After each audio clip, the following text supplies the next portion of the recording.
I'm not connected. Yeah, wait a moment. There we go. Wanna say something? Yeah, hello, testing. Yeah. Okay. Am I connected now? I think so. Very good. Thanks for chilling with me. You're welcome. Yeah. As always. Wait, I have to, first of all, post this here. And second of all, I need to check in. Yes. Nice. You almost have your card done. Mm-hmm. Very good. Very good. Always.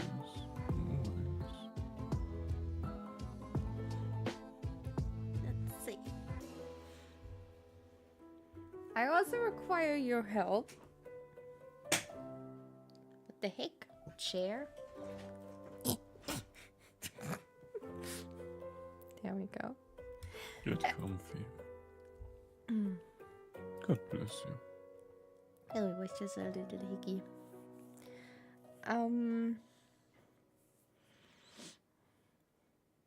Because I'm thinking of maybe outlining some Mm-hmm. and The panic looking one, then not panic, but the panic stare one at the bottom right is amazing. yeah. Yeah. I don't know, like I like it because it reminds me very much of you when we're playing. how so? I said it reminds me of. That's not true. It's just fact. I'm like thinking of I don't know, I kind of want to do the Psycho Knife one. Mm-hmm. That's the best one. I want to also do the really one, the comfy one.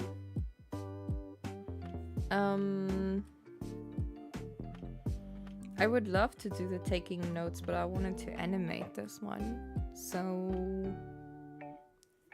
that's gonna be something else. But I mean, if you want to animate it, you can still make what is it? You can still outline it first. You have to do it anyway at some point. I right? know. I do. But I think for today, I would love to take the 3 of those to work on them.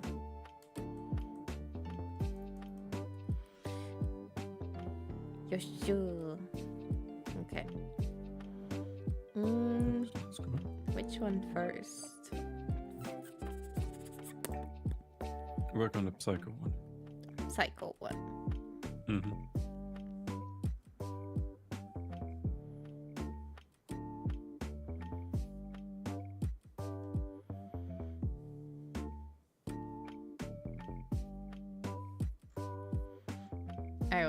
I kind of like this one. I saw it somewhere and was like, oh, I have to take it.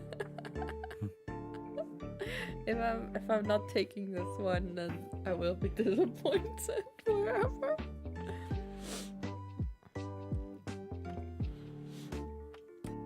Okay, let's see.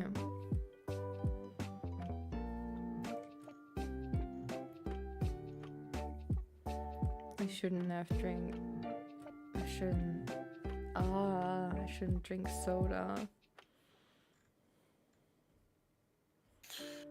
Are you getting nervous? Do you have to go? I think did it.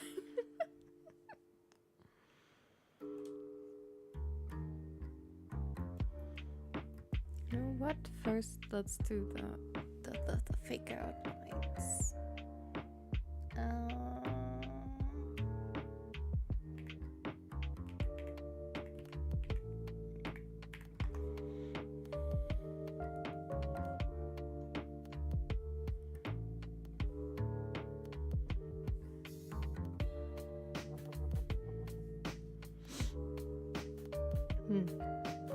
Wait.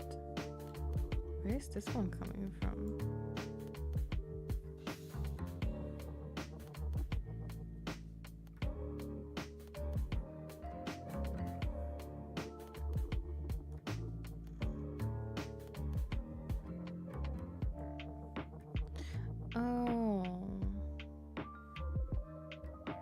this is part of the maze one. Okay.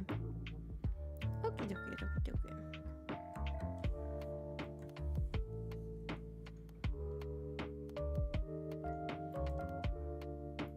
Is there's not any bit of snow in your region anymore, is there? Not really. When I was cooking earlier today, I still saw that. I think there was a bit of frost outside still, but no snow anymore. Yeah, me And neither. previously, it looked so nice. I know. Which I thought it was funny because it looked like a minefield, because everywhere you had like those little holes. And the reason for it is because we have a very heavy traffic of cats here. Cats. Yeah, cats. They're walking around extremely, like, there has to be quite a bunch. So the whole garden was like having the paw prints everywhere.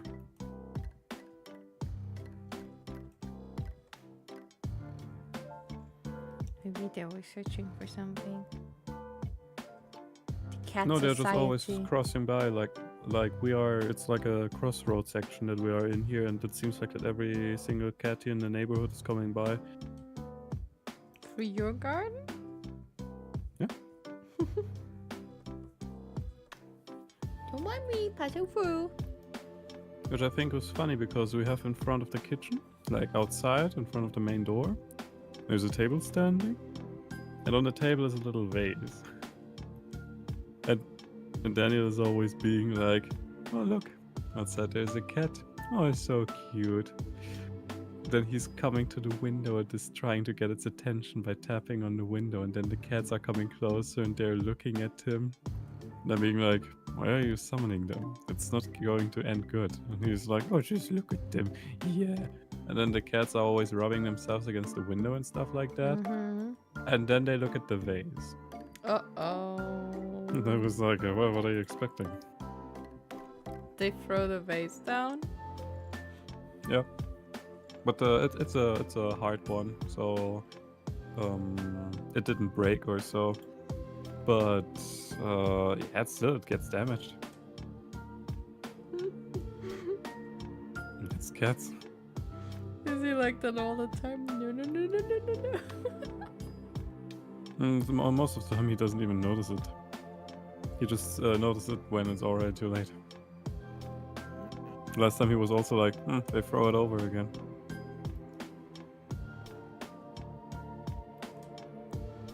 They only do that when you're looking, somehow. Well, Because most they're of the little time. sadists. They wanna see you suffer, that's why. Most of the time they only do it when you're looking. They wanna, as if trying to grab for your attention. Yeah.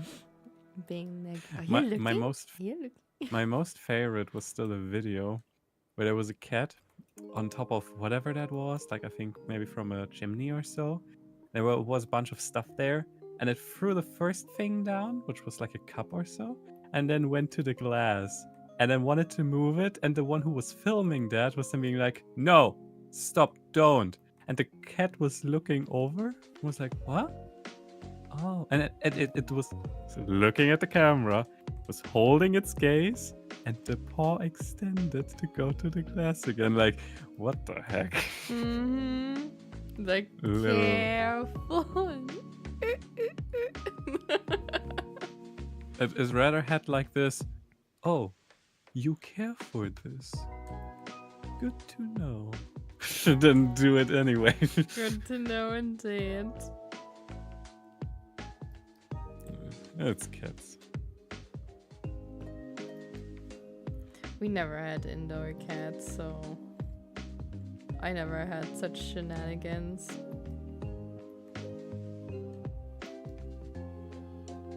They were all outdoorsy and filthy. We technically had the indoor cat when we got the one, you know, where the owner died, what I told you about. Where my cousin took the cat in. Yeah, the one that bullied your dog. Yeah, exactly. That little shit. I'm not allowing anyone to bully my son. Look at my son. Well, now he's dead. You didn't have to say that so hard. I'm so... It's just a fact. I'm sorry. I didn't want it to like read it this way. I just mean like, you know, like now you don't have to worry about something like that anymore because, you know. It still is in me. That will never go away. I know. I also had a favorite cat. But I only had like one, like this was my one and only cat for me. Even though we had many other cats afterwards. But for me, this was my cat. Yeah. Cat. Your angel. My Happy. She was called Happy. Oh. That's a nice name for a cat.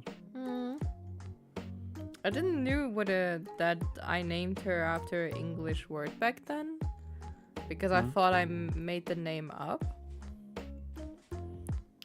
And she was very, very cuddly. And what she did was when she came for cuddles and scratchies and every time, then she started to lick my fingers. Aww. And I have never met another cat who did that. No Licking your other, fingers? yeah. No other cat ever did that. And that was special to me. And I loved her so much. And then for some reason my parents got out of their way to sterilize her so that she couldn't get any babies. Afterwards, with all the other cats, they didn't care anymore, so they got babies. But with her, they did. I remember that I was so traumatized because I didn't really know. Like I heard them talk about that, but I didn't really know what that means. Completely. And you thought probably that means execution. No. I knew that it was like, yeah, they're going to make sure that she's not getting any babies.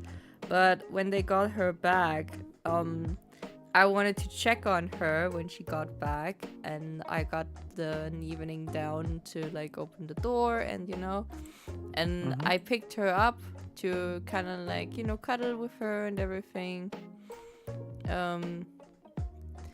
And then I noticed that her whole belly was shaved. And I got and there was like a scar because, they did the... Yeah, because they had to cut her open for that. So I was so scared in that moment and so traumatized that I let her fall. Like, yeah, because I was scared. So I ran back up. Like I let her fall and ran back up. She must have looked like, what the heck's going on now? She was like, what's the matter? Aww. And I was crying because I didn't knew what was going on, and then my mom came after me, and she was like trying to explain to me like that it's not so bad and it's just hair missing and this will regrow and stuff like that. And she was like, oh look, she's even coming up here to try to to check on you, and then she put her in my bed for cuddles. Aww. Yeah. Opening them on. We learned what emotions are today. Basically, this emotion is saying, don't mess with me. I'll stab you. Currently, we're yapping about pets. I had one favorite cat. But yeah, that was like one story where I had to learn and understand as a kid. Okay, if cats are getting sterilized, then their belly, or if they're having operation, then their fur is getting shaved, so they're partially naked. And yeah, it's nothing to be scared of per se, but in that moment I was like, Because you cared for her. yeah, I was scared that something might be wrong with her. And well, and then stuff happened where So I know if at some point if you're afraid that something might be with me, then I'll make sure that you're not carrying me. However, you would want to manage that, because then you would drop me. no, I could never carry you. But the sad thing. Sorry.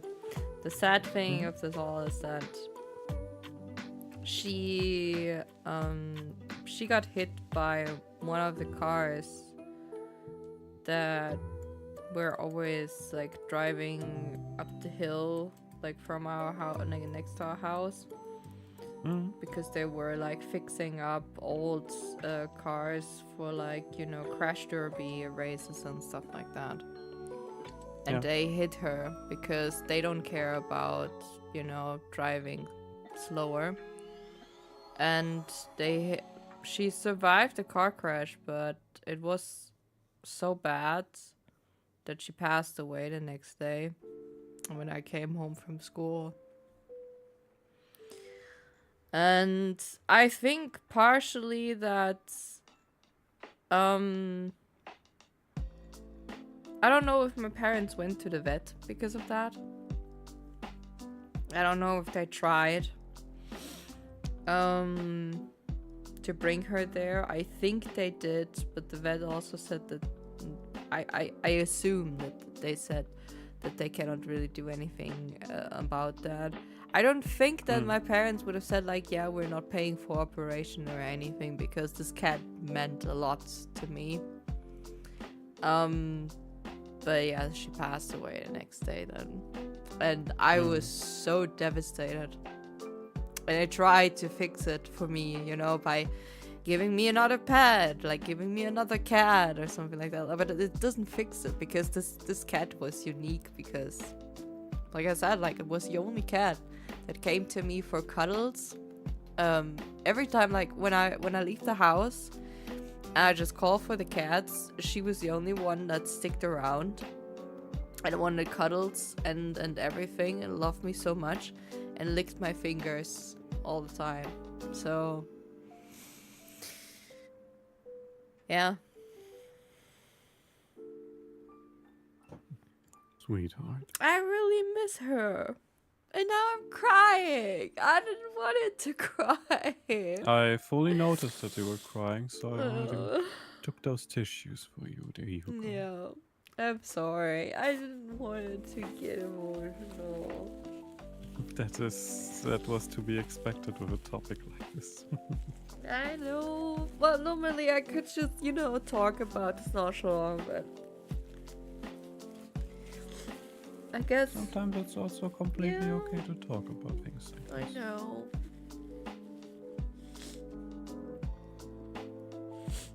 That's okay. I mean, I'm sure that she's like all better now. And I hope that you know, she's well, and that one day I'm going to see her again. Goes the same for my boy. Yeah.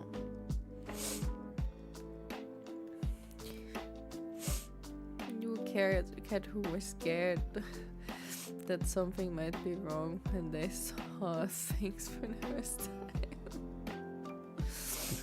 Something like I mean, I would be also terrified if there's like a statue of a cat with a human head or so on top of it. That would also look like, hmm?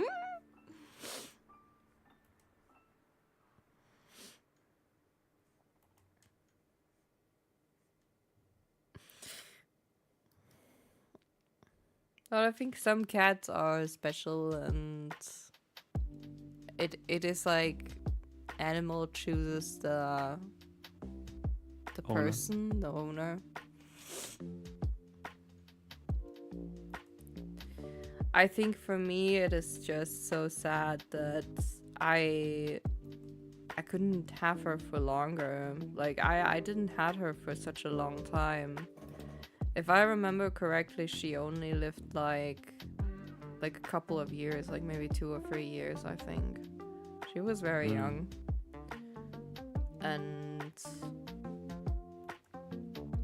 like compared to other cats that we had a ginger male cat, and he was just a menace. Like he tried to make his life as like he was a real Garfield, if you want. So he tried to make his life as comfortable as possible, cutting corners everywhere. I'm not joking. Yeah. He went so far of pretending that he broke both his legs so that he could just be inside the house for winter. I'm not kidding. You know, I believe you that. I'm just, every single time I have to laugh so hard about that when I think back, because I remember how it is Ginger Cat was sitting upstairs on the couch and he was just living his life. And every time when he had to pee, he was just meowing loudly. So then my mom would come, she picks him up, brings him to the next plant pot so that he could piss in there.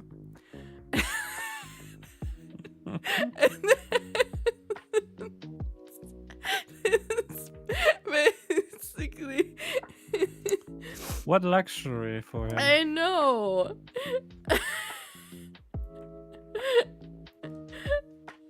And he got all the he didn't have to share his food with anyone. It was warm. He could just sit there, you know. And Why does that sound like a philondron, you know? Like someone you know, who's literally yeah. abusing all of the... And then one day, my mom is like doing stuff and is walking around. And then she comes across him where he just walks around past her. And she's like, "So you are fine." I think it would be even more amazing if he would have then just let himself fall to the ground, you know? No, he was completely fine. And she threw him out afterwards. He tried to get back inside by faking again an injury. Like this time the other legs or so. Didn't work. But the audacity alone, like it was so funny. He was just being like, I can't walk. You have to help me. Wow. I'm dying. I'm dying. It's like, what the heck, man? Like he was, like I said, he was if you would put him into a category of cat persona, he would have totally been a Garfield. I had to so much laugh with the new Deadpool quotes here from our rivals, where it is like when you're moving the statue of, what is it, Bastet? Like the Black Panther. Mm-hmm. And he's being like, what was it again? Let's move quick and elegant, like a panther, not as slow as freaking Garfield. He's saying that. Nice. I'm also still remember that one time he got his head stuck in a food can. Like those are the good ones. Because I don't know how he managed that, but No one knows. it's like he had so many either like some opportunities, or maybe the wind knocked the trash can over because we put it outside so that they could, you know, get the delivery, the people from like the garbage mans. And I don't know, I think there was something like, yeah, there was like a very, very strong wind and stuff was getting knocked over, I assume. Or he actually really managed to jump inside because the lid was a little bit up. And he managed to stick his head into one of those big food cans. And I'm talking here not of like, you know, the typical cat food cans that are like the small ones. No, I'm talking about a freaking big food can. Because we were not feeding them cat food, we were feeding them the wet food for dogs, the big one, because it was more convenient. We had many cats, so we don't buy a lot of those little ones, so we buy the big one. And he thought like, oh, yummy. I can get still some leftovers, stick this head in there. Well, and then he noticed like I cannot get out, and he literally ran with this thing almost through half of the village, or at least to the next I think to the next neighbor across from our side. And the thing is, the neighbor across our side is living right next to a little brook, like a river brook. And he was so lucky. Like, he could have fallen in there and just drowned, but he was so lucky that in this exact moment the DHL woman came by in her car and she saw him and she was like, wait a minute, I know this cat. And she pulled it up from his head. Then she delivered a package to my mother. Was me telling her the story of like, yeah, I found your cat walking around with a freaking can on their head.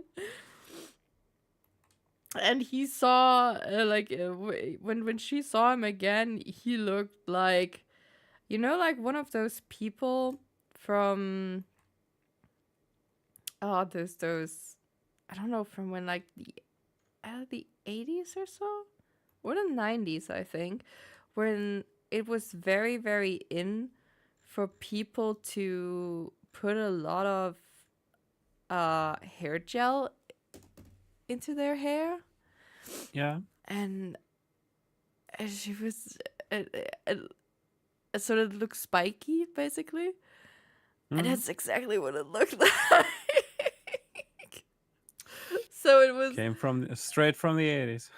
It was just ridiculous. It was so ridiculous. But to be honest, those stories are the best. Yeah, I think so as well. They had a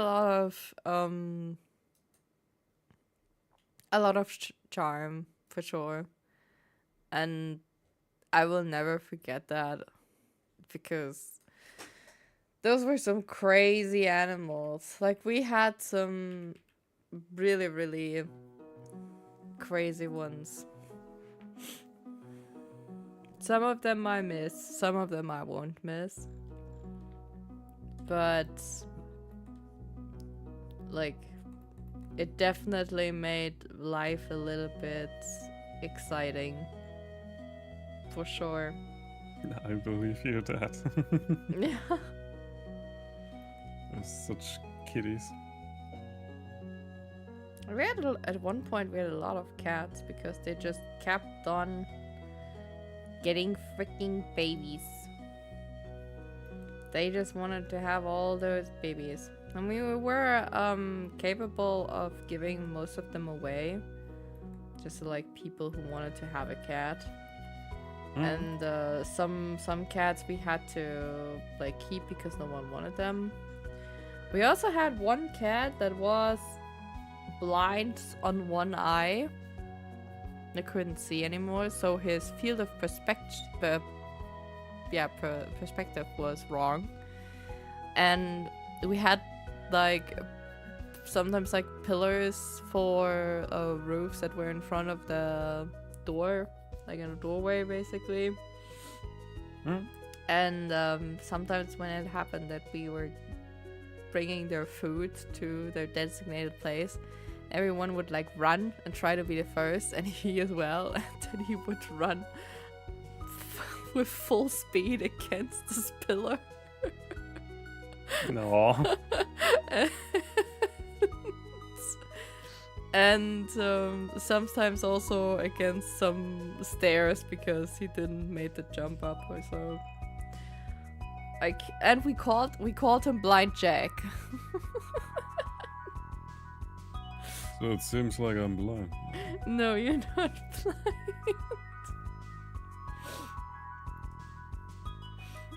But I mean, I don't know why we called him Blind Jack, because he was only half blind. But half blind Jack is a little bit too long, I assume. I would have called him Snake. Snake. but Snake's name is also Jack. That's correct. So I think we nailed it. Something you did something very accurate without even knowing it. Yeah. 10 out of 10. With Snake again. Always. I'm getting reminded of my shame. A shame that still can be fixed. I know, I still have to finish the game. I mean, I want to do it. I just... It's like the same thing when you know that you have to do something that will probably be very, very exhausting. And, well, not fun to do. Well, I see it as great fun, but I get you. I'm sorry. No, it's okay. Hi, Texas. Yes, I can see comments. I heard of this musician through Peak, but music is not my taste, I have to say. But it's nice to see that he is collabing with some indie developers for this kind of stuff. I like his style. Yeah? How is he? He reminds me very, very much of my physics teacher. Huh. Were you It's a bit physics? hard to describe. Was a physics teacher or rapper? I don't know. It would be fitting for him, to be honest. But, well, it's not him, I know that. Well, he was quite young compared to the other teachers. He was a gamer. Those are the best. I mean, I wish sometimes that... I mean, I guess teachers cannot always be young, you know? At some point they're just going to be old. Older than the kids that they're teaching. And they cannot keep up with the slang of the youth anymore or whatsoever. I don't know what you're talking about. There is no slang. I can barely keep up with the memes nowadays, okay? So Like, to be honest, everyone, like, you know, It's memes. They're in a constant development, and either you're stuck in it and you're completely focused on it, or you ignore it. And partially, I went to the second. Yeah, me too. I just ignore it.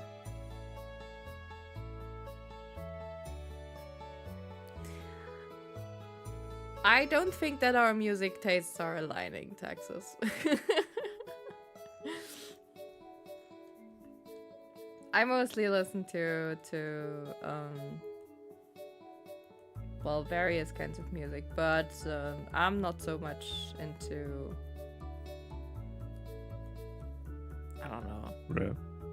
Rap, hip-hop is not mine, to be fair. I had a friend who was very much into this kind of stuff, but like more for dance purposes because she was a dancer. Oh yeah, I remember. I think you said that once. Yeah. But for me, it's like I knew a few songs, but that was about it. But it wasn't really my taste. I like orchestral music from like game soundtracks, basically. Just like I really, really like that. As well as like many just game soundtracks are just amazing. Even like from indie developers. You know, also that I always say, like, it's a bit hard to say what genre you're into if you are taking a bit of everything but not committing to everything. Yeah. There was once someone who said the best answer that you can give to someone if they're asking what genre are you into, game music. Game music. It just covers about almost everything because it can have everything if it wants to. That's completely correct. Yeah.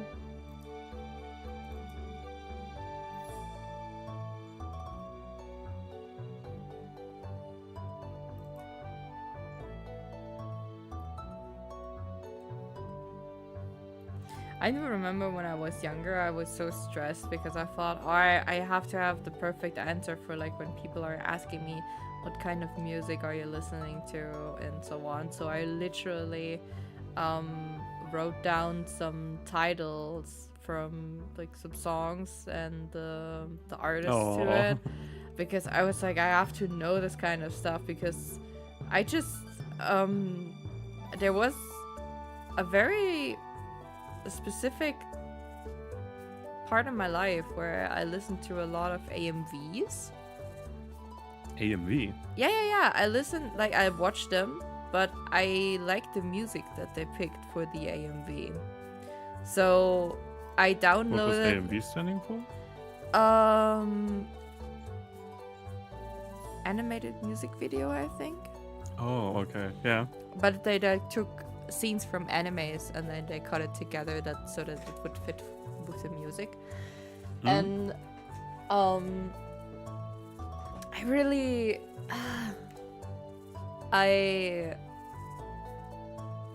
most of them I really liked so much that I downloaded like the MP3 version of this video. And then I just listened to the music, and most of the time I didn't even knew the songs, like the titles from the songs. So because the title of the AMV was different, I was just sitting there like, I don't mind. I can't.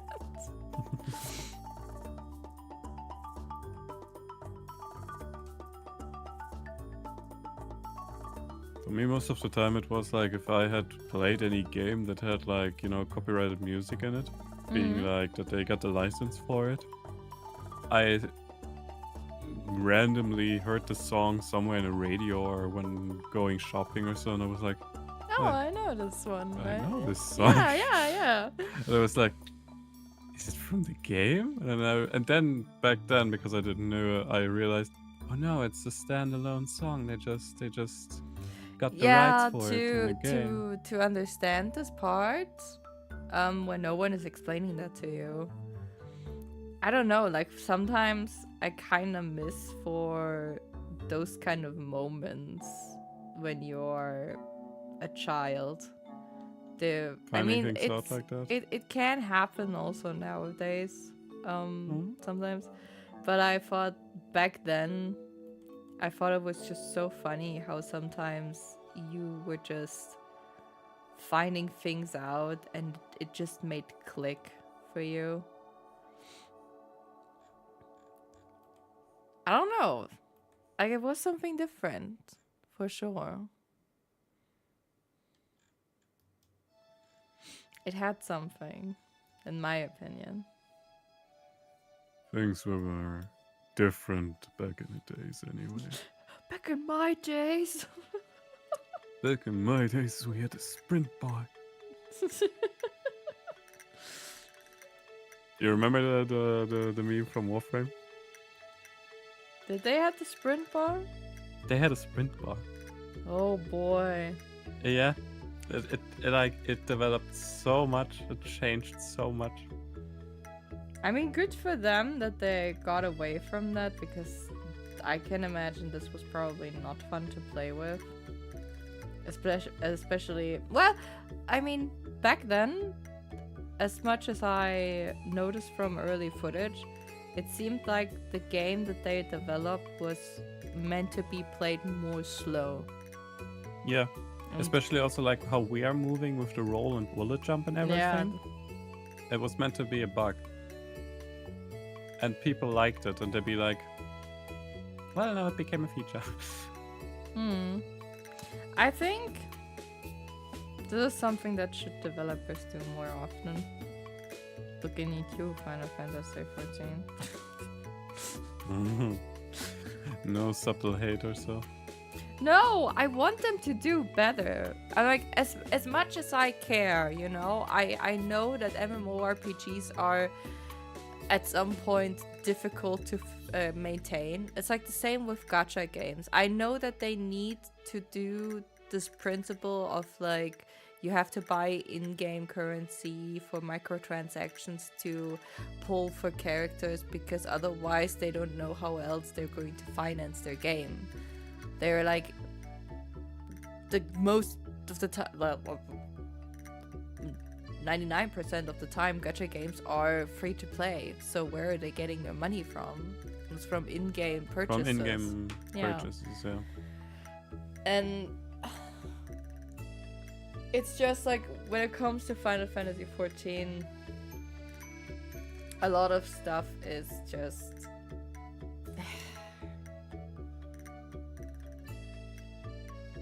like, it's just a little bit disappointing. I thought you'd say frustrating. Well, yeah, disappointing, frustrating in the same area.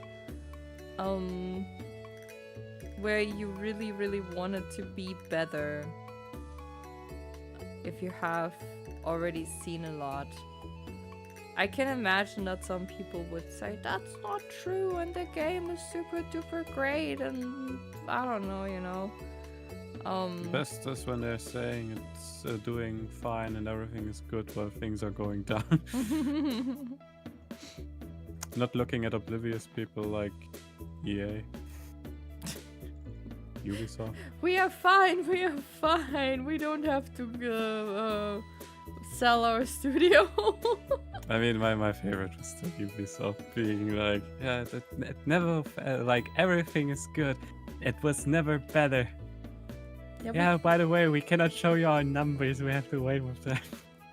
That was also something where I'm like, Oh, like that, like that. That just speaks for itself. And the thing is, I think it's like funny because people always think of like what I think is that most big companies or journalists or whatsoever, what they don't understand is gamers don't want studios to shut down and be gone forever. If they're, what they actually really want is that they just do better. The problem though is they have proven time and time again that they're just ignoring that and they don't want to. So yeah, a little schadenfreude is not, you know, wrong there if you ask me. Yeah. I mean, it's the same, like we're shouting at them because they're digging their own grave. Yeah. And then they're looking at us and being like, why are you screaming? Like, be ashamed of yourself. And that is the moment where I lean back and say, come on, do the jump. And then they're doing the jump and they're gone. And you're being like, Told well. you so. Yeah, I think so too. I think that's just sad. In some That describes ways. the industry. Mm.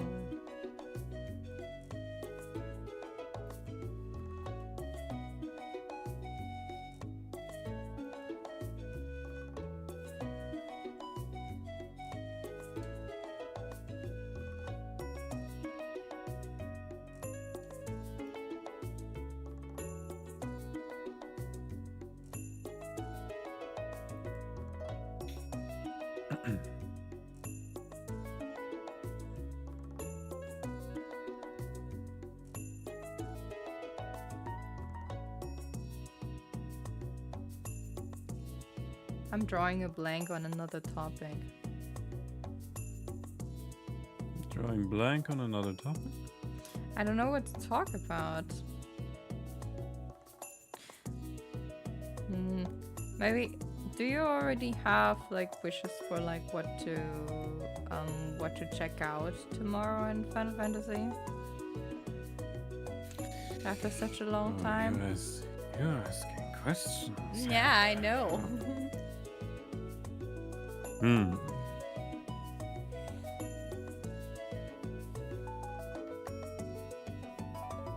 Well, first of all, because I missed it, I wanna go in through the raids again. Alliance raids. I mean, we're probably going to end up in a 50 level one. I would look forward to it because I missed it. Yeah, me too. Even freaking Crystal Towers, now that I say I know. They're very chill. I know how I'm always sweating when we're getting like in the second one with the no. What was it? I think the third one? The third one with this lady in the crystal wall at the end. Do you remember this one? I think it's fascinating that I don't even remember that. There was like this one temple that was like Mayan-like or so, if you want so, where you are getting separated by those water slides inside. We're not talking about the 50s now, do we? No, that's like the 7. I think that's the Stormblood one. Okay, yeah, I remember. Yeah. Oh, God. And, yeah, I remember. And then the last one is the one where this one lady is in a crystal wall sticking out with her upper body, and the AoEs were so brutal in this one. And at the end you have like this half you have like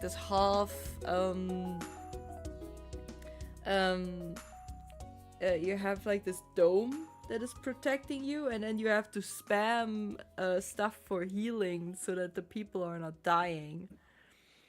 If you remember this one. Like this part, like because this was the one raid that I remember that was even more difficult than Nia. Okay, it wasn't the royal city of Ravenastra. That was the first one. That was the easy one. Then came the second one that I don't remember. So you mean that with the you mean the one where we have to stand in the bubble? Yeah. Oh, the one where we always died because. Yep. Oh yeah, I remember. Yep, exactly. The one oh yeah, that where was scary. I like that. I would love to do that immediately. Well, I don't like.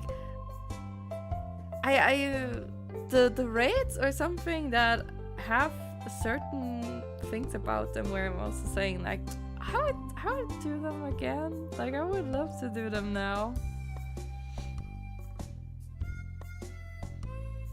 I also don't know where we left off with the story. I think we were we catched up to post Shadowbringers, but we didn't manage to pull through.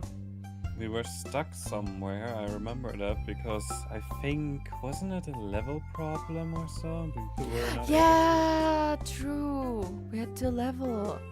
Yeah, so I mean, we already have our answer. What we have to do tomorrow. Yeah, we have to level. Woohoo! Yeah. And don't you dare think I forgot my promise. Promise? I promised you something. You promised me something?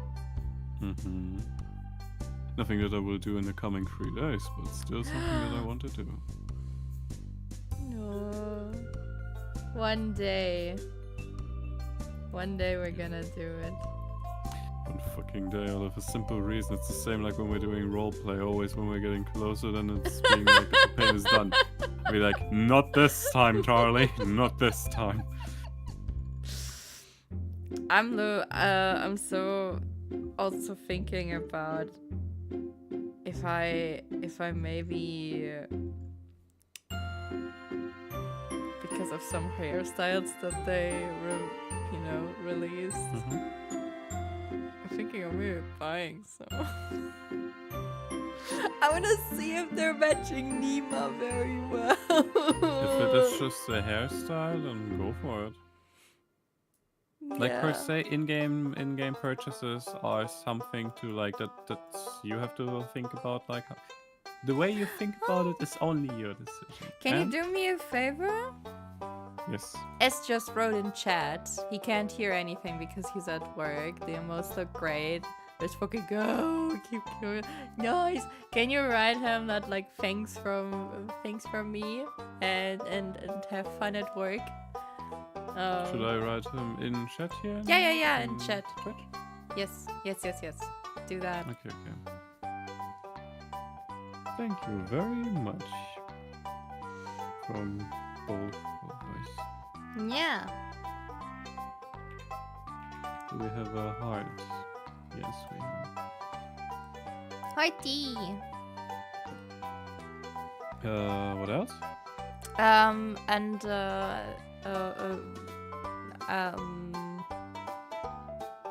don't want to say like good luck at work, but like have fun at work. Have a nice time. Yeah. At work. Don't let yourself get stressed too much.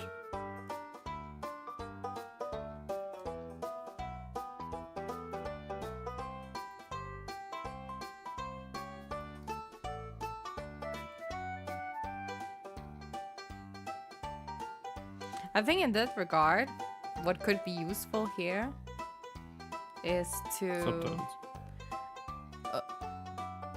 That too.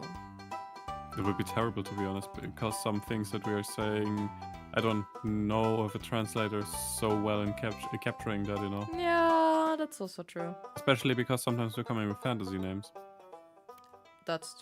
Yes. I don't want to know what the translator makes out of it. The city of Not translator. Rabanassa. Yeah. Rabarapapapa.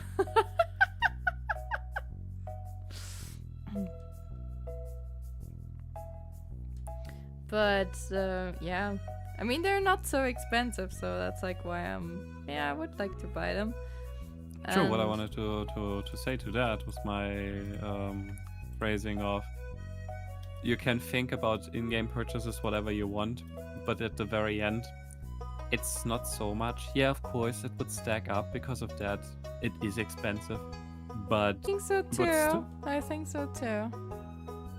For think some it's reason, though, it's funny because in Marvel it doesn't feel so bad.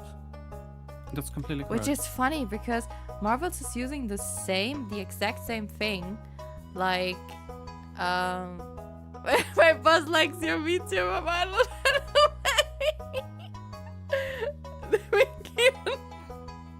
Because you are adorable. Can you write? Well, it's not yet a VTuber. We're working on it, chibi. No, we're working on it.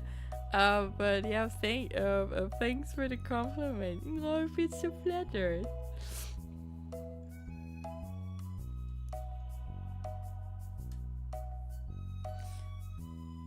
Thank you for writing, by the way. I could do it myself, but then I have You to... concentrate on drawing. Thank you.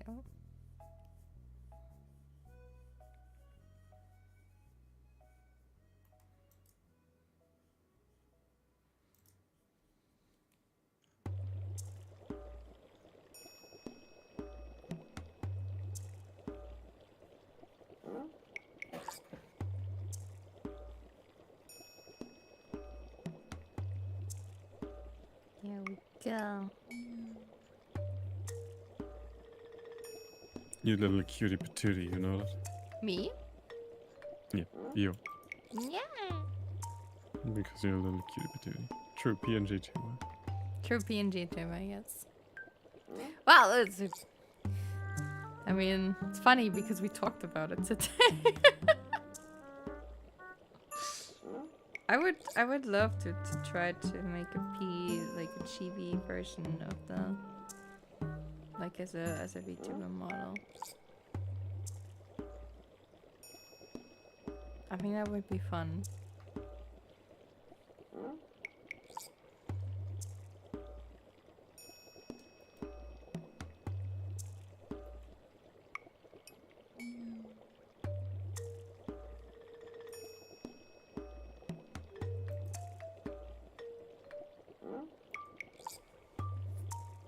It's kind of sad that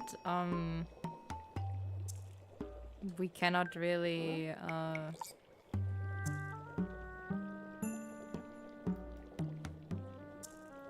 like with Sean and Nima that we're already like this far, because some I mean, story wise? yeah, some stories I would like to just like revisit.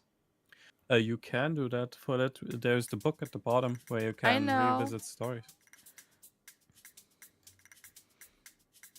But it's like I know for, what you mean, though. yeah, yeah. It's not the same. It's not, yeah, it's not the same. Like when you're playing it for the first time, and also that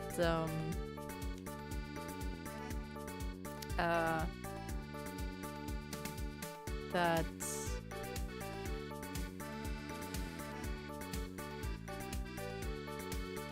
I mean, it can also be fun though to replay it, no questions asked, you know. Hmm.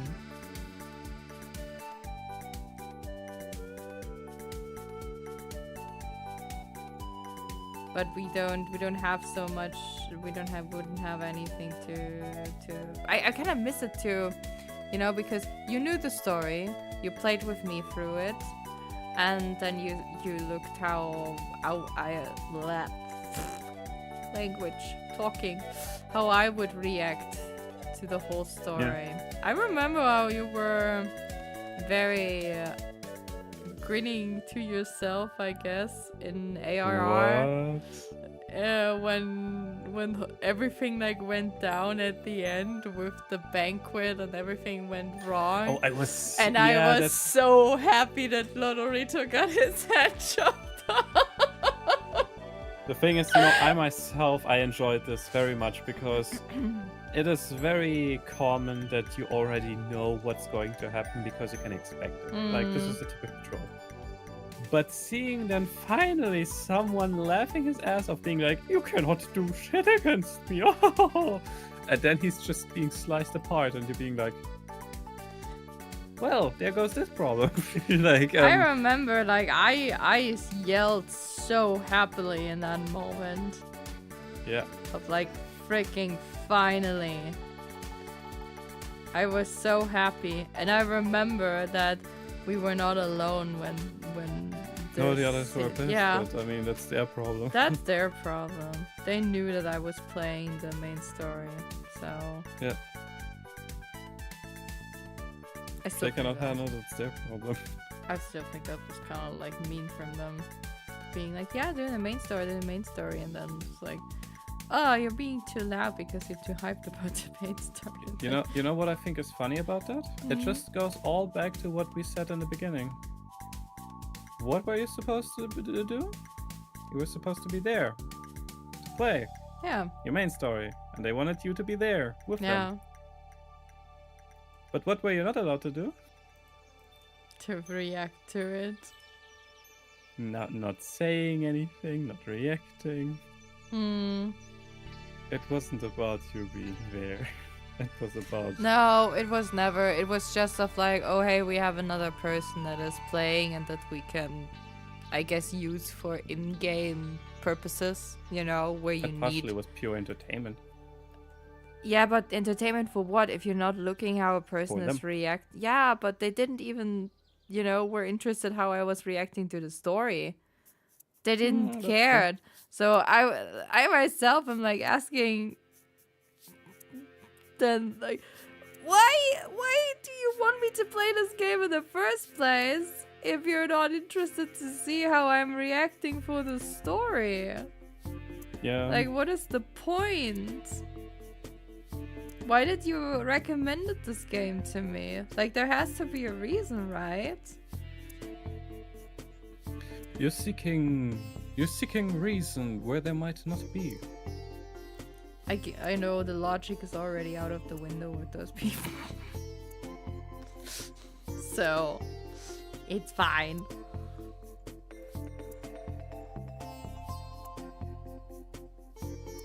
And now it's a thing. I would have loved to play Dawn Trail, but I know it will probably be a pain in the arse.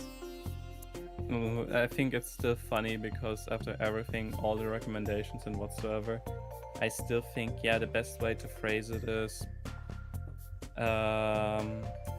buy it and then skip the story with buying the skip the story thing, so you're paying extra. And then you enjoy the rest content. I would just buy it to get the Pictomancer class. I mean, you can do that, but the real question is, wait, let me look something, you know? I know, it is not cheaper because we missed that opportunity.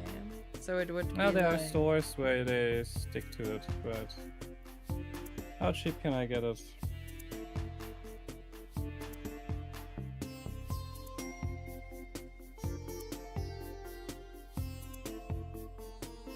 $26. 26. Still too much if you ask me. It is. But Pictomancer. I have to, maybe, here's the thing. Should we make a deal? A deal? Well, no, like, you don't have to worry about anything. But I wanted to say, like, how about, like, we, like, afterwards are going to watch some videos of, like, where people are explaining how the Pictomancer works and how it, you know, plays itself. We can watch that right now and make a sync too. Yeah. True. Live reaction. I'm gonna have to set this up, but I can try.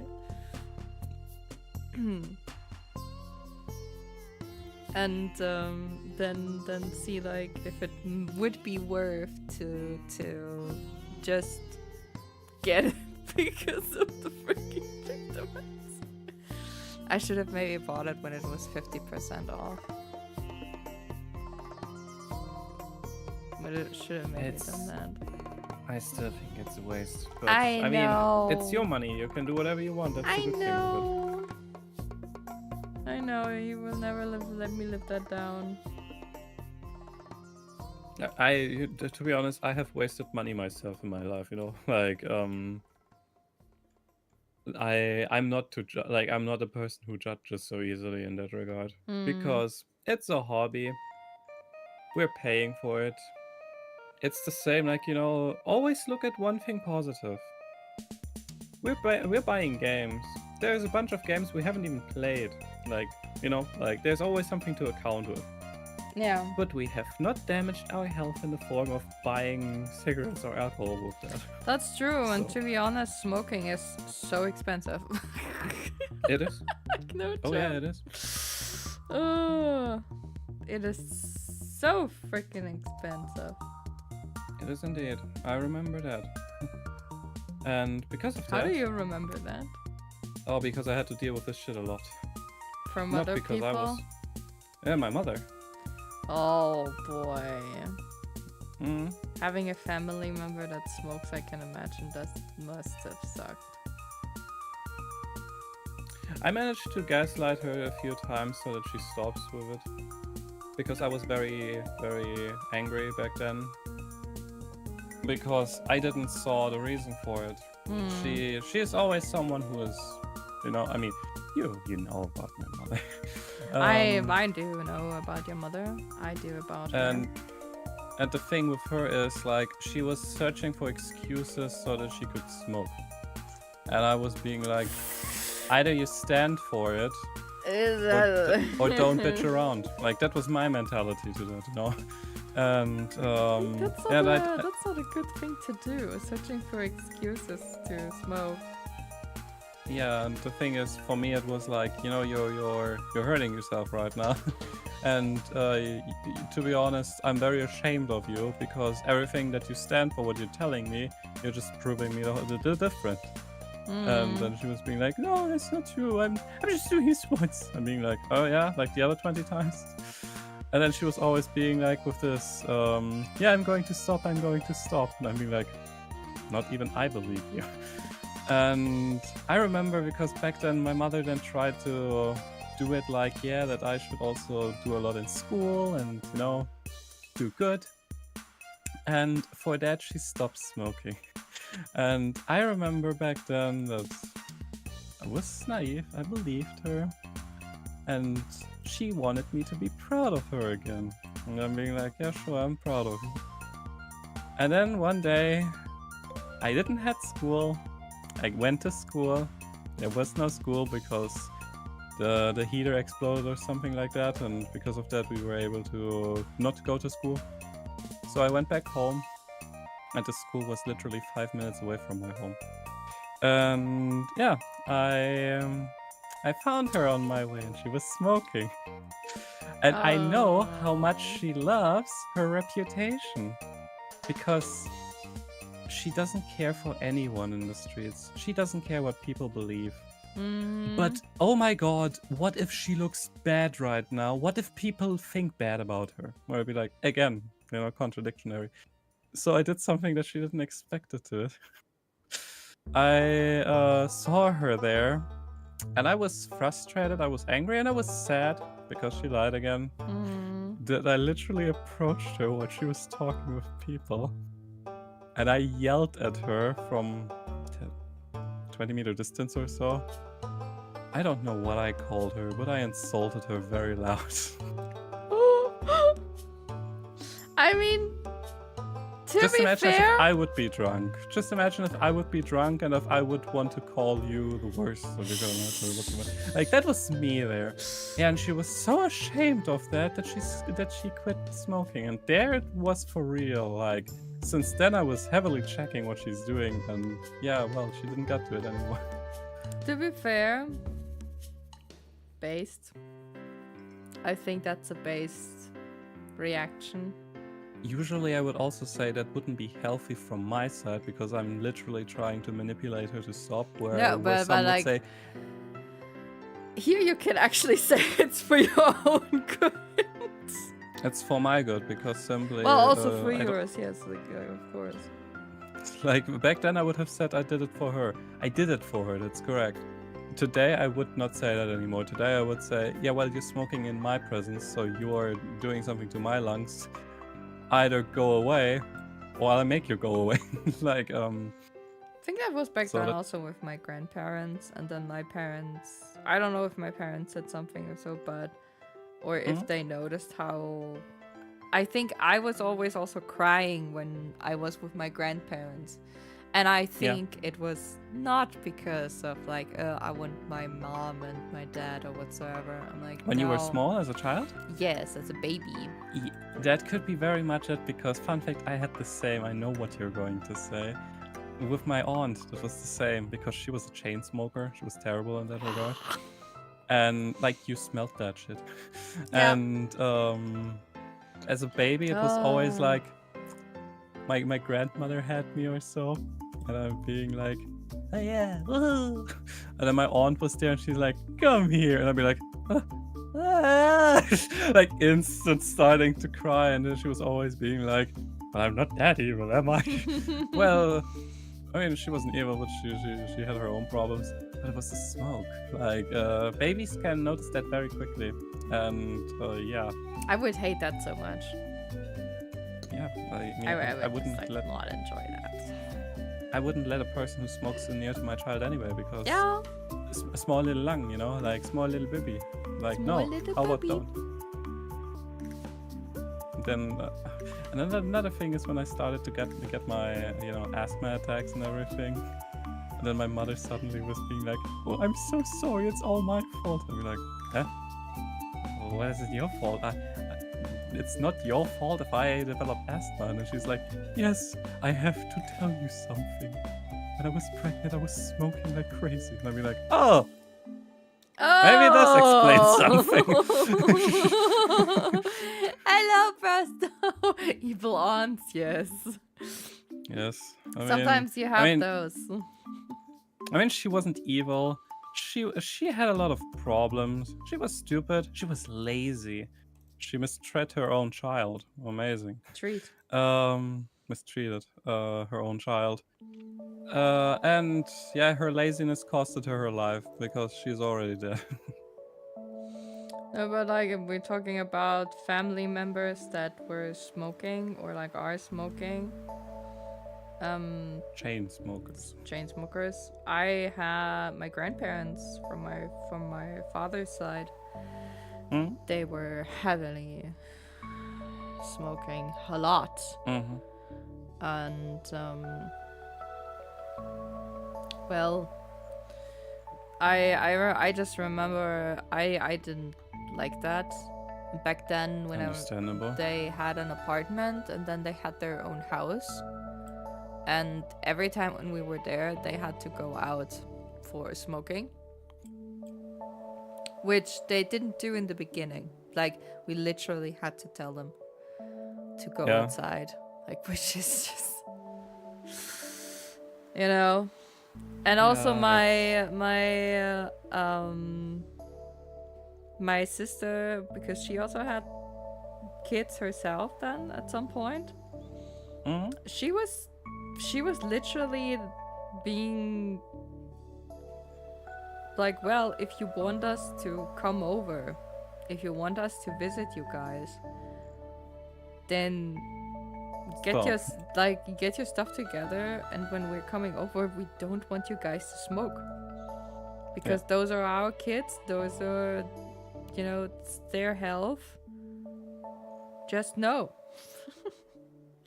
How about don't? Yeah, how about don't? Which is fair, because I see sometimes women or like families rolling their strollers in the streets, and then you see that the own mother of a baby is smoking while having the stroller right next to it. I'm like, what? Why? How can you? It's always this. I mean, you remember Hand of Blood, where he was like having this mother attitude with the blonde wig, where he had the baby and the cigarette in the mouth. And the fun fact is, I mean, it's not funny, but it's something like that you see usually here where I'm living. I mean, that's literally the depiction of Berlin, you know. So. By the way, welcome, Frost. Sorry for the. I kind of got. I myself got kind of lost in those talks.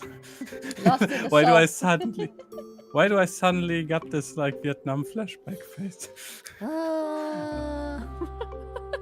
War. I used to have. Has changed. My uncle, and he used to smoke very heavily every day. Oh, I couldn't imagine. But sadly, it didn't work out for me. I mean, to be fair, it's sad, but they had it coming. Hello, Losmo. Yes, you're lost. Yeah, the babies give the mothers stress, and they're letting it out, and that's so unhealthy. I mean, if you put it like that, it even makes sense. Mother is stressed, she smokes, the baby notices it cries, and it gets the mother stressed. It's a devil's circle.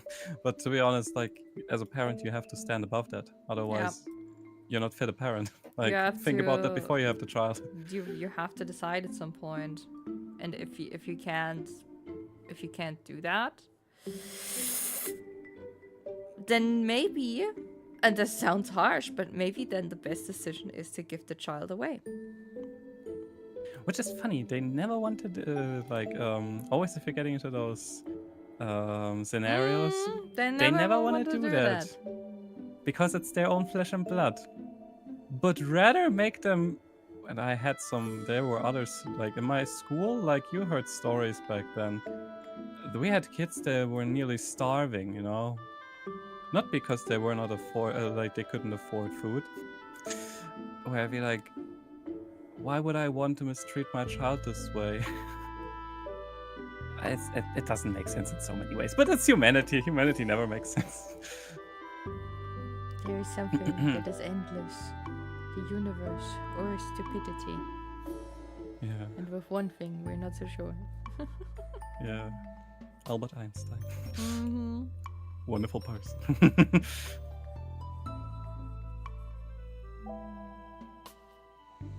It also Zero sense of smoking didn't also work out for my grandpa. It's kind of funny that I also thought that my aunt would die because of smoking, because she smoked a lot. But no, it was literally her head smacked against the porcelain in the bathroom. It's also tragic, but like. I mean, she would have survived that easily. Like, I mean, now it's the problem. She would have survived Conspiracy theory. It was noted, like, she would have survived that if someone would have taken care of her. But the problem is she was laying there for a whole day, while my uncle was in the room next door. Like, he was in the bedroom the whole day. I wonder how you can live in the same house without noticing your partner dying next door while they are next to the toilet. Never got to pee? Like, Never go brush your teeth? I mean, with him, I'm not surprised if not. Peeing is more casual. Like, makes more sense, you know? Especially, like, isn't alcohol also like making you pee? Oh, yes. Yes. Alcohol is making you pee like crazy. Easy. Then you have the answer. Like, it's weird. Weird.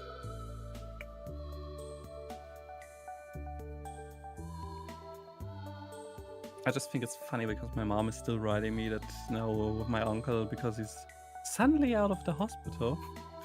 And now he starts to terrorize my cousin, and she is being like, oh, my poor cousin. Where I'd be like, you guys let him in, okay? Like, it's your problem. I thought the cousin wanted to be together with the dad. I thought your cousin was being like, yeah, I'm going back. Yeah, he doesn't want to have anything to do with him anymore. But he lets him in and takes care of his apartment and pays for him stuff for food and shit like that or so. My cousin is like my mother. Hypocrites. Don't make sense out of it. There is no sense.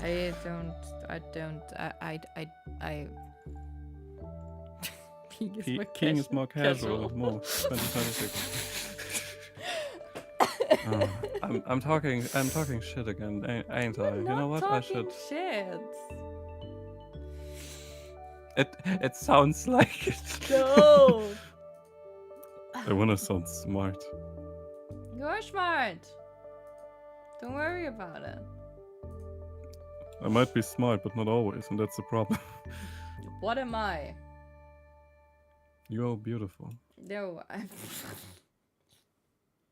And smart. Now you're just trying. I'm trying to cover for you so that you're feeling very strong, because you are strong, because I love you very much. That is completely correct, because as a partner, you always make sure that your partner is feeling the strongest. Otherwise, you wouldn't have called me intelligent.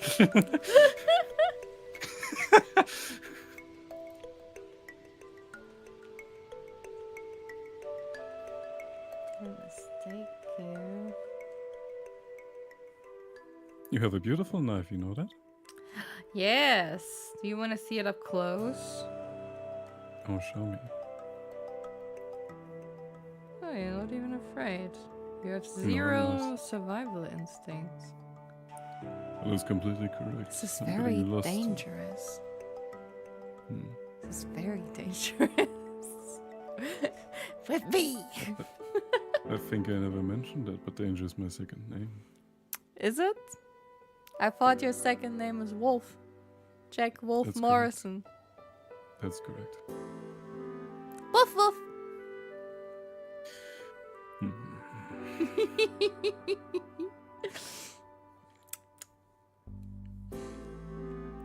You wanna say it too? I know you do. I'm not going to say it. You wanna say it too? I'm not going to say it. Yes, you wanna say it. Come on, come on. Woof woof. Woof woof. Jack Wolf Morrison Dangerous. Yeah.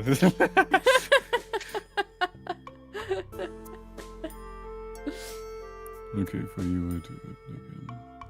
Sweetheart. Yes. Woof woof. Who's a good boy? I'm not a good boy. You Stop it. Who's a good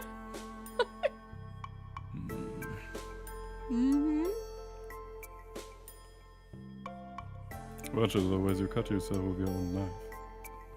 No, don't worry, I'm chopping onions.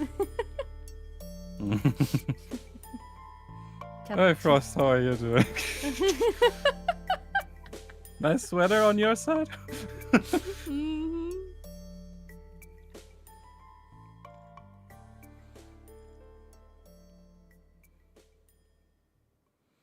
I think I have to adjust the eyes a bit. Oh, this is going to be funny.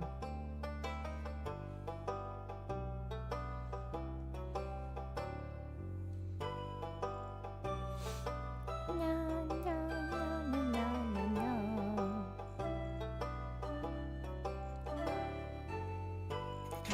I love how the camera drifts very quickly from flirting to cutting onions. Yeah? We are this way. Because we Casual. can. We can indeed. We can and we will.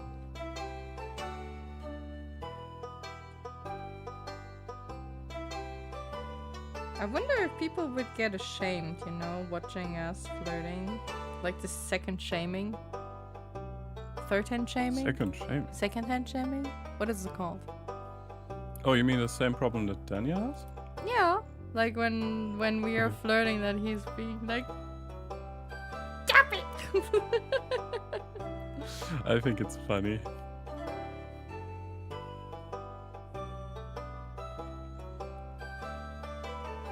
Why did I pick multicolor eyes for this character? Because I'm stupid. Because you know exactly how to make me lose myself in your eyes every single day. No. Here. Have a snail. I think you lost it. A snail. Yeah. Oh, no, I understood. Yeah. Fuck you.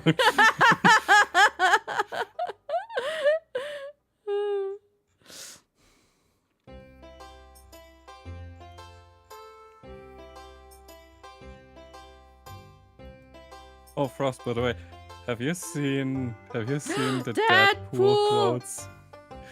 Have you seen those quotes that he's throwing out? So amazing. And the most amazing thing of all is just when you didn't even notice who the voice actor is. I just thought it's funny because immediately, yes, he's everywhere. I thought it was funny because when you were telling that Alex, and he was immediately like, "Oh yeah, oh him, oh like surprise," and like he knew. and me being like, "Oh, I have no idea who's this." I guess if you're like familiar with some games, then you know which person this is supposed to be. Hmm?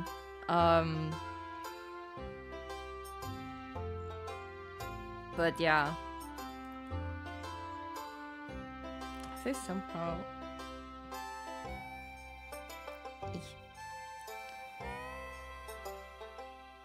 So I think probably most people that would recognize him would be from Genshin Impact, I think.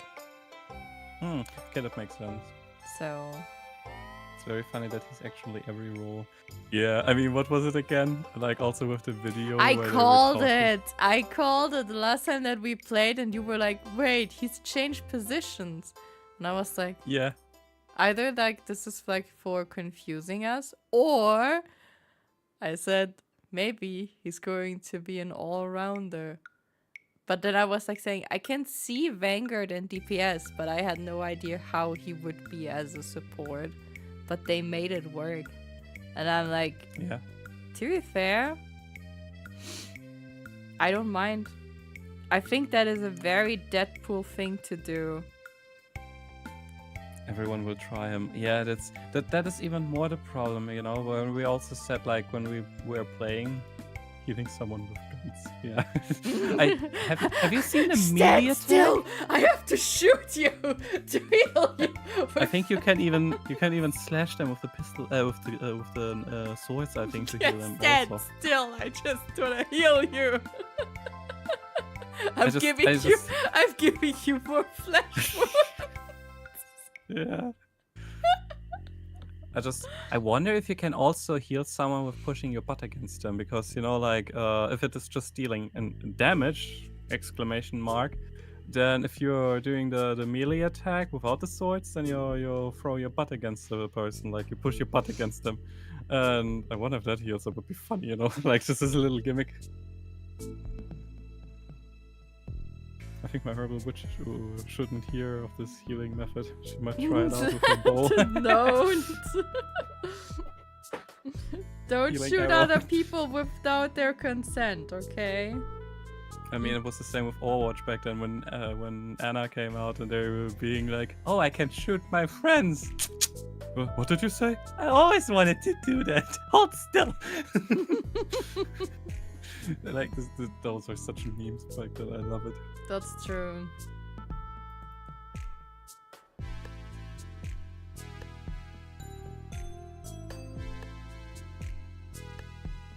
I have to try to get the shine in the eyes very well. I don't know if I should do it like pink or maybe bluish. Maybe you should just look into the mirror, then you have the perfect reference. I don't. Stop it! What? You're just trying to push me. You're trying to paper blush. I don't know what you're talking. You know exactly what I'm talking trying about. to help you. Mm-hmm. Of course. Do you have any idea how much I'm looking forward to seeing you again in Final Fantasy? Yeah, My because honey bunny. yeah, because you left the bunny outfit. That's not the outfit, I just think you are. Oh, my you most love the favorite. bunny. No, that's not true. Oh wait, I'm sorry. There was like a I point. allowed it. Yeah, thank you. Oh yes, Venom Venom twerking twerking with with Deadpool, but yes. Oh boy. Oh yes, yes. Oh no. No, don't worry. I have to adjust the chatbots thingy adjustments anyway at some point. Like, I mean, for there's that, so many I'm things I here. have to do. The problem is how do you want to tell the bot what to say and what not to, because there's so many words. and Yeah. I mean, if he thinks that the word "but," you know, I which isn't know. a bad thing per se, that it would be sexual, and we're like, I guess we just have to see if there were. And that's my role, sweetheart. You know, you don't worry about that. For that, you always have me here. I know. I think like keeping it in this blue tone is okay. Yeah. When I lays an arrow and a healing potion, will it heal the wound from the arrow also? Well, technically, if we're going, actually, if we're going with D&D excellent. rules, then yes, because the coding does not need to be like, you don't need to drink a healing potion. You just have to apply it like a Selvin or so. And if you're putting it onto an arrow, then yes, it would heal you. At the same time, the iron behind the potion, The iron? just What? the iron, the spearhead of the arrowhead of the arrow, would at the same time rip everything open that was just healed a millisecond ago by the potion. You're welcome.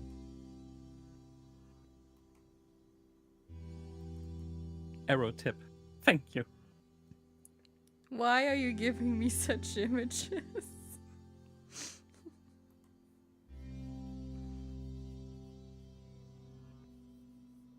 Images? Huh? Nothing. Oh, because of my nerdiness?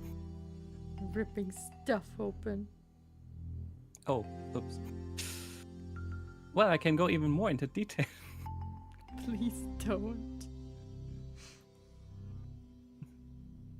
The tissue of flesh. Don't! Well, I might keep this for a different time. More you see on my channel. Oh, you mean like when you're watching videos where people are dissecting brains? For fun? I'm not streaming that. I'm watching that for science purposes. And to know exactly how to cut someone's skull open for D&D inspiration. Why do you want to know that? Hey, if you have to put into your inventory that you're having a human head with you, and you need to know how heavy that is because of, your weight, that you're not getting encumbered. You need to have some kind of reference, don't you?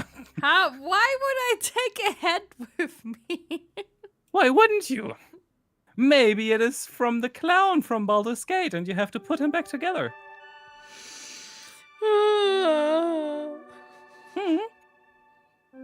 Science. Always learn as if it is the last day. Oh no, it's the wrong direction. Always learn like you live forever. Alright. That makes sense. Yeah, you see? Ross gets it. Why? Don't encourage him! I think in a game a party has a severed dragon skull in their inventory. A dragon skull. Okay, well, let's check that out in reality. Let's go with a dinosaur skull instead. We have to go to a museum to weigh how heavy that is. Then we add the scales to it. The flesh, the bones. How heavy is flesh? Let's get into these details.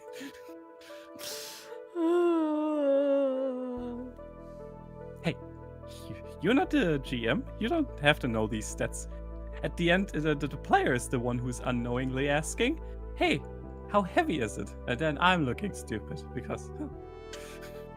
Yeah, and fun fact, we also had that back then with Daniel and Fabian. They ask how heavy a head is. No, they wanted to take one with them. They wanted to take a lot of things with them, including stuff from my shop, where I let them have respite from the crazy things that are going on outside. And I helped them.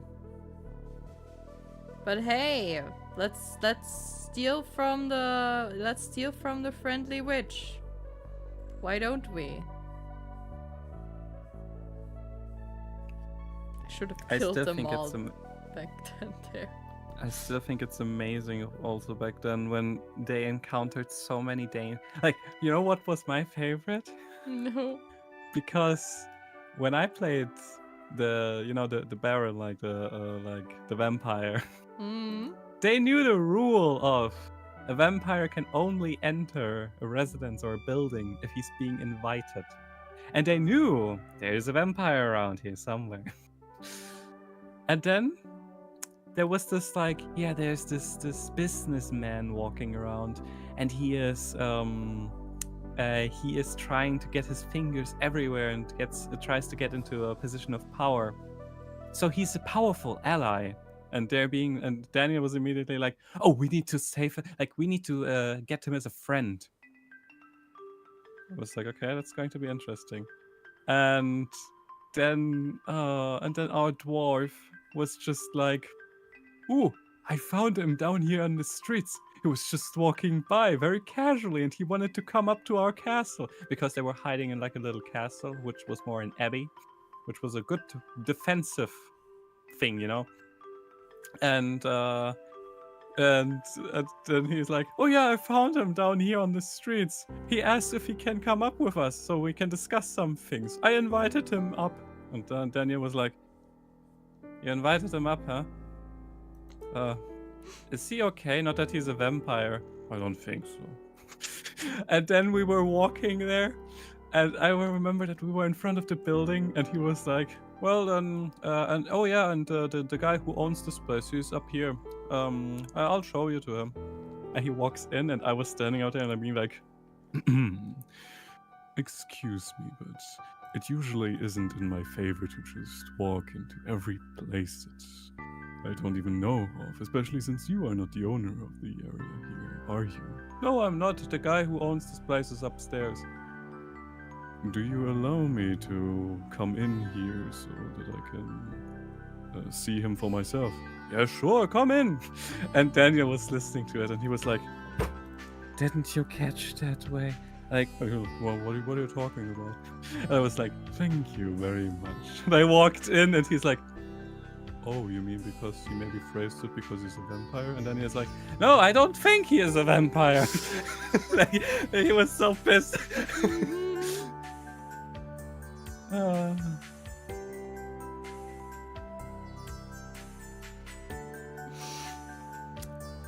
Dun, dun, dun. That was amazing.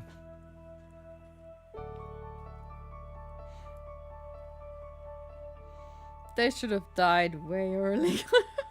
They should have. The vampire had sneak 100. Either he was amazing at sneaking, or what I said, deception, or they were just not. Like this group should have died so many times, but I was very generous. I remember that. Oh yeah, you were. Oh, I just remember that Daniel was also like, "Thank you so much for not killing us, even though we deserved it." And I was like, "Yeah, you guys deserved it for real." Especially because the dwarf, I did so much shit. Like this, what was it? Oh yeah, the girl who is supposed to be very important, and we have to protect her. Oh, there's a trap in front of us. Well, where's the trap? There. Pushes her into the trap. She triggers the trap. She gets damaged. "Thanks for disarming it." I'm being like, motherfucker. And then like, it was also in the end, "I wanna lay her." I'm like, if someone would push me into a trap and say, haha, funny, do you think I would still want to be together with you? 100% not. I think at the end I was just so done for that I was like, let's just end it and give them the happy end. Yeah. Yeah. I would have not given it to them. I would have killed them all. Well, technically they died because Daniel became the new vampire and he killed the group.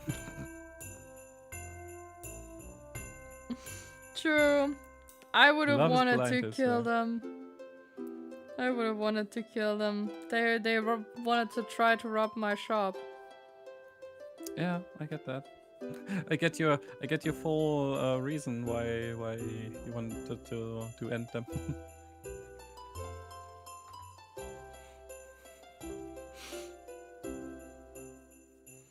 It wasn't really that Bluff was blind. It was more like this man was too short that he could understand the true tall meaning of love. Short. Yes, short. Every dwarf instantly insulted. And I mean it full-heartedly.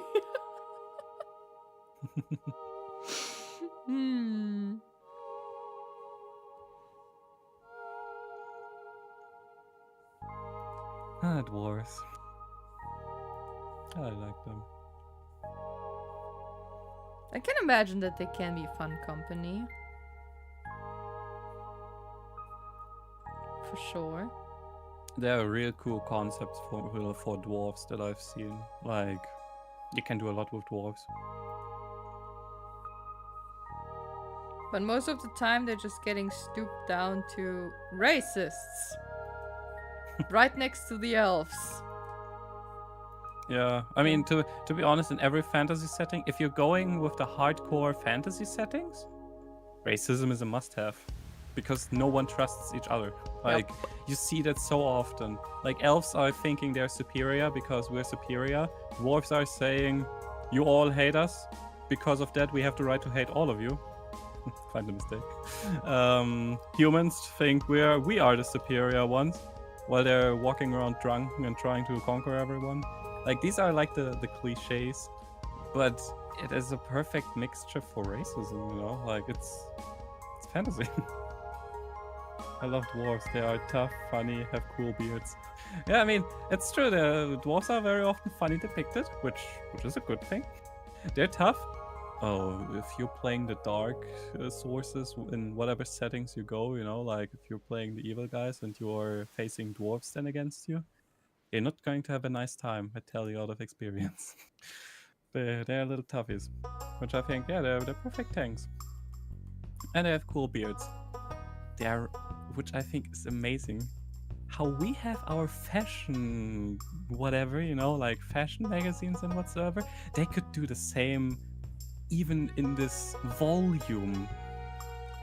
They could do all of this just for beards. I have seen so many concept arts out there for beards. Like, they can be real creative. Really cool.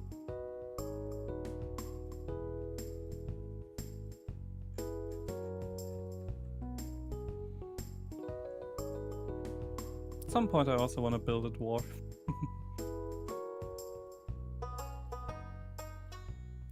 This is good. Yes, sir.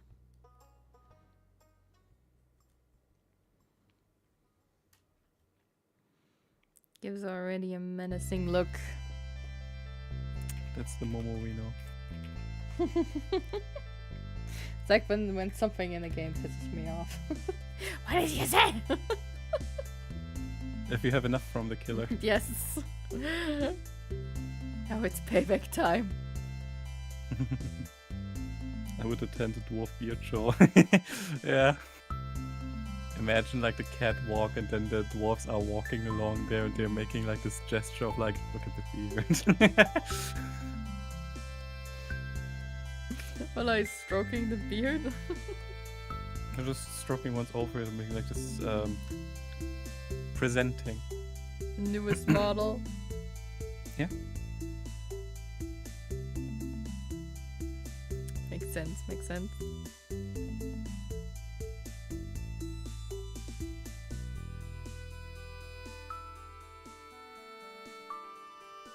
I mean, Warhammer is also amazingly depicting it because they're also making like, I think in the Warhammer dwarves are always having like those cool little, I want to say trinkets, but like accessories in their beard, you know, like golden rings and other things, so that it looks pretty damn cool. Like, it's just fitting to dwarves.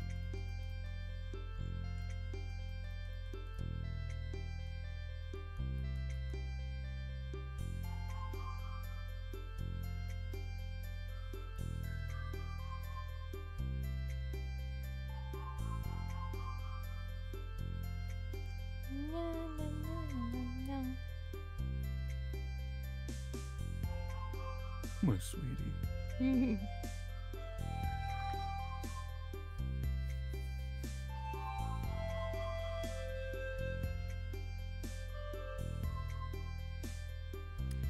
Now we talked enough about dwarven beards. Now we talk about a menacing cutie.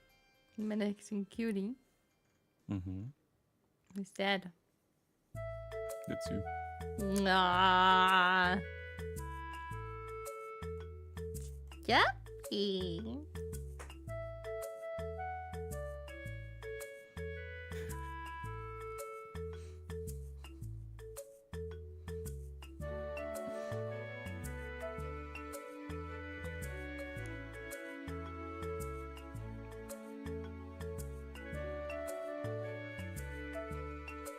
Hmm.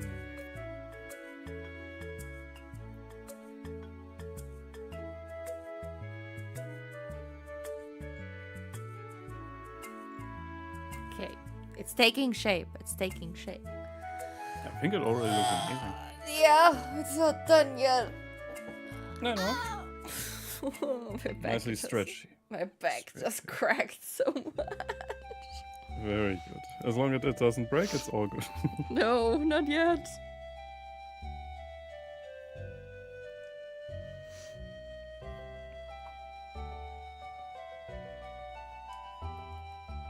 Usually I would now spam you with kisses, but I'm not going to do that on stream.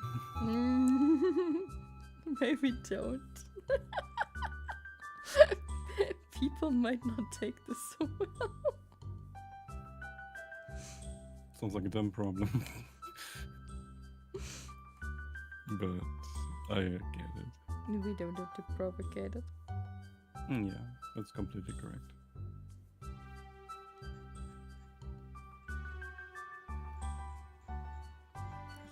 Make a note for it to do it after stream. Oh, believe me, I'll do it anyway. Hi, Nightfall! Nightfall! Check those steppies! Yes, sir. Lurking will be back in about 50 minutes or so. Oh, that already sounds like having stress or so. Oh. Don't leave me.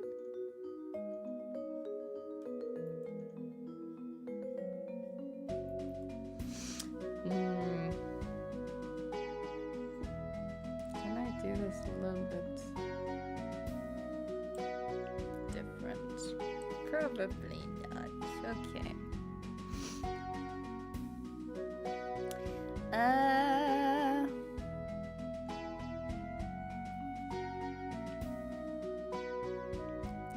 The knife looks kind of weird. It's a butcher cleaver. It's very big. No, it's a Chucky knife.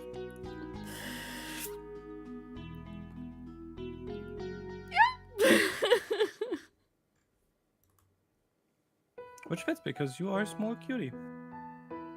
There we go. Schmoy. Schmoy!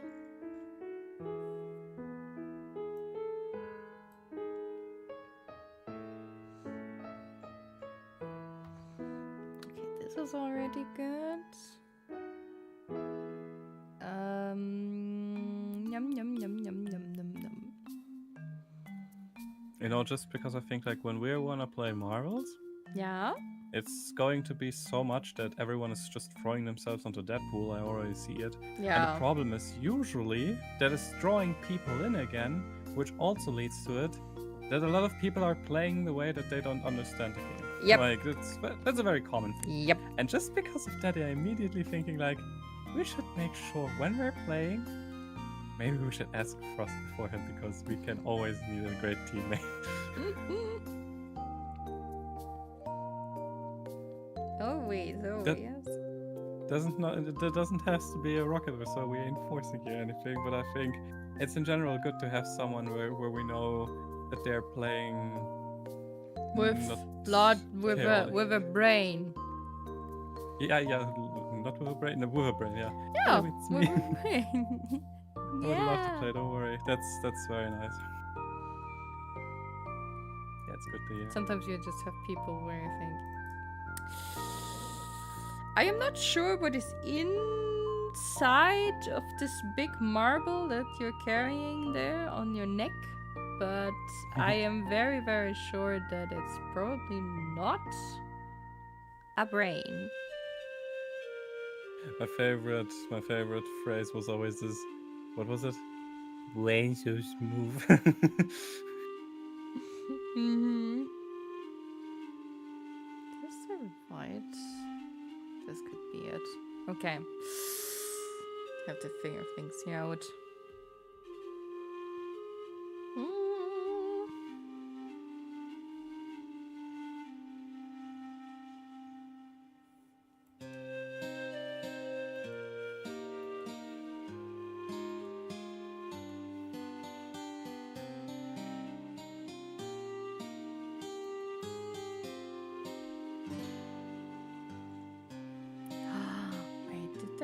They did. Huh? I know what they did here. Like, I'm looking at a reference picture. And I think they did a thing where they added a gradient to the knife.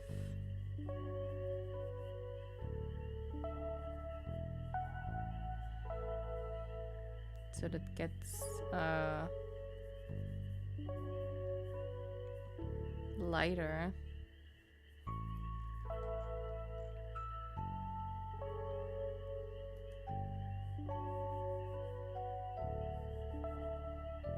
At least I think so. But not for the lower part. So still again, the lower part is not.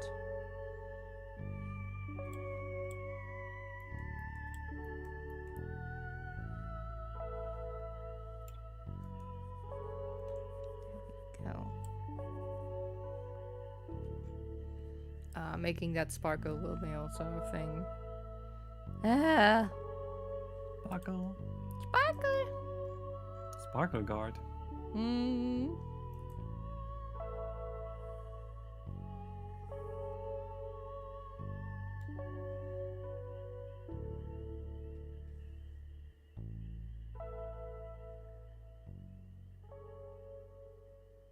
I need some time though, because my PC's motherboard broke and I have to return it to the insurance last week. Damn. What?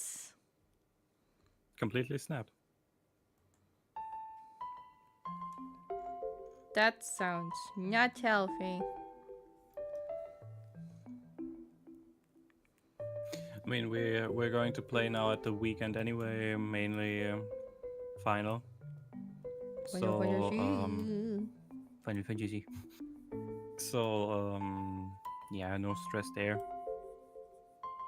And I don't mind, to be honest, to wait a little bit, because if I remember back then in the Overwatch days, when something big new comes, yeah, in general everything breaks down, which is funny because if I think about it, Marvel doesn't have that. Could it be? Like, on big patch days, it's not breaking down completely, right? You mean that you can barely log in? Or that there are bugs and stuff like that. In general, it's something that makes the game unplayable. So that it is rather rewarding if you're literally coming a week later or so. Marvel has something like that very, very rarely, or not at all. In my opinion. I think so as well. Kind of funny.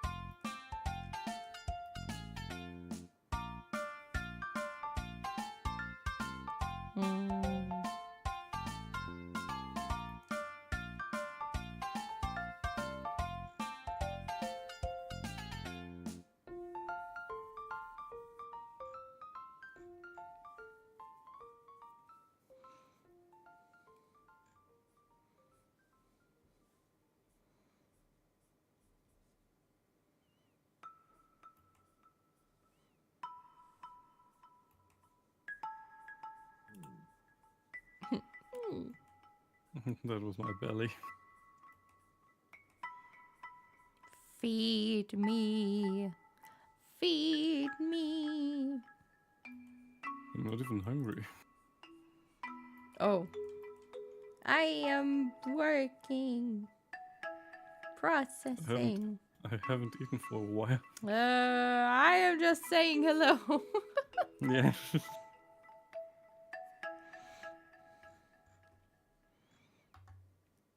We have that, and then... Ooh, I know how to be lazy.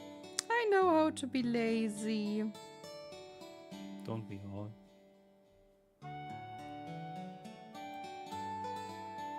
Oh.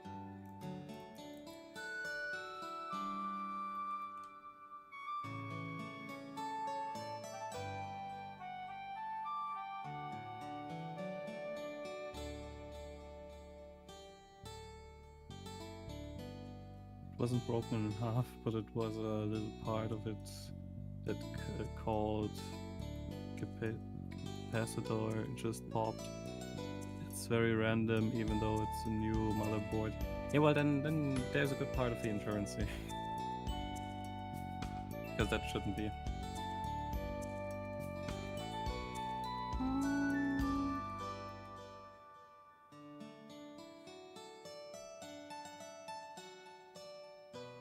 It's very good then. It still sucks because of the hassle that you have to go through to fix it.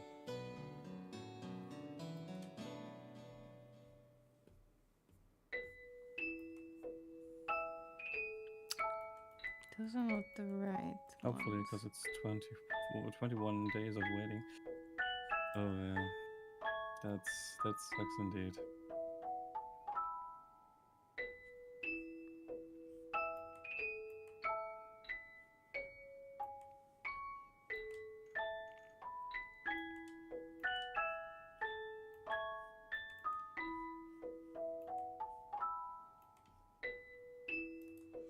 Give me a spark.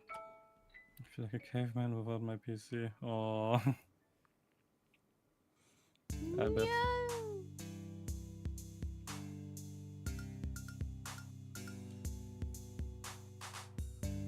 I have to. I remember my mom back then when she was also like, "Oh yeah, you're always just sitting in front of the PC.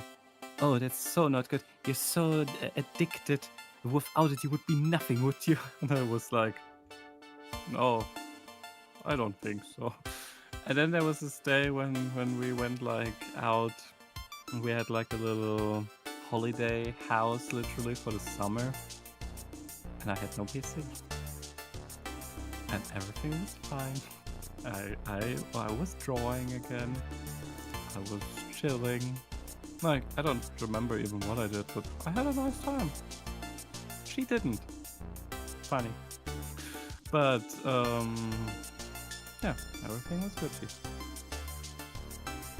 And then later I got my laptop because, yeah, I wanted to have at least something.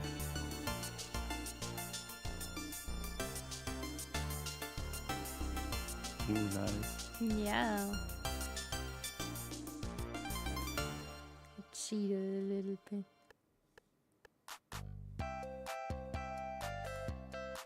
Yeah. Good, good.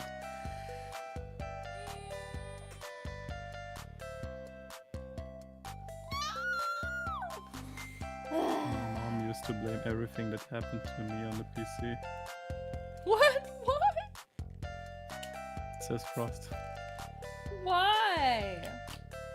Bad mom. The PC is only damaging your health. The PC is making sure that you're growing stupid. The PC is... What else could you throw at a person? I mean, my mom was also back then like, how could you even sit so long in front of that? And then I showed her some games. Overwatch. Lord of the Rings Online. And now she's just sitting in front of that thing herself the whole day.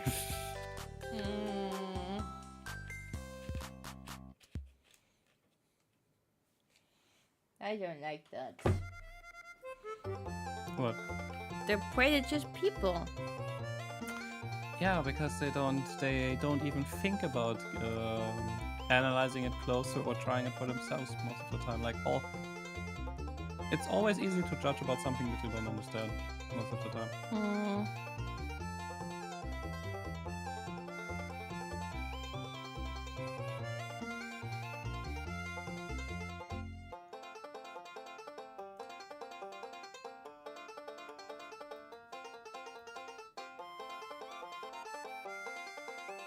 I mean, what I always think is amazing is when my mom and I, when we were walking around us and going shopping, and you were sick, my PC fault eyes hurt, PC fault didn't sleep well.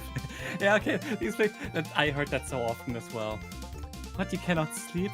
Yeah, well, probably because you're always in front of the computer, and because of that your body is too tensed and so on. That's why you cannot rest. You're feeling sick? I Okay, she never said that there, then she's always being like, yeah, probably you had the window open the whole night. Meanwhile, me, who never has the window open at night. Your eyes hurt? I mean, that can't even be a thing. Well, but they're I not. mean, Well, they are tired then, for sure. That can be. But it can also be different things, you know? your eyes can hurt if you're staring. The problem is, you know, when back in the old days, do you know when they always said that after 1 hour on the computer that you should make a little break?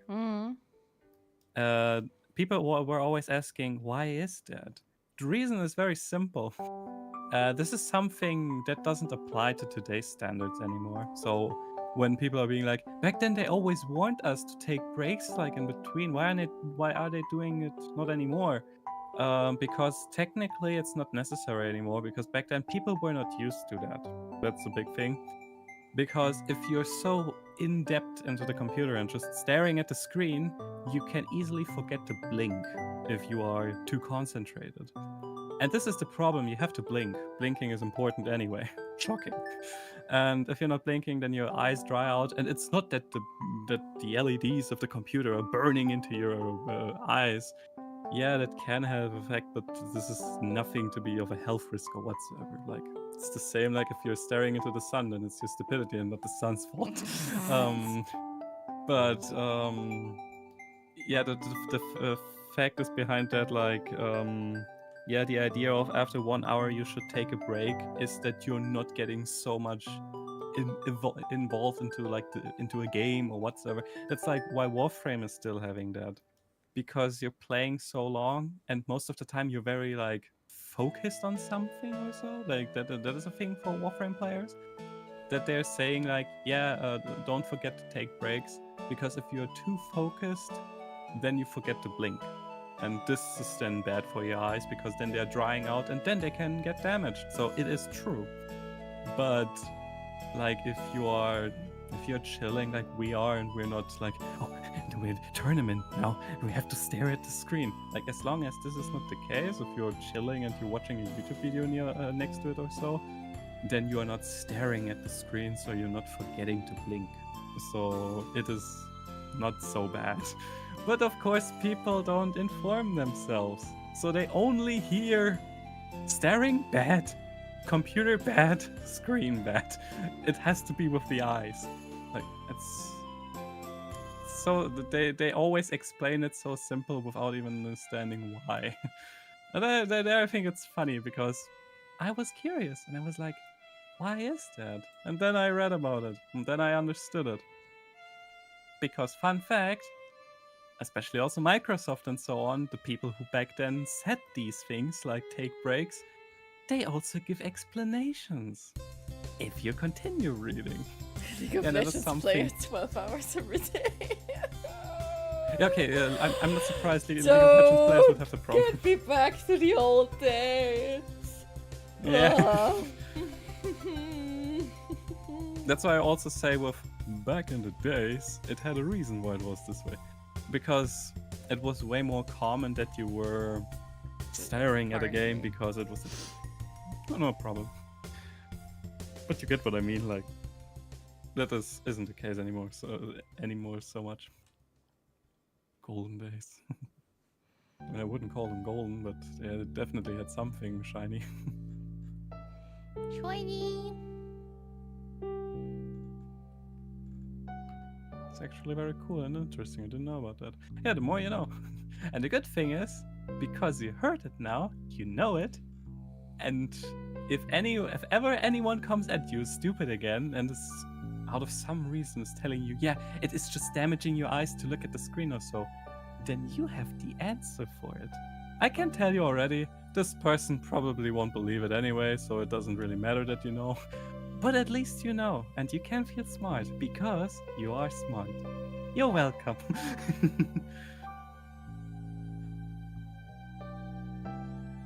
Ooh, that might also not be so bad, because it pops really nicely. Oh yeah. But I don't want to get it too dark, so maybe it's 60 here, that should be good. You have to put a Y at the end of smart. You're a smarty. Smarty!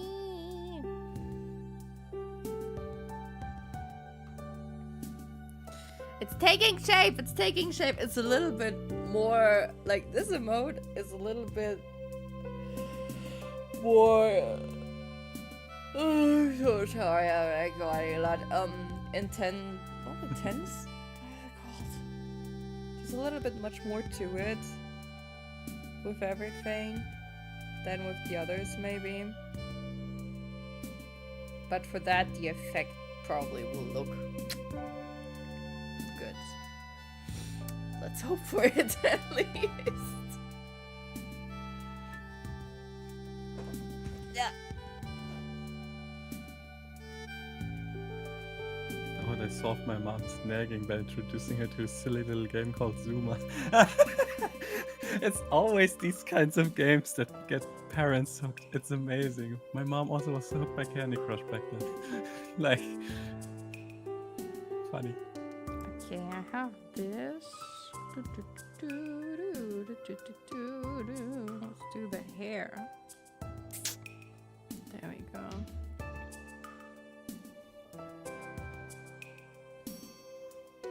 Sweetie, Yes.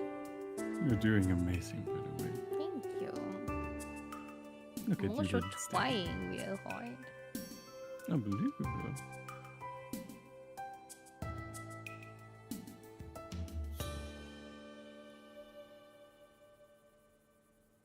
I still like it also with the highlight setting, or like the one above, where you see like at the tip of the hair where you have those little white points for the highlights Yeah. for the cheeks. I think this is like, it's very subtle, but you instantly know, like it gives it a bit more roundness and shininess, but mainly like this roundness where you'd be like, oh, they're so cute.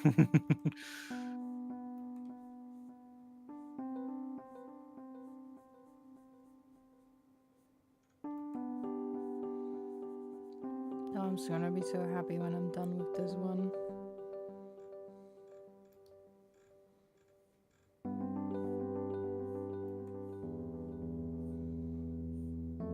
I mean, it's fun to make, it's just... It's so much.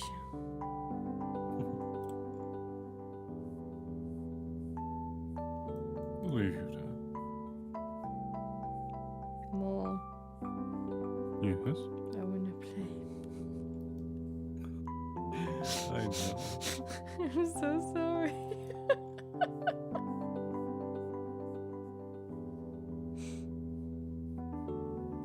I know, sweetie. I know.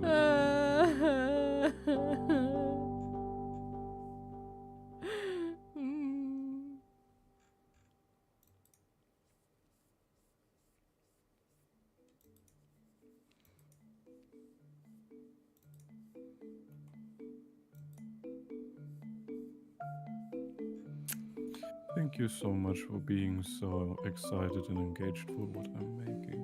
Yeah, of course. Who else is playing with me? No one is, otherwise. Oh, the misery. Everybody wants to be my enemy!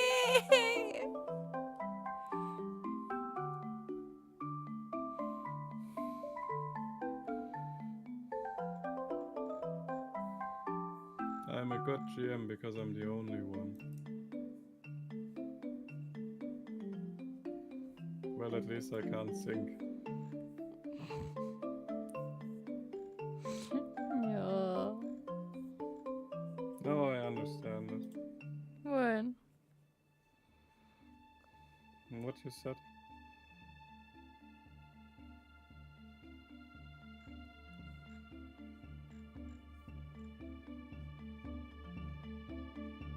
Oh. I wouldn't want to play with the others. I want you all to myself. No, but but because you said like that I would be a good game because I'm the only one. Because no one else would want to play with you. No, that's not what I meant. I meant like that you're like, because no one else is playing with me. I meant like, I don't have other people to play with me. You know? I know. It was Now not I a know. criticism of your capabilities or anything. It was meant of like an appreciation of, you know, I want to play with you because you're the only one around. It doesn't matter how good or bad you are. Like I just want to play. Well, if you would be bad, then I would probably also not play with you.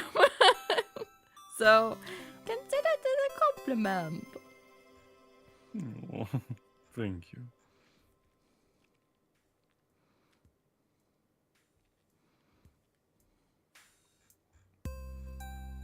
Oh no, I'm getting...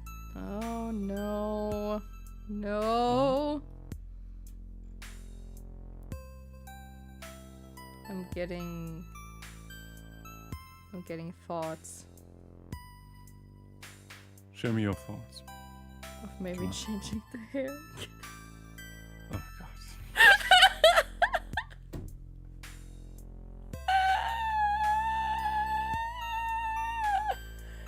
You know what I think is funny? Dying inside. My creative mind is a mess, and I hate myself for it.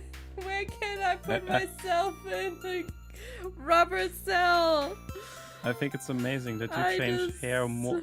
That you change hair more often than the Romans their armor. I deserve to be there. It's just this part. It's this part. It's just. That's cute. Yeah, like it's in chibi form, but like if you have it like in real form, it's going to be. I don't know. Okay. In real form, you can make it a bit more bushy. You can make it like. Wait, now I have to look through anyone who has that. You're not going to find anything.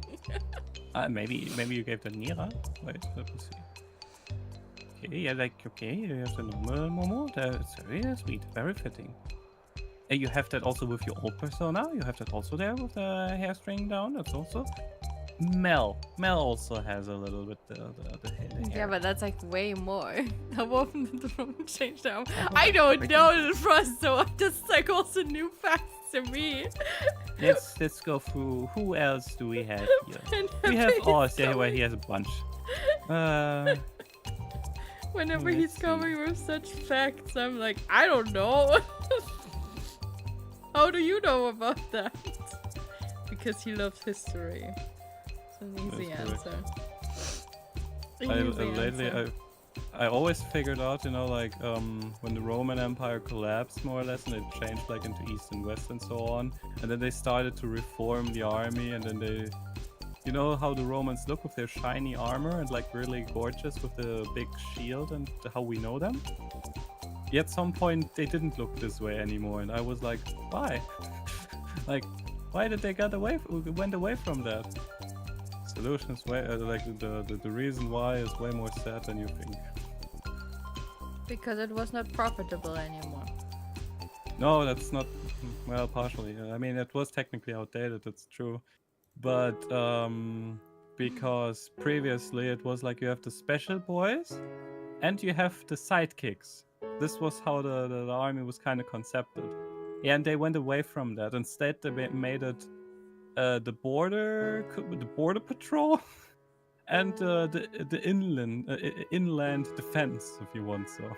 And because of this kind of splitting, they made it like, yeah, everyone is special now. And because of that, no one was. And it was kind of sad.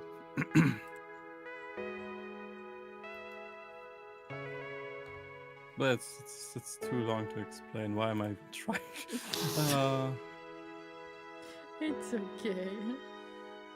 I think this is interesting. It is! Okay, it is. Don't worry about that. Why am I looking through my art now? This is not you. I don't know. I mean, hey, well, you also drew Nira once, so I can also. Where's Nira that you drew? There. Yeah, well, the hair is completely different here. Can't wait for more stream for the romance. The fun fact is, last time I was just going through YouTube, and I saw a VTuber, like a random VTuber, and it was a guy who looked a little bit like Enzo with this like fan, like with a shirt, and he was like a teacher in front of his class alike. Like this was his persona, and he was playing strategy games. I think he was playing Europa Universalis or so. And he was telling with that also history facts. And I was like, my man, you have style. I like that. I liked it a lot. So I subscribed. But yeah, I was like, that's kind of cool. I would like to do that as well, but I don't have so many facts. Like I know I have, if I make my research, I do that in general, like deep research. But I forget numbers, and I don't have like a nice presentation where I can come with all those facts. It's more or less like I know the history and I explain it cool so that it's more interesting. You know, I still want to stay true to the facts because I don't want to. Like I don't want to be like Hollywood. Like you can recount dialogues from Kings of Queens. Very funny, funnier than the series itself. Yeah. Yeah. Exactly. He was telling me so funny things about the series, about the TV show. What was happening in there. It is funny. And made very funny voices for the characters. And then we watched 1 or 2 episodes of it.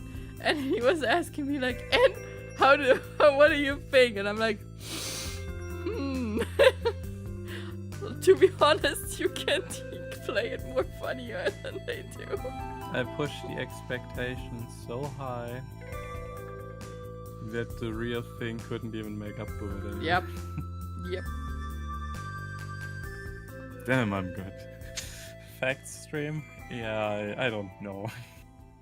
I think I'm probably just going to play a game, and while playing it, I'm going to tell it, and I'm not saying it's a fact stream. I'm just it's going to just say more playing game, and meanwhile I'm going to completely tell about the history about whatever I'm playing.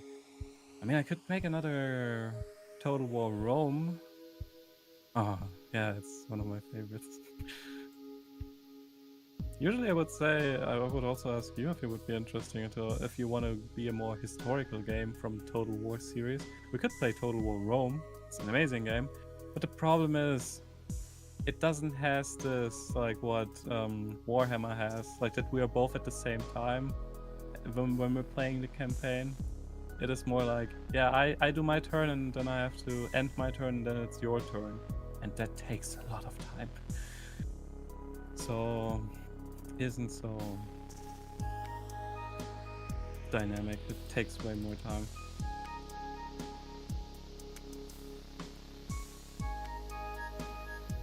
Okay, I went through all of our characters. Mm-hmm. Didn't find anything. See? I mean, Mini Nima. Oh no, that's not Mini Nima. It's Mini Ryo. Baby Ryo. This one sketch I doodled? Yeah, that was very cute. I have that here. There she also has like two strings of hair. I know, because you keep almost everything.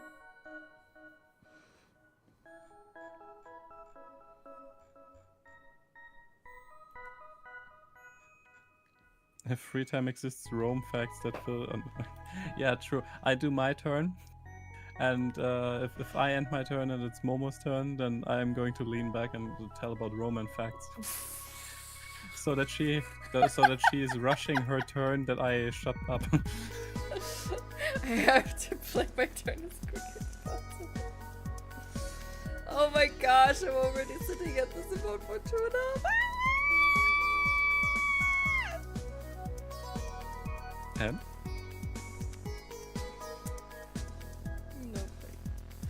I thought I would be faster. Hey, we're making it cozy. I'm talking about fancy. I know. not complaining about that. It's just.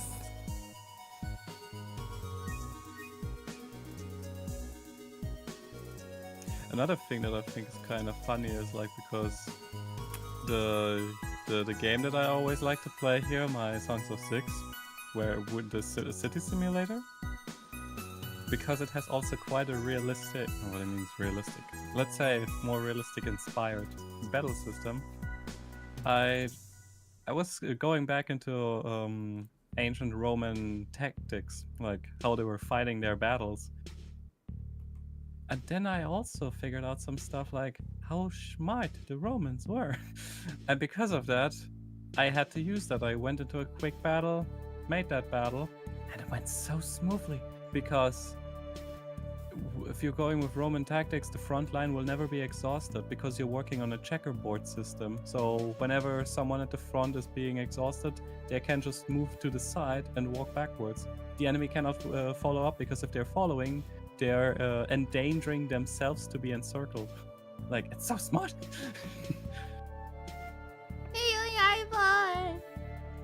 Hello, Nightfall.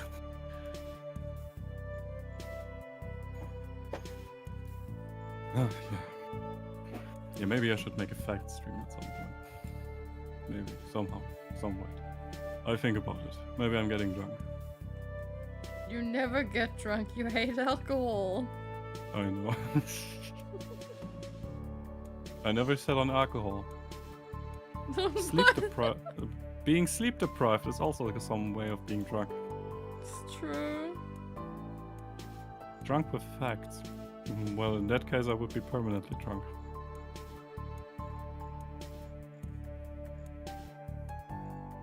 How often I look stuff up.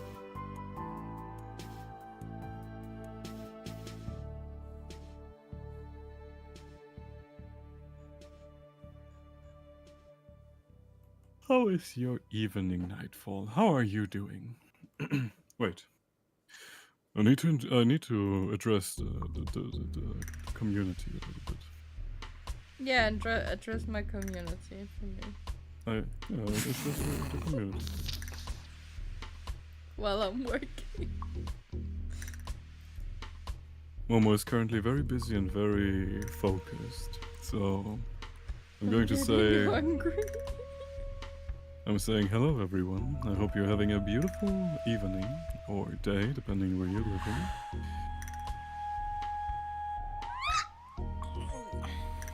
I'm EP, just took a shower, had dinner. How are you? I'm EP too. Everyone is EP. EP sleepy. There's a freaking weather! That is very much accurate. I hope you had a nice dinner. I hope you had something nice. I'm doing good. I would say better than before. Yeah.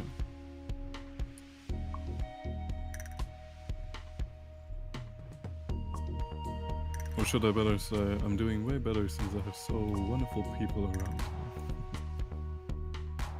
Be careful, he's in slimy mode today. Slimy? What? I don't know what you mean. Yeah. If you're looking at me as mistrusting, then I have to say... looking at you mistrusting.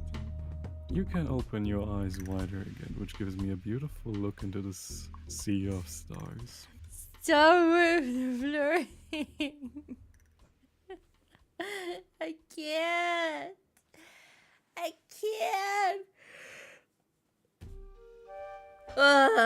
Okay. You continue entertain. I have to open the window and stretch. I have to go stretching. Do that. My bones. Will you do me a favor? Yeah.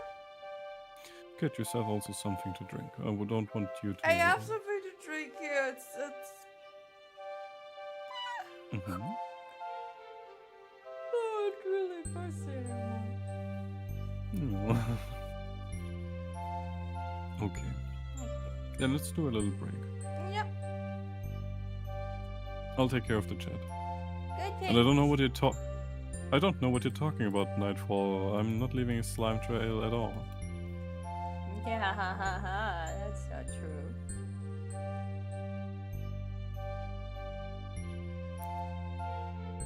Oh, strawberries. Oh, it's strawberries. It's little bears. Oh. Hmm.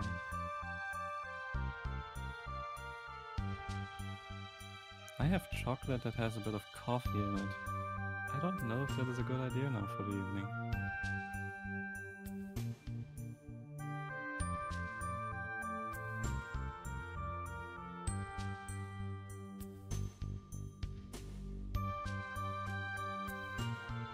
No, I'm getting myself also a snack. Let's give you some snack there. It is safe now. I have no idea what you're talking about, Nightfall. What are you accusing me of? Strawberry swirls. Oh my god. Delicious.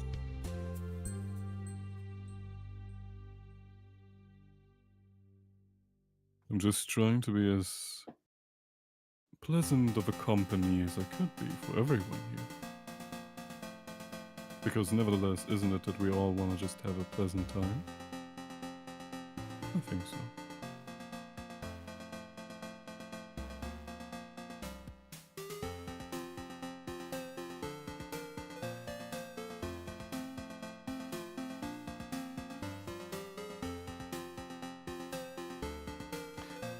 I should tell you guys a story, huh? What kind of story would there be to tell?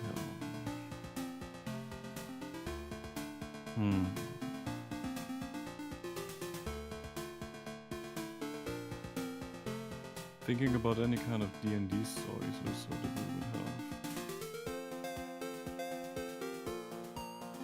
have. What is this?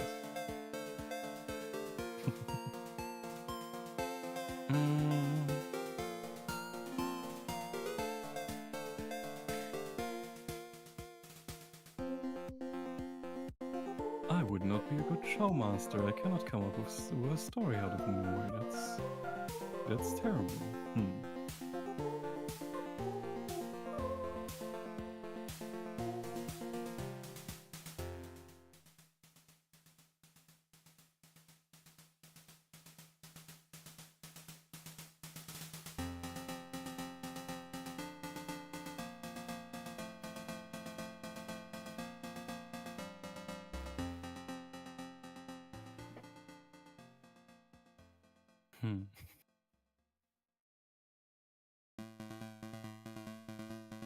Maybe because I'm so... Tell us a D&D joke. A D&D joke, yeah? Okay. Oh, yeah. A thing that you learn as a GM, because, you know, I'm a long-term GM. I'm stuck in that.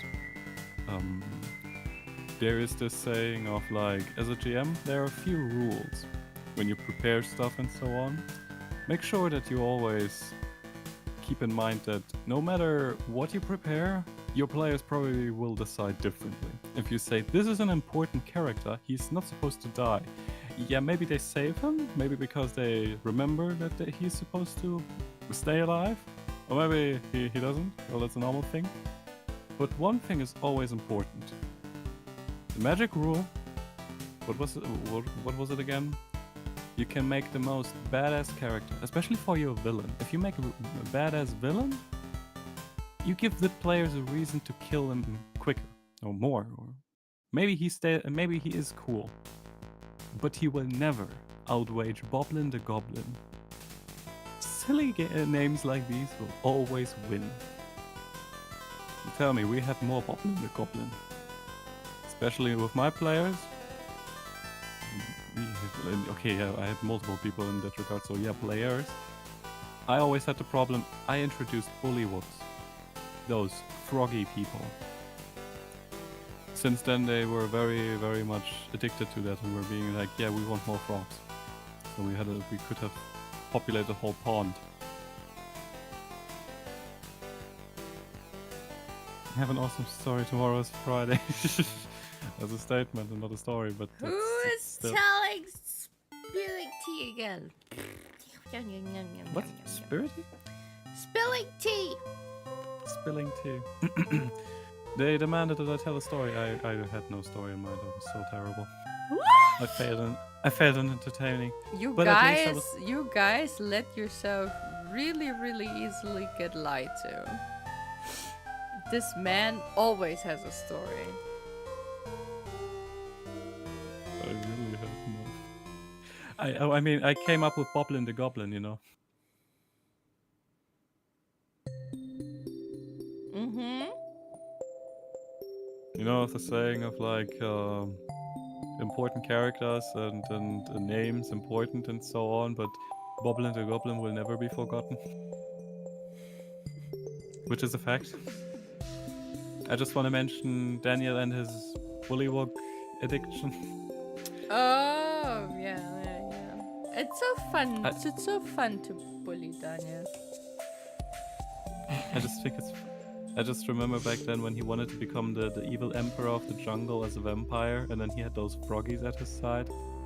And there was the chief of the froggies, and he was being like, there's someone coming around and we have to kill them. They're the only one who know about me. If you help me, then I'll make you my minions, and we will manage the jungle. Like, this was his plan, more or less. And the froggies were like, yeah, cool, we do that. And then they were checking out a temple, and they knew this person will come into this temple. So how about we go in there first, clear it, and then we prepare an ambush. That was the plan. So first of all, they had to fight against all those monsters, which went smoothly at first. Then they came into the final room, which had 3 big ponds, like 3 big, I want to say puddles, but yeah, ponds, or pools, better said. And he's like, something is fishy here. I don't trust the water. Hey, I have frogs. And he turned to them, and the chief of the bullywugs was called, I don't know how that would be translated, but he was called something like Proudfin or so. And then he was going to the chief and was being like, Chief, I need your man. I need someone to test the waters for me. And he's like, oh, well, that's easy. Hey, you, jump in there. And the bullywug jumped into the water, and suddenly he was starting to scream and drowned. And that was the problem, because, well, frogs shouldn't be drowning. So they knew something was off, and it was a water element in the water that was killing everything. And Daniel was like, okay, how do we get the water element out of there? We have to provocate it. I have no idea. Chief, do you have an idea? And he's like, yeah, sure, we attack it. And then he called his archers, and just imagine how there's a pool, like a big pool, and there are like 5, 6 frog archers coming, and they were all shooting into the water. It looked very dumb. But they even succeeded, because the water element then was very mad and came out of the water and attacked them. And I mean all of them. They didn't expect that. A few drowned, a few died, but they succeeded. And then he was looking over, and there were 2 more pools. And he was like, Chief, I also want you to check out these waters. And then the chief just went to his people to the other pool, turned around and was like, I need a volunteer.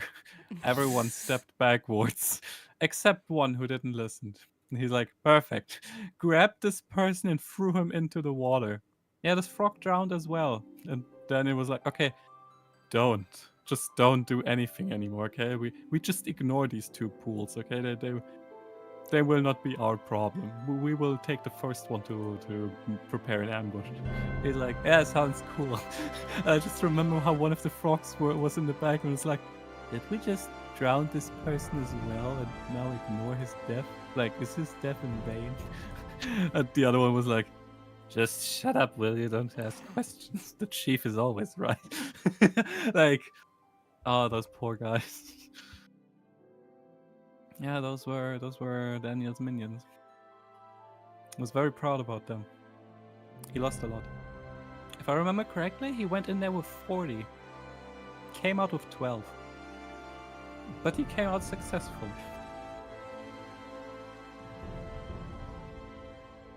I giggled every time you said that goblin name. What do you mean, Boblin the Goblin? Such a boblin.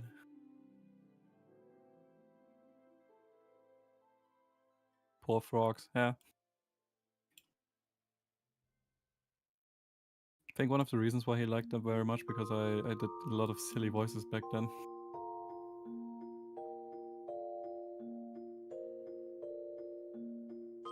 Yeah, that name is awesome.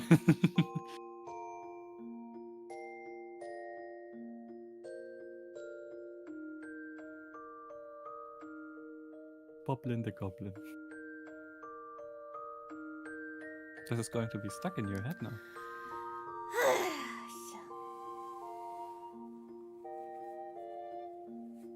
I ain't talking too much, by the way, am I? No, I was partially gone because I had to flip my nuggies. Oh, very good. Nuggies. Par excellence.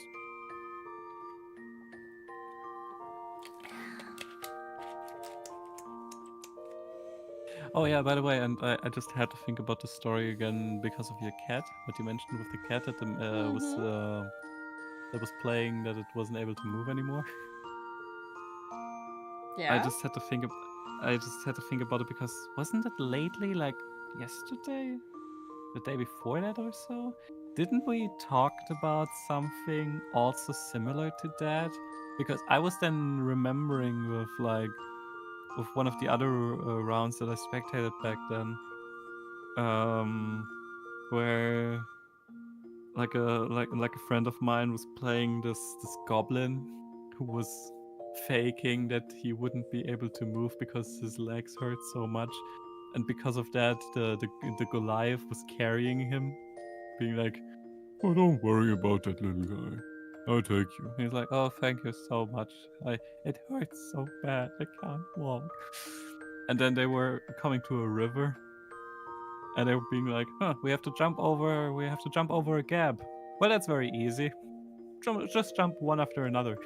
And the Goliath was like, I'll throw you over to the other side. And he's like, how about you just jump? I'm in. You have me anyway, don't you? I'll throw you now. How about you don't? And because of that, they got into a fight, which made the goblin struggle, so he fell into the water. I was very mad about that, and he would have nearly drowned, but they managed to get him out of the water. And as soon as he was out of the water, he was walking out of it then and was being like, "You idiot! You would have nearly drowned me! I cannot trust you anymore! Our friendship is over!" And being like, "Wait, I thought you can't walk. Why are you standing?" I was standing there looking at them, and then he just fell backwards. "Oh, my legs!" They'd be like, "Yeah, you know what? We don't believe shit anymore. You're such a fake."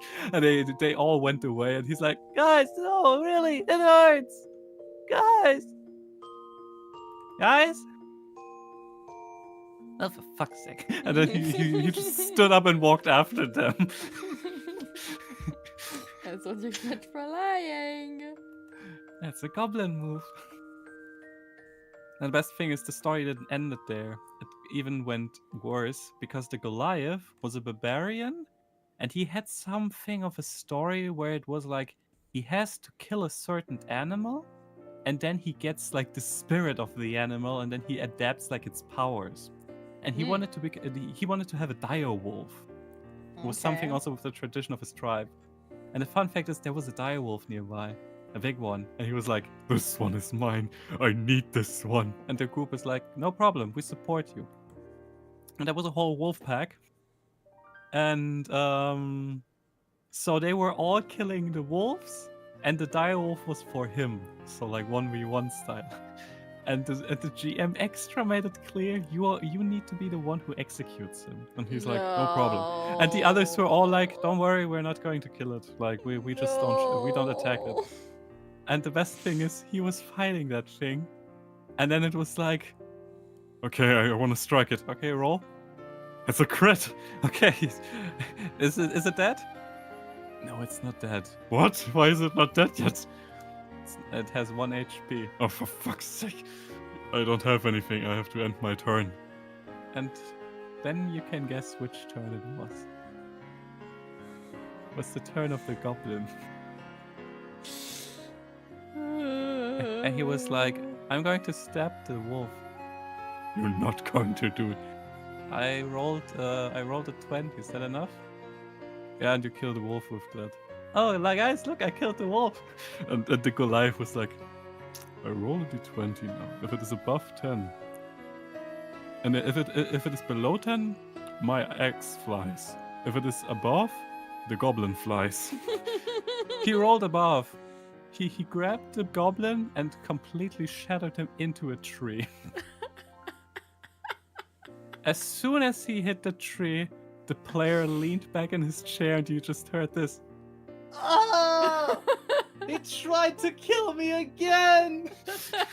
And everyone was like, are you serious? Like, what's going on now? And the healer of our group, of their group, was then being like, is he injured? Are you injured? I'm dying. Is he lying? How about you roll me an insight and you roll me a persuasion or deception? I crit it. I have a 16. And what do you say? I'm dying. He is dying. I mean, like, I wanna heal him up, and he literally had just 2 HP. He lost 2 HP. And I used the level 3 spell slot because of that. To heal him. Like, this is this mentality that I mean. No, to be fair, this is a dangerous thing to do. To have such a person in your party. Because either you are going to be okay with it, or it's going to become annoying. A good evening, Frost. Bye. Have a good evening. Thanks for stopping by. Yeah, bye. So I think this is something very, very dangerous to balance, in my opinion. Because you have to communicate that, and if the character is not seeing any development pretty early on in some kind of way, I would throw them out. That is the thing, because one of the reasons like why he did all this, because he loved to play this chaotic. And the thing is with him, he's a nice guy and he always asked beforehand, because he was someone who wanted to make things clear. So he always asked everyone in the group if they're okay with this kind of behavior, and he was completely open to talk about things. Like he did that on stream multiple times, and well, he also mentioned it like this. He only didn't mention it. There was only one person that he was in war with, and that was the GM himself. And because the GM was always very rule based and didn't want it to really rule of cool wasn't a thing for him. Yeah, and because he disliked so much about that, he was being like, yeah, how about I make it a little bit more fun then? Because literally the fun was missing in that round. And so he was the fun factor. And yeah, that you felt that a lot. And he even had character development. I mean, I get that. Like when there's like really like literally no fun in the group, then I would also say like, oh, we need something to lighten the mood. Yeah. Otherwise, this is going south pretty badly at some point. I think that was also a lot of times the thing with his characters, because he was missing a little bit the freedom to be chaotic, because everyone was a little bit like, you know, very strict, and so he was the chaos factor. And he also didn't saw enemies or allies. For him, everyone was the same, being like, I don't trust any of you, except the ones who were nice to him. Because, for example, the cleric was nice to him.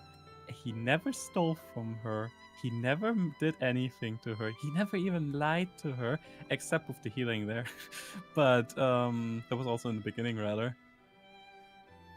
Well, but to the others, you can imagine that. And I thought that was funny. I really thought it was funny.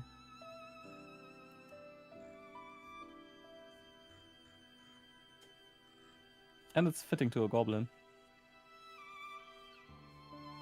Yeah. I think for me, I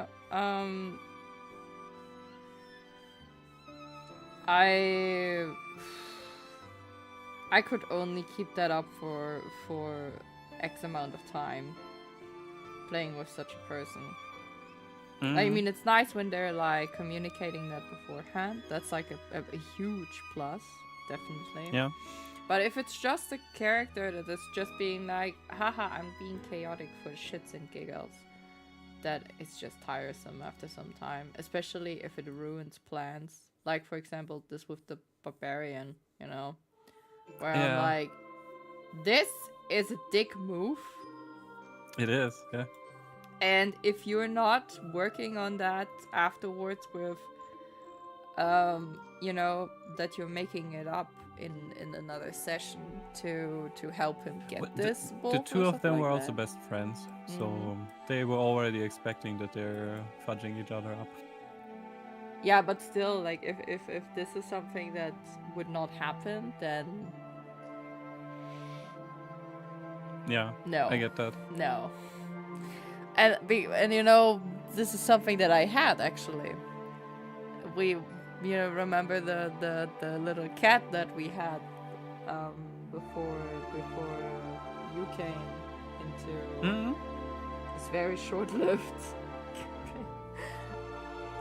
that just stole shit, even though I told them explicitly to not steal anything because I am vouching here for them, and I would get into trouble. Yeah. And I'm already on the thin line in general with, you know, with what I'm doing, because people were looking at my character and being like, we don't really like what you're doing, so why don't you just, like, you know, sit down and be quiet and do what you're told. And yeah. And then having like this kind of thing, and the problem was not for me of like that it happened. The problem for me was that there was no apology. There was no like communication. there was no communication, like nothing. And it just, yeah, it just felt like you just want to do this for the shits and giggles and to be chaotic, but this is like, we're playing here a campaign, and it is also partially a team effort, so I expect to get a bit of team effort from you. Yeah. In some way or form. Yeah, the communication is immensely important. It's super important there, you're right there. Because otherwise it's just going to it can very quickly happen that you're getting annoyed because of that. That stuff is, it can ruin your immersion, and it can ruin your day and your fun at playing the game. Yeah. Like, for example, like this thing with the Goliath, or like the barbarian who is trying to complete his one step towards his big quest of getting such a spiritual animal thingy or whatsoever, and you have to be the one who kills it, and everyone is supporting him except for this one character who just fucks it up in the last moment. And it wasn't even, if it would have been an accident, yeah, sure, but this was like made on purpose. So That was intentional. That was a basket move. yeah. Basket. So, yeah.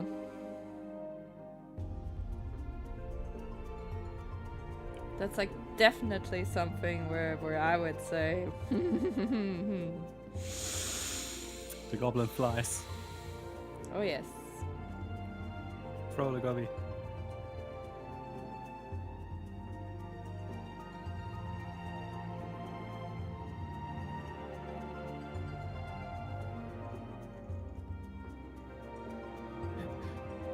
I think Haroon would start her experimental healing methods or bandage the kobold to bandage mummy.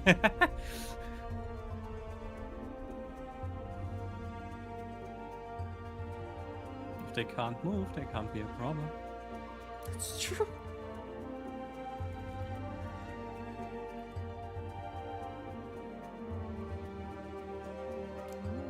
Like this. All the outlines.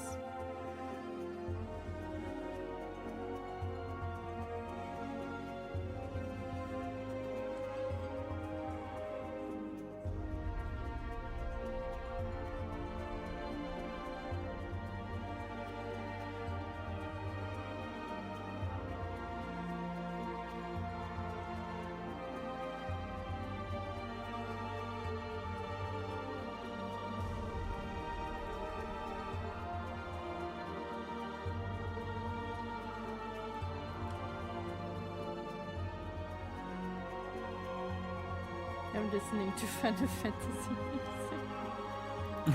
Show. Yeah. Yeah, it takes me back. I have to admit, I miss it a lot. I really miss it a lot. No. Which sucks because I have this kind of like relationship with it. Mm. Ah.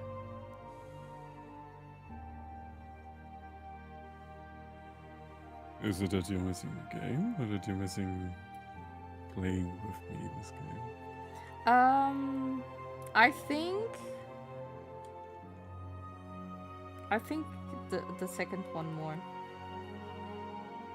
Because in general, because we had it so cozy back then, I mean. Yeah. But I definitely also miss the game. Kinda. Mm. Makes me want to play it.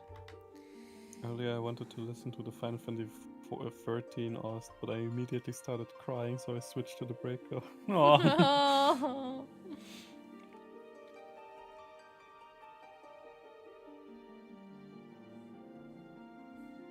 Okay, let's see how this looks. Yeah, I would say good.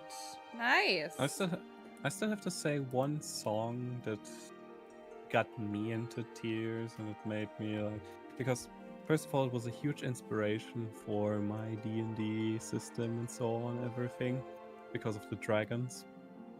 Was the dragon song from Final Fantasy 14.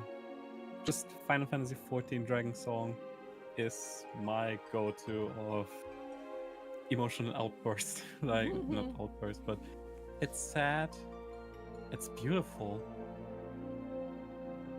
I like it a lot. Can only recommend it. Yeah, right now the starting menu screen music is playing. Nice! We had it! 3 hours! It took me 3 freaking hours. Great. You're doing great, sweetie. No! I think I'll continue the comfy one because I already started this one, so. But first I'm getting chicken nuggets. Yeah, do that. I need the chicken nuggets.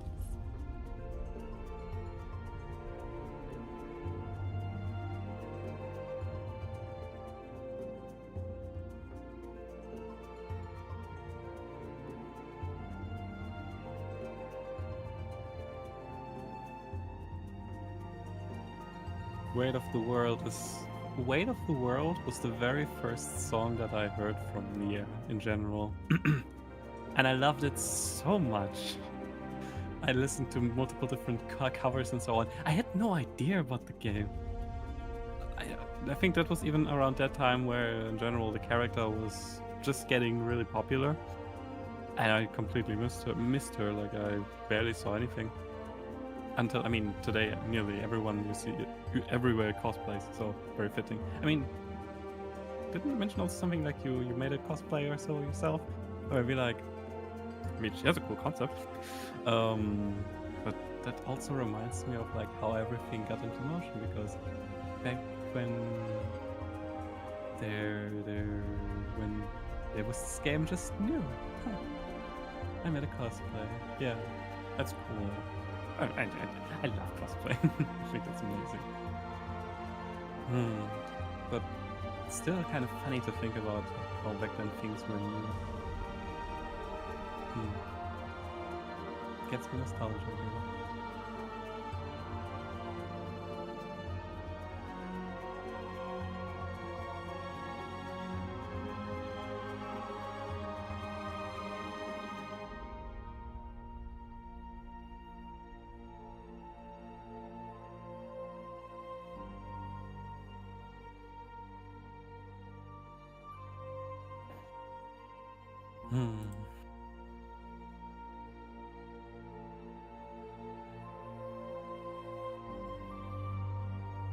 The music track I avoid is from the game. From the game? Oh, you mean from Final Fantasy XIV?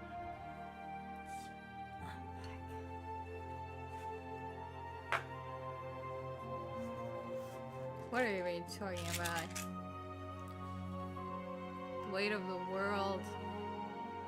Oh, I know the song. It's like the one from Neo Automata. Yeah, It's very iconic. I think it's very beautiful. Yes. I'm a sucker for all these sad songs. I mean, before I got to know you, I listened to so much sad music. It's changed. But I'm still a sucker for it. Like, I still love it. RPG Maker game. Ah, okay.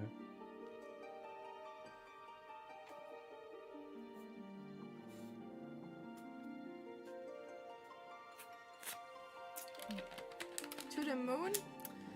I heard it is very, very sad story of a man that promised his dying wife to get her to the moon or something like that. I think that was about the story. I have never played it. It is on my list. Maybe I will play it and then we can cry again together. If you play that and I play Heavy Rain.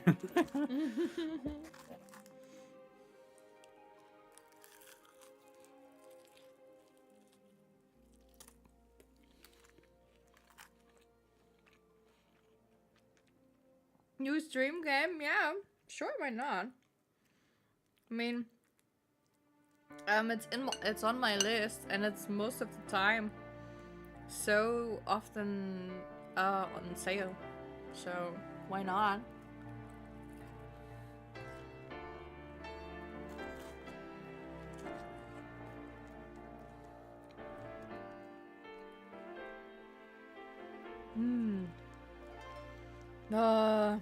I really Bon needed appetit. that. I really needed that. Stuff your belly with warm nuggies.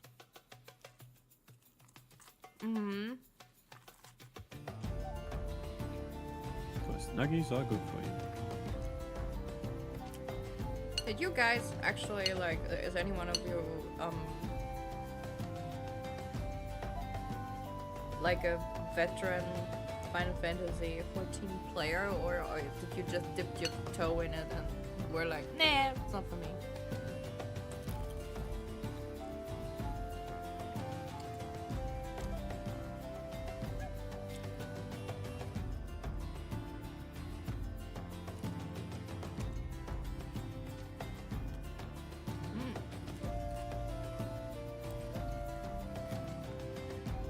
Why wants the old man to go to the moon?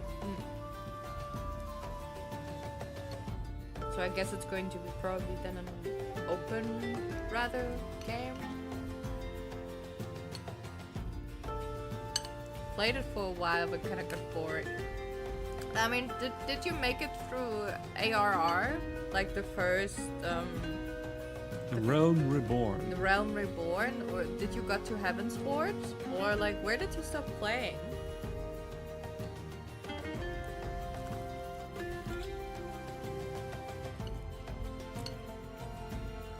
Oh, that is a very easy thing to find out. Did you saw a little guy get decapitated? If yes, say yes. Well,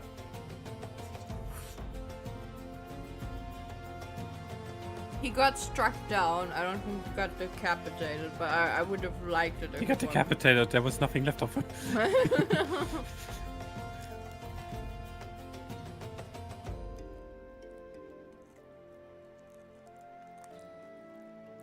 Let's ask it like that. There was a region in this game that is a huge kind of like medieval castle like thingy on a cliffside that only has one bridge that leads to it, and that is Ishgard. Have you been to Ishgard? Honestly, I'm not sure. If we don't even know if the little guy was decapitated, then that means it was a You've long heard time the ago. name, okay. Nom nom nom Nom nom nom nom. nom nom nom. Nom. Hmm. I had to resist so hard and not just smooch you.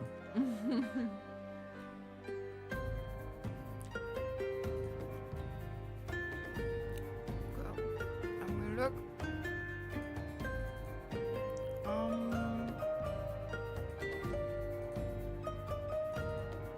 One of the last regions was a village in a forest that you could only access by airship. I think that's still ARR. I think so as well. A village in a forest that you could only access. No, wait, that could also be Heavensward. But it isn't in a forest if you mean the one in the skies. Yeah, true. That's not forest. Mm-mm. Wait, let me look. Here. You know what is funny? Only for that, it would be worth to start a new. It would be.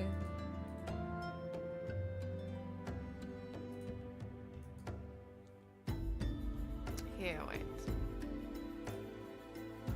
Here, have you been to this area? It's a little bit shitty cropped, I'm sorry. Is it at the start of level 15 when you travel through the different cities? Yeah, I think so as well.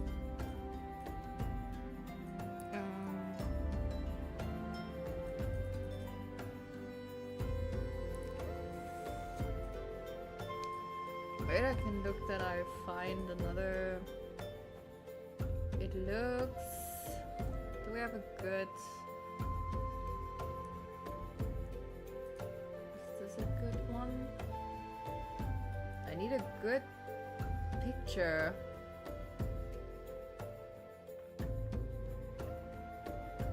Where's this guard?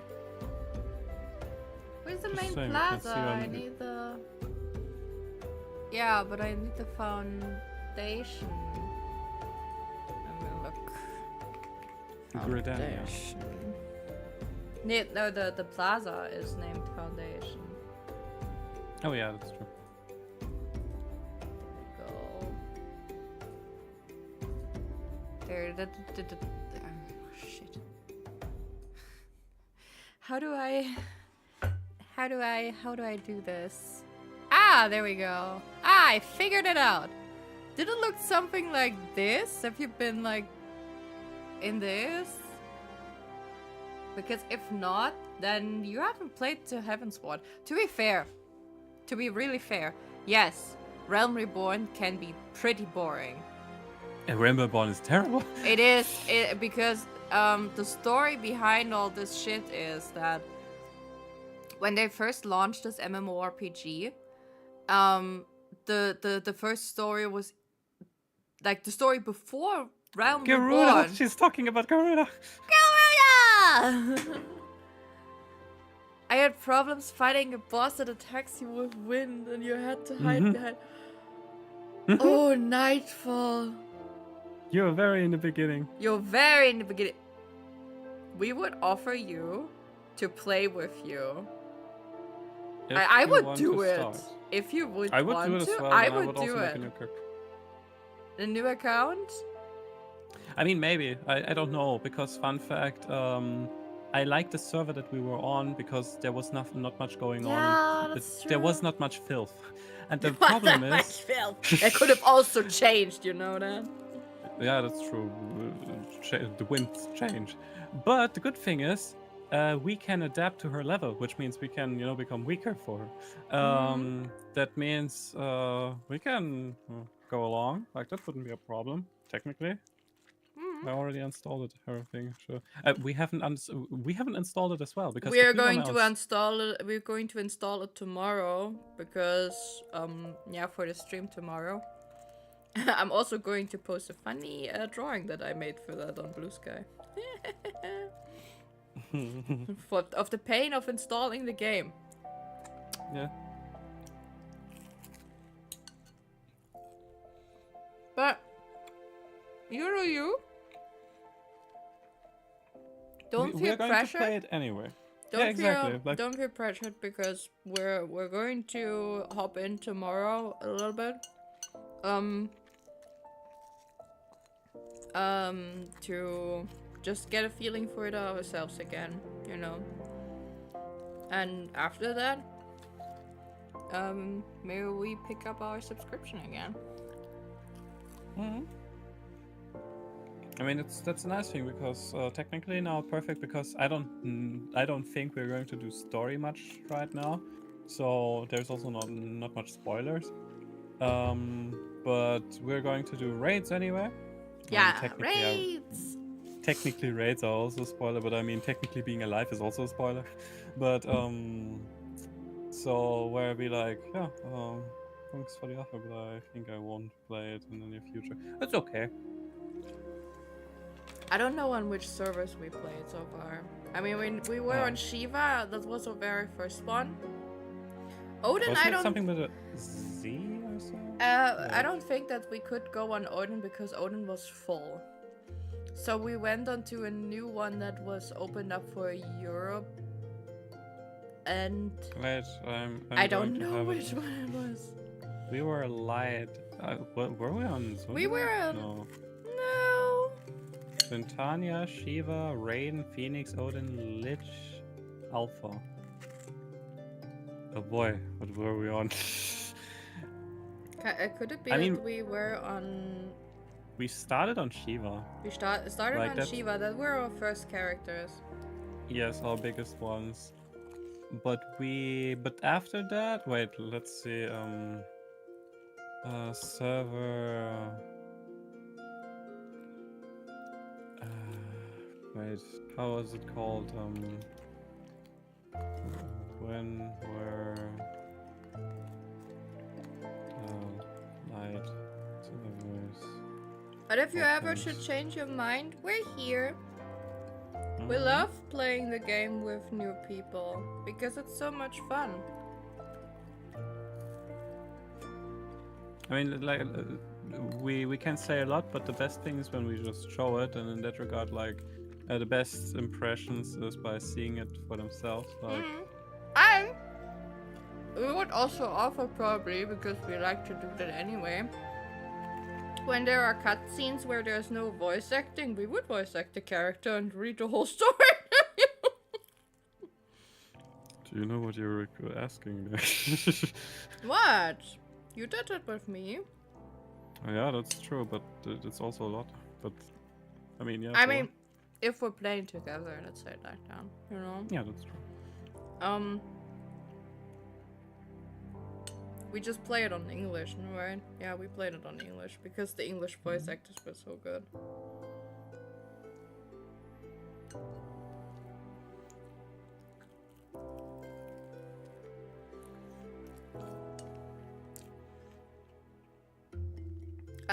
It was. How was it with the free playing, the free trial? 14 Wait. days or so. Yeah, like wait, when? But when was the last time that you played? That's the question. If it was like more than.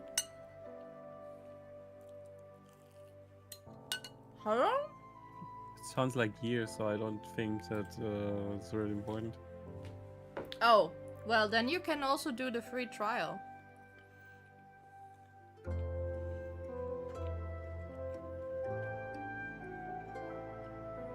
I would like to help out when items were needed because for me it isn't much work since my storage is still full of beginning material and crafting materials. I was also so much into crafting stuff. Like, oh, I love this. Like, at some point you could lose yourself into crafting. That's like also why I wrote in Saturday that maybe if we're like up for it, that this is probably then going to be more crafting stream of like, you know, the fun stuff that we want to do. I just feel it so much if I'm reading like the inventory full with crafting materials. I'm being like, oh, that describes my life. Like back then, with my first character, character was roleplay like a carpenter. So yeah. Wait, I have a question. Yeah. From Nima and Sean.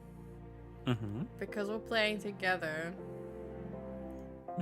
And we would probably also do the story together. Well, we're doing the story together. As always. Yeah. Which one of us would be the warrior of light? Everyone. Everyone? Wasn't it also part of the story that it says like there are multiple warriors of light? That's why we're also summoning multiple ones? Well, yeah, but doesn't it mean like that there are multiple warriors of light only through different, like, you know, timelines and dimensions? Oh, I never listened that much into that, just to be honest. I mean, if we are able in a fight to summon everyone... Wait, let me look. Without a... I did probably not. Because to be honest, it partially was... It didn't feel like it was explained. It was just like a... Yeah, this is my Pokemon trap card, and now I'm summoning my friends. What? You can do that? Yes, I can. We're like, yeah, we did that the whole freaking game. But suddenly it's a thing. Ah, okay. So the AI says there isn't strictly one warrior of light per timeline. While the player character in Final Fantasy XIV is often called the warrior of light, the concept is a reoccurring title for World Server. No, that's not what I wanted to know. I wanted to know in Final Fantasy XIV, and not in other titles. Yeah. Not in other Oh, here. different... Yes, the player character is canonically the singular warrior of light for their timeline, chosen specifically by Hydaelyn. While other adventurers are merely blessed by light, so Echo users, who aid them. However, the lore confirms other timelines have their own warrior of light. And the multiverse concept explains how these different heroes interact with the player's world, sometimes merging realities, but only you are the warrior of light of your specific reality. So there would be only one. Favoritism, I see. I think you wouldn't be. You would be a warrior of light. I think you would be. No! I was the town's watchman, you know? Like, I don't want to go through the suffering. I'm just a bookworm. So Party Finder is canon. Yeah, this is completely correct. Yep, they tried to explain it with that. I mean, I just want to say my favorite part was with Emmett, you know, in Yeah. Shadowbringers, where he was being like, how the heck are you doing that? Like, where he was just like, but you're still just you, and all you... I got your friends, like, they're all exhausted, they're down, they're dead. And you will follow soon. And you're being like, I'm not dead. No, you're not? I got my Pokemon trainers. And then suddenly everyone appears. And he's like, the heck, you can do that? Like, even he didn't do it. Yeah, like, it worked. Oh, but Momo, Yeah. you know what I miss? No. The music in Endwalker. You remember the one at the very end, like Yeah. in the Yeah, last yeah, area? I'm too stubborn to die from that. yeah.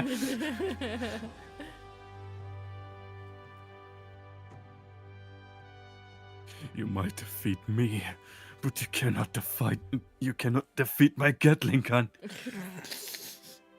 Welcome to the mechanist.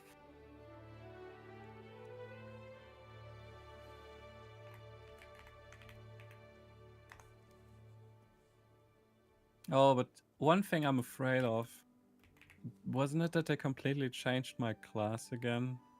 Which one? Like, what is it? Astrologist? Oh, yeah. I heard that they made some changes. I also remember partially they made it easier, which was sad because previously it was like, yeah, if you give this card to them and to them, then, you know, buffs. Now it is more like, yeah, just take it. I don't know. I heard that they changed something again. I think what they should do is that they give you a choice which version you want to play. I think that would be more fair. But That sentence doesn't narrow it much down. Look, I said it changes over the years. Yeah, that's when we were beginning to play already. Things shifted. When we yeah, stopped I playing, got it to shifted. know the easy version, the version that came after the first one, and people were saying like, yeah, the first one was like way more, well, not complicated, you know, but you had to actually think and pay attention what card you're drawing and who you're giving it to. Oh no, you had to think. Yeah, like, oh my goodness, thinking. But I think it's kind of sad that they were just being like, oh, people are mad. People cannot, you know, read a freaking tooltip. Oh no, well, we have to make it even more easier for them. Fuck reading. Summoner shifted so much. I think Dot and Mage will never happen, but I wish they wouldn't cut it out so much. Well, for the summoner, I would be happy if they changed the summoner because the summoner was boring AF. And they did. They Right changed him. after White Mage and Scholar. Honestly, after a day of work, I don't really want to think a lot while playing games. Yeah, That's like why fair. take only the class that you like. Take only the class that you enjoy. Like I started to enjoy Sage very much.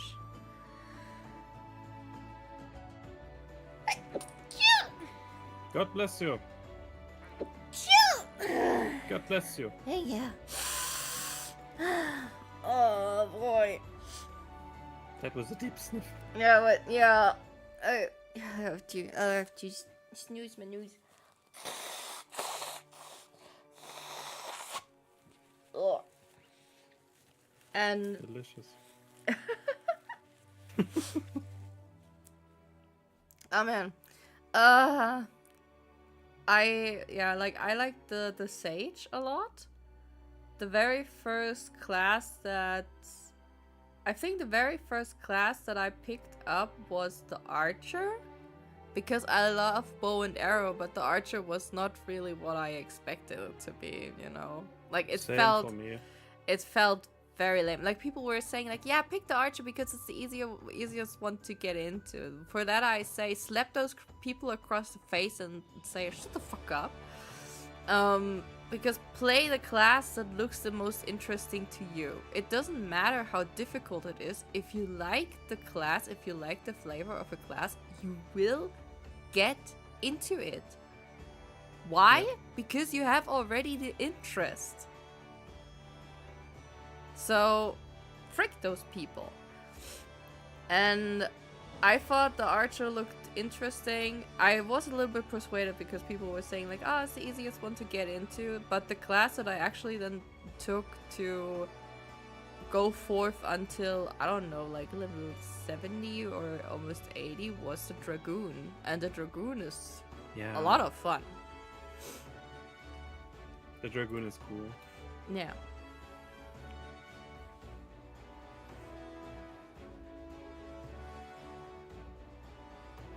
To cut all the dots in this for the summer, make them flashy feel a bit if too much was cut out at once. Oof. I remember because I took the other job class for the summoner. And I remember that it was just a pain in the ass to level it. And it also didn't really, like, the rotation for the summoner didn't really felt good for me at all. I don't know why, it just never felt good. It's the same like for the scholar. White mage was just plain boring, to be honest. Like...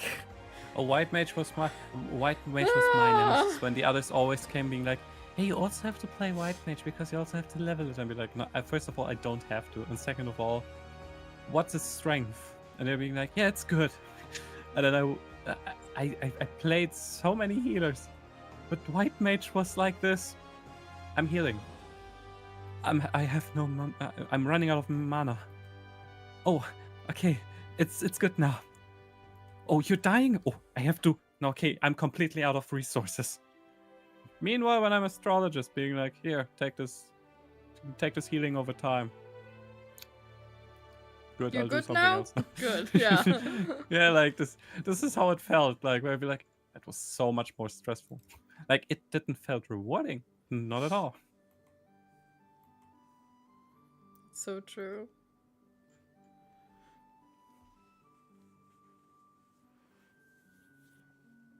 I think a lot of the old classes have to change. I think they did the right thing of changing some classes definitely and adjusting to make it more fun for people to play and not so tedious.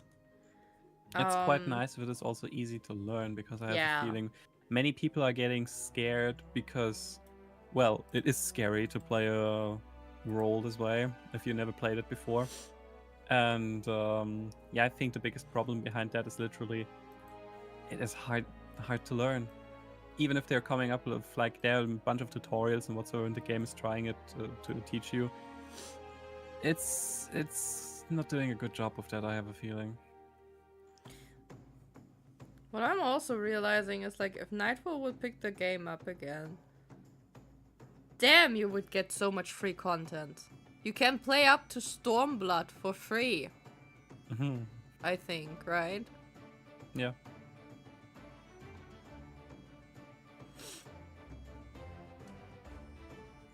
So, damn.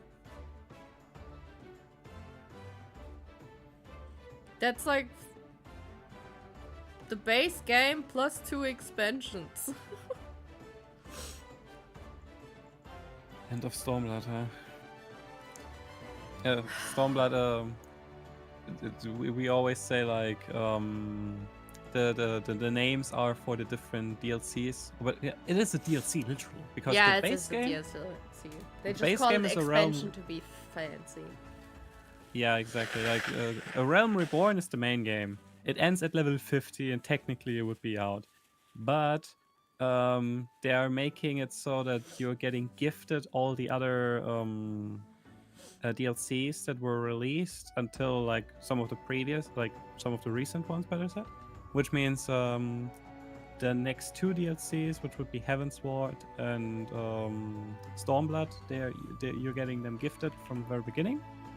And if you're then buying the latest DLC, which right now would be Dawn Trail, then you get all the rest too, which means then Shadowbringers, Endwalker, and Dawn Trail. And Dawn Trail, yeah, like then you would get, like, everything. It's a nice way of milking a lot of money, just by the way. Plus, with like every this game is freaking expensive. with and I don't every like wasn't it with every no, with almost every no, with some expansions, you also get new classes that you can play. Yes. Like there's also extra content beside the main quest. And Like in general, it's just a continuation of the game. It is like Yeah, it's like it's a like- live service game, but they are just saying like, yeah, this year is a DLC if you want. So every you can... expansion is adding 10 more levels that you can level your classes. And it sounds very expensive because it is very expensive. And usually I'm an enemy of this system completely, and I very much hope that that changes. My only problem is that the game is good. So Wait, I have a question. Nightfalls, do you like dragons? are you coming this way? Huh? Yeah, I'm coming this way. You really are trying to convince, huh? I am just offering what there is to explore. That's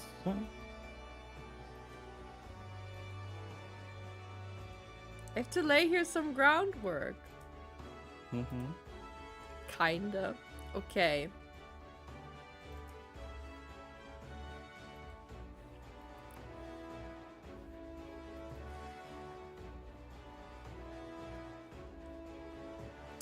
Because I think if you are enjoying kind of like Kitty cat and bunny person. We have something in common. I'm more kitty. But first of all, you can play as a kitty cat or a bunny person. My honey bunny. Oh right, Nightfall shouldn't know this. You can also play as a bunny. Like it's a race. You will see it tomorrow. But also like I know. Well, I don't know when you played the last time. You said many, many years ago.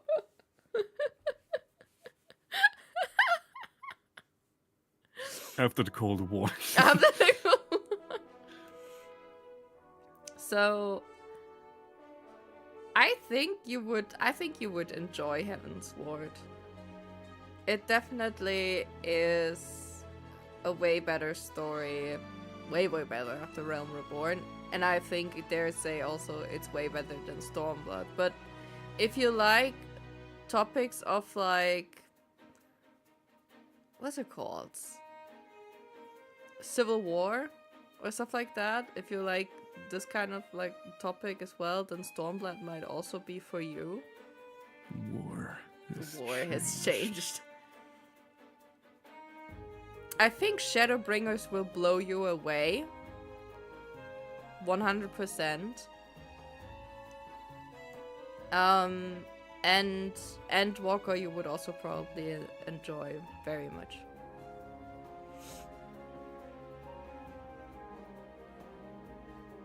Last time I played was shortly after the first DLC drop. So after Heaven's Ward?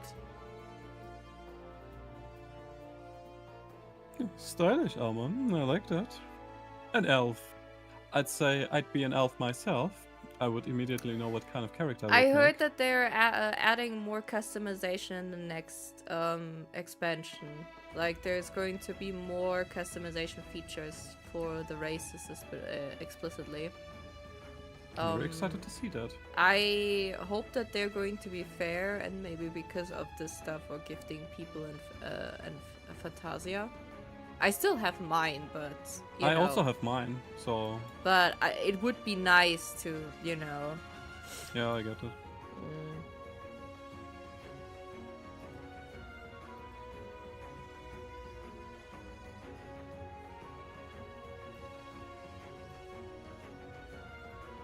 Wait. No, I have an even better idea what would convince Nightfall. Sexy character. You will definitely love Estinian, you will love Graha, and well, maybe Thancred if you grow onto him, but you will definitely enjoy those characters. Those are some sexy men. No, you're pulling the sexy card. Oh yes, I'm pulling all the cards. I'm asexual. Fuck. that was a good one.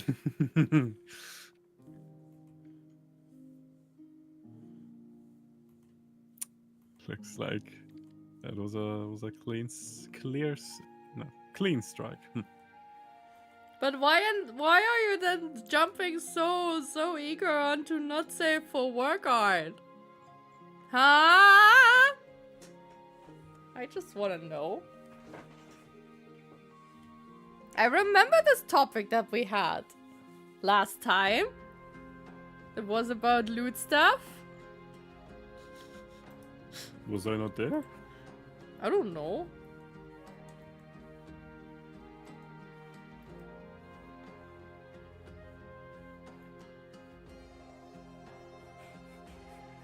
I like the aesthetic of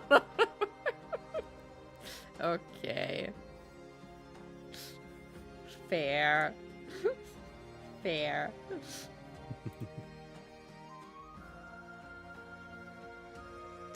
Give yourself defeated. You cannot No!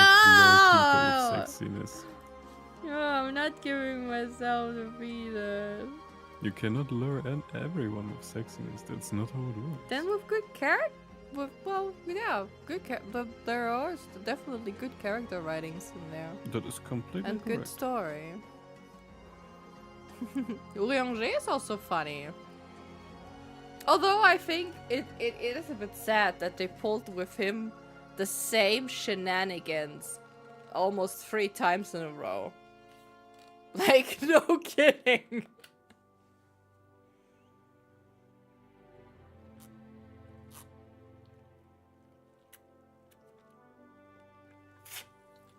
I think that was a bit much. No, not the JoJo pose. I mean the fact that in the first arc, in the first story, he was like this mysterious dude, you know, and not for a good reason. And then you get a little bit more stuff of finding out, you know, what he was up to and stuff like that. The JoJo post they also did 3 times. Okay, that's good to know. But like this whole secrecy stuff, you know, and that he has to keep a secret and stuff like that. And because of that, he was mostly just absent. They pulled that almost 3 times in a row. And I was like... And they attempted it a 4th time. They attempted it a 4th time in Endwalker. And I was like... Can you give this man some rest? Like, at some point, it's just too much. Just let it be. Okay? You know what I still think is funny? Hmm? UwU was one of my inspirations for Enzo. Yeah, because of the way he talks. In general, he also has superior ways, you know, because he is superior. That's true. He knows shit. I don't like death foreshadowing. Yeah.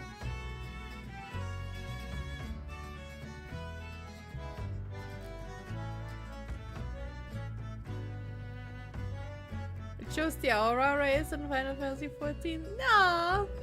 Yeah, they're pretty cute. They can pull off quite some cool outfits, to be fair. Here's the thing. Might surprise you. First race that I played, I was an ordinary woman. And do you know why? Because in the game, there was an option that you could get a headband from a kitsune. So that you had like kitsune ears.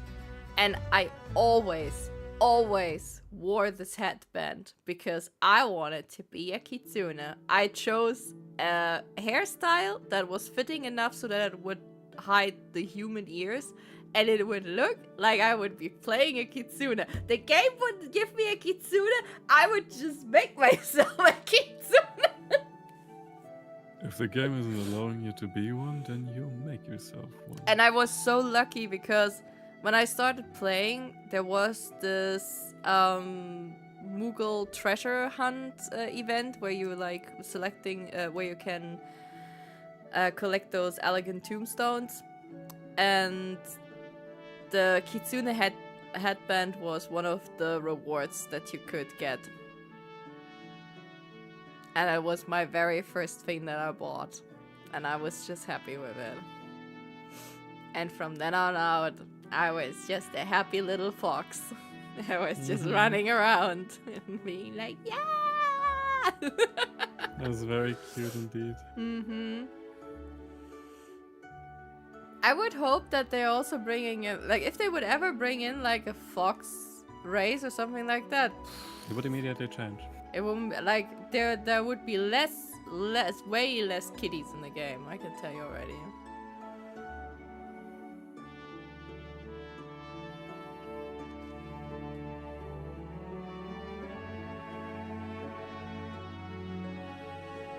I was once asked where I got the one eye mask from my character. Yeah, there are like different cool things, and some things when it comes to clothes, they're pretty hidden. They're not so they're not so openly laying around or like easier to get. And some stuff you get through crafting, some stuff you get just from a like random NPC that is just selling this stuff, or from a special dungeon. Like It was a round one reputation quest. reputation. Wasn't it here with the beast traps or so? Right! Yeah. I love the beast traps, fun fact. Oh, you remember the little insect dudes from Oh, Heaven's Sword? I do. I like them so much. This little guy being like, I want to be free. I don't want to be stuck with the hive mind. I want to be an adventurer like you. being like, And then you I'm going had to to protect this find little him one. a class and everything. And yeah. oh my gosh.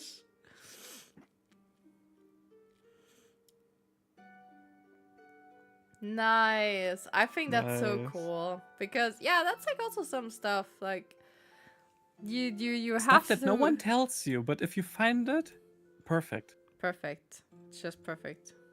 Or like the Muggle, you know, where the one who's carrying the male Muggle, where you were Mm. able to get the title, like the post office. Yeah, the post office Moogle, and then you can get a hat. Yeah, and the title. Yeah, and the Like title. if you're And employed for what- the post office. And this is also something that triggers me immensely for the bunnies, for the Vieras. Yeah, they cannot wear that hat. Why? Yeah, because of their ears. I'm like, yeah, but the cats, they can wear the hat or what?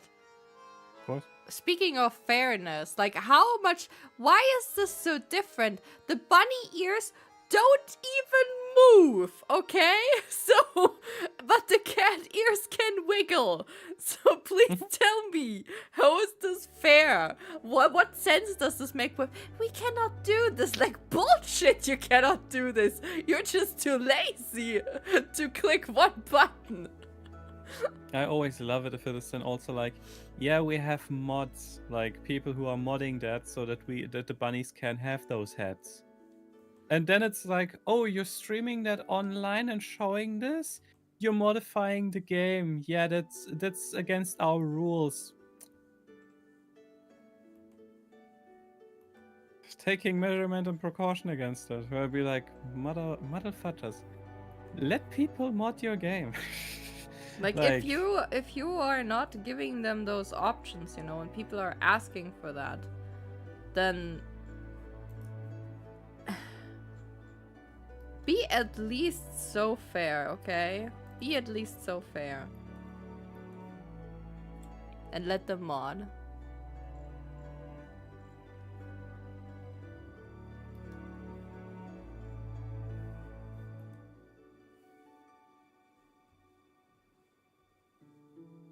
I don't understand behavior like that. I don't even have tolerance for that. A simple reason, if you mod it, like, if it would be because of the loot stuff, because we also know, yeah, Final Fantasy has a big loot community. Like, this is not a secret. You noticed it. yeah. The most famous rule, what was it? Never go to Limsa at 3 a.m. Like, this rule has a reason. Because there you will meet lives who are trying to rizz you up.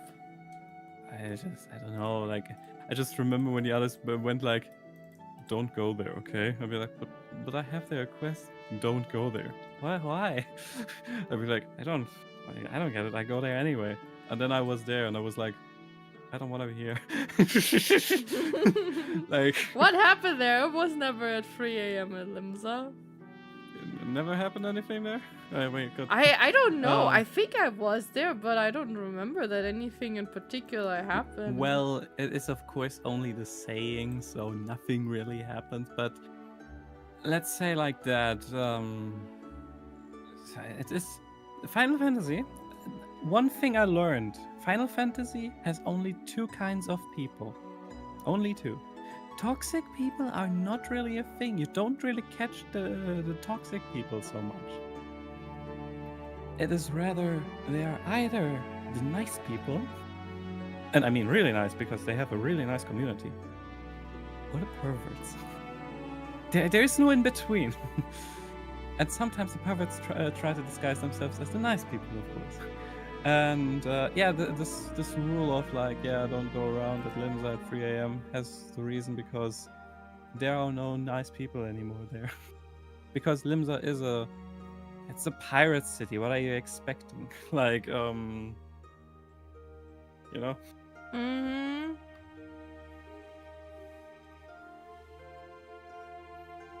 I'm an elf of the ropes from the Void Ark. Ooh, whoa, fancy.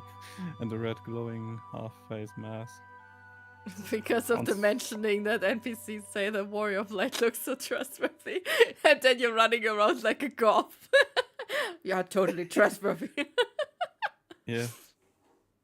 I love it instead of you're walking around like in one of those giant plush suits, you know, when you're walking around like this frog or this fat muggle or something like that. Like, yeah, very trustworthy. I'll let you read the next chat. With the I love winter? Mm-hmm. I love winter. But damn, I hate living in an old building. I got my heaters turned to 4 and it's chill at best. I should be sweating my tits off, being dressed in a warm pajama and wrapped in a cotton blanket. You wanted me to say that? Yes.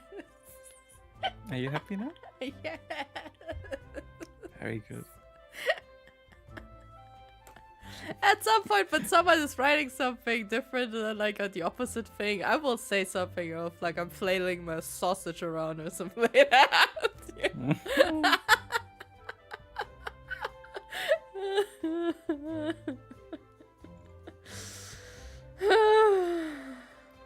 Look, don't we have a wholesome community? Amon Really? made chocolate and gives that to Night. Nice.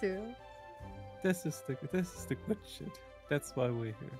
Spread joy, spread happiness, spread chocolate. That's very important. Chocolate.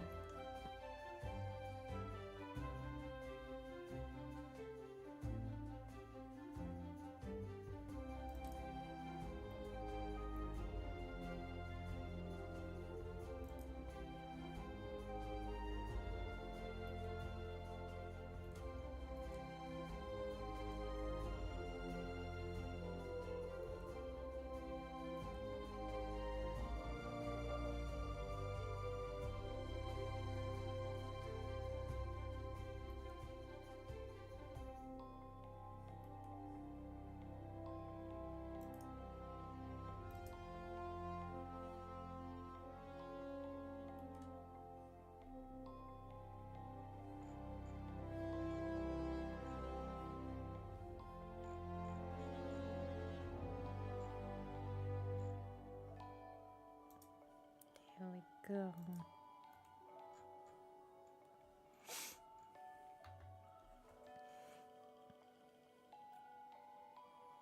I found once a Realm Reborn quest talk from an NPC amusing. Then the summoned minion of the summoner was also part of the cutscene. I've never had really much like from the summoner's quest. Hmm? Or like anything like with the summoner. It's such a blur because I remember that the story didn't really catch me that much because it was literally like almost a very weak version of like Pokemon. It's like gotta catch them all and then evolve them. And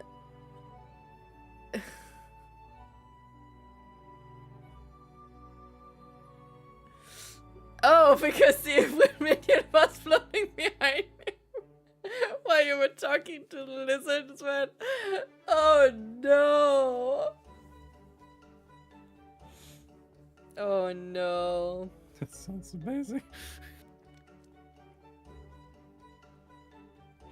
Okay. Yeah, good. That sounds like a funny moment.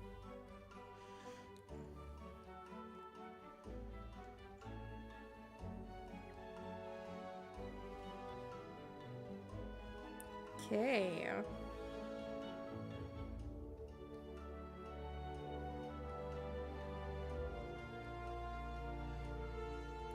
have to duplicate it just in case.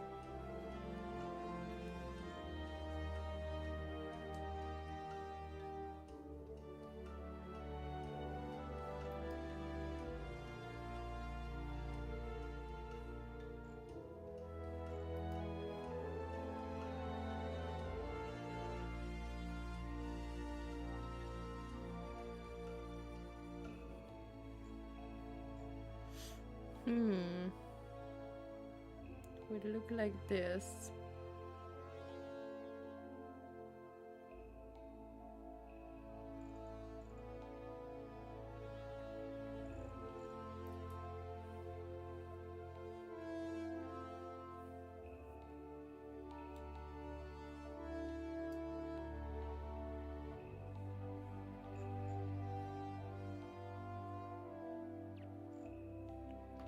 This good enough? The form? Yeah, like in general. The whole... I think it looks fitting. It looks good. Okay. Because I had like here this cheek form or so, which also looked very cute.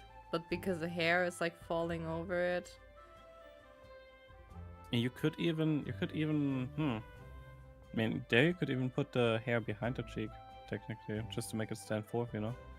Technically, yeah.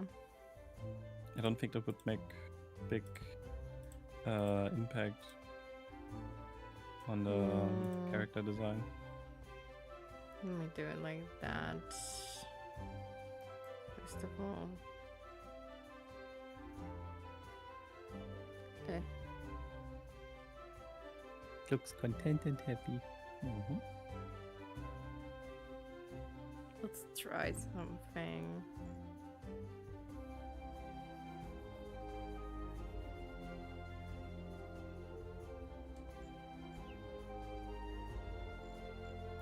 Yeah, but then it looks so weird.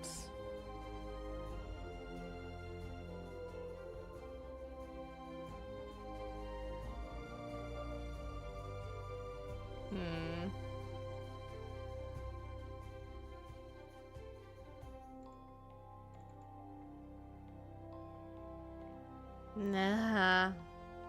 This sucks. No, I have to do it with the hair strand. I think. Like even if I move all of this here.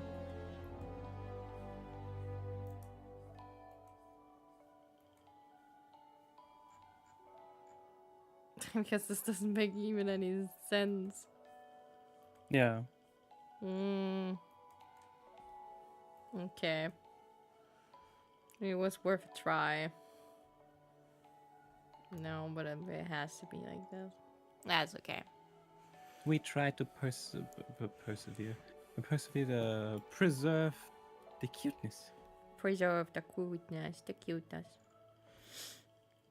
I just have the problem. I don't know what color the blankie gets.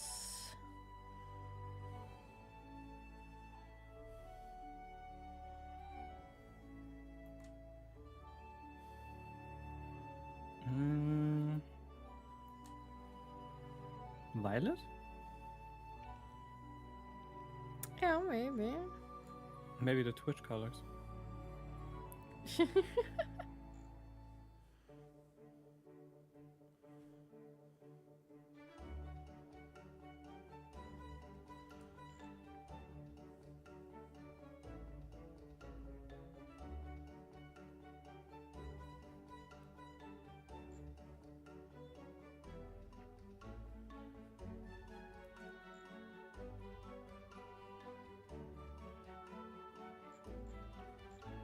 Yeah.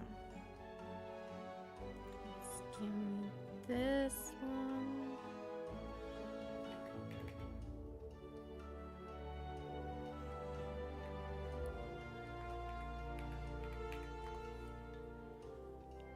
I mean, the flat coloration I might still get in. If as possible, that would be nice. I would be happy with that. Doing good. Yeah, I just wanna. I just. But that was not the color that I wanted. Yeah.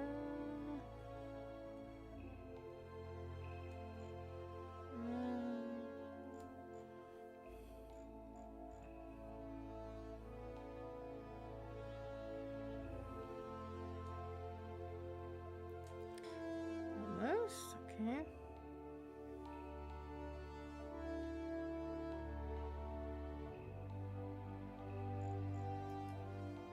Yeah, I take it.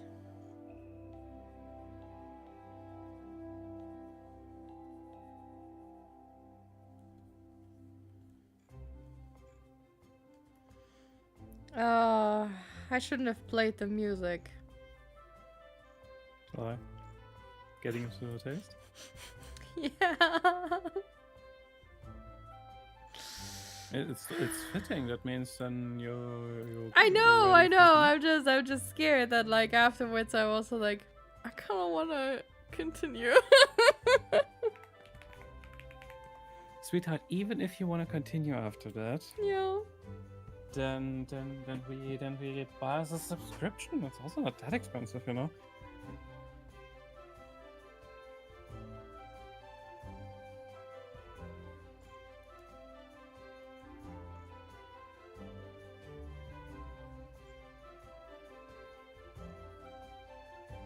If we have fun, then we have fun and we enjoy it. Mm. Priorities. Priorities. Is that a good purple? I love being purple.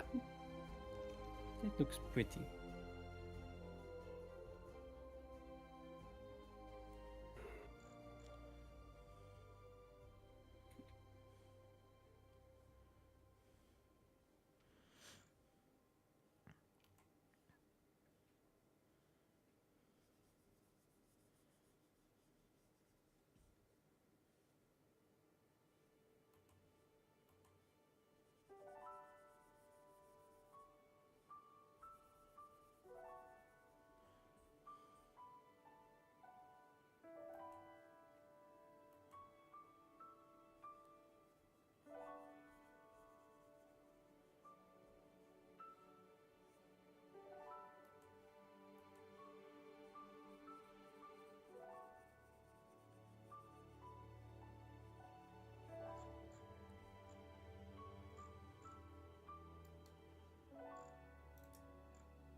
Oh, I still remember one questline that we didn't do with Nima and Sean.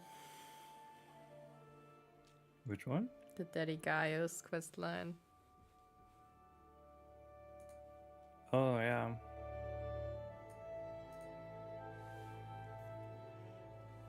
We still have to do that.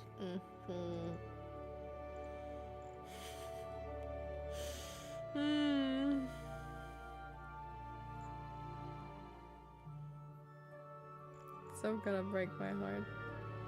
Do I hear there's someone this morning for Daddy Gaius? Yes. Hey, guys. It's very sweet of you. He's like one of the best characters, I think. For like when it comes to like villain turns good. Just amazing. Oh.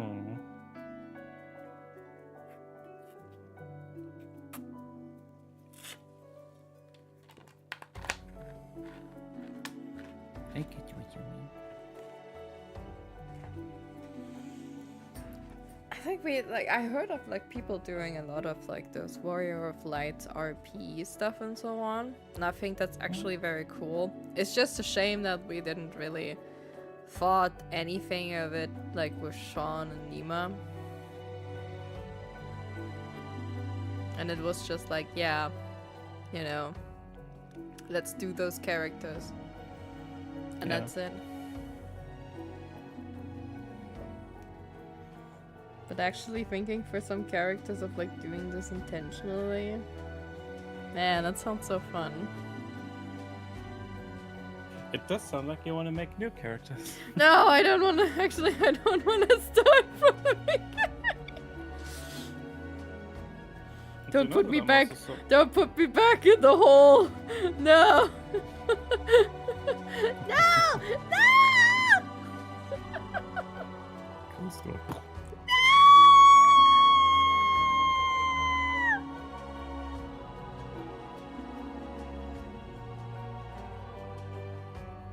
ARR is a nightmare.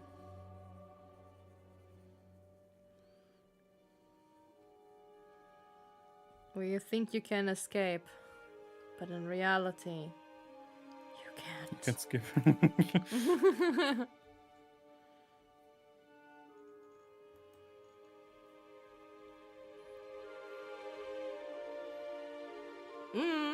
Like, I know that you can redo those quests. The older ones. I don't know about... I know about the main story quest. I don't know about the side quests, though. Because that would quite be a lot, if they would also do that. But I know that you can redo the main quests. Play the story again, basically.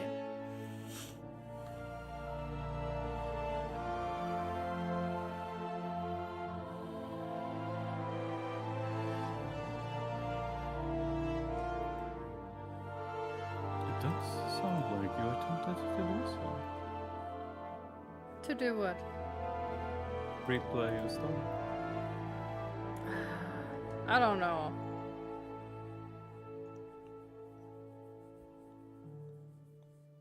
I just what I like the most is like when you're playing the story that you're like in the moment.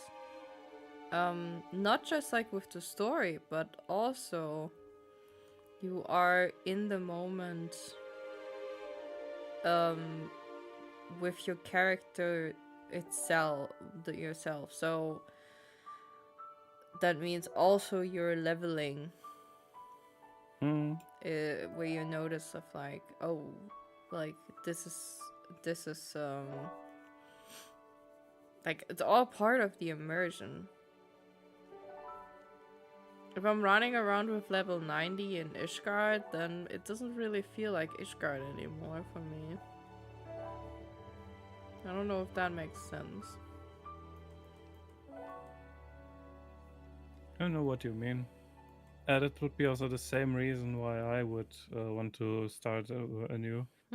Because it is not that you're like cinematic, like watching one after another. No, you walk around and you do the quests too. Yeah. And you know what I still think is amazing? Hmm. When I'm going to a certain office somewhere in the snowy mountains, and there's someone sitting and saying, "Oh, it's you. Thought you're dead. I thought that you're fighting in a war somewhere in the far distance. Huh. Well, anyway, nice that you were here. It's nice that you still come by and say hi. Being like, if you want, you can also go a little bit north and visit someone."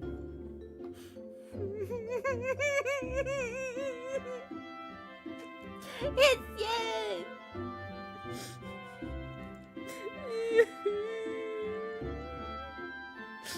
I like this little interaction that you know, that you just, that people remember you, and it's not just one and the same text all the time.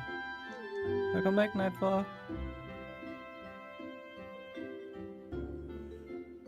You're going.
I'm just vibing to the music. I'm sorry.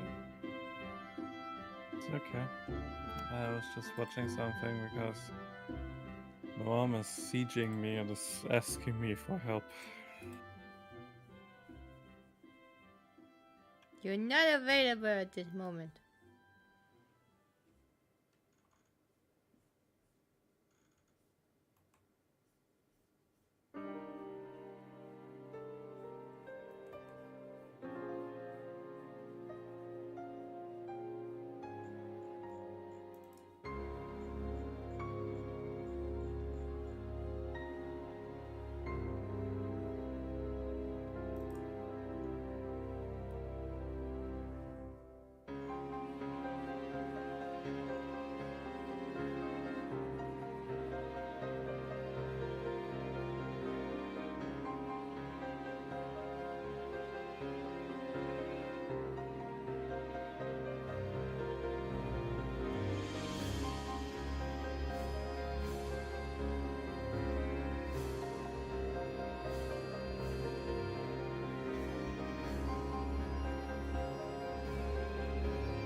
look shiny.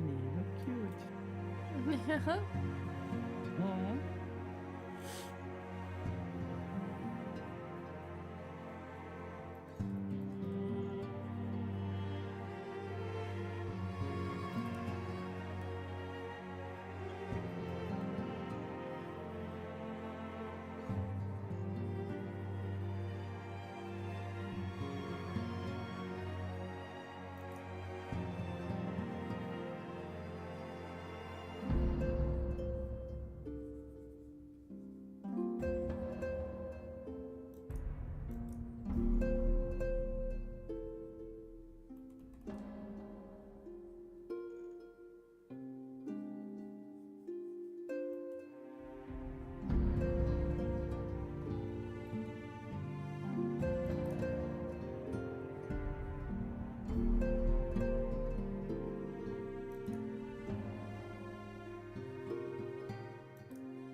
I think we were on Zodiac.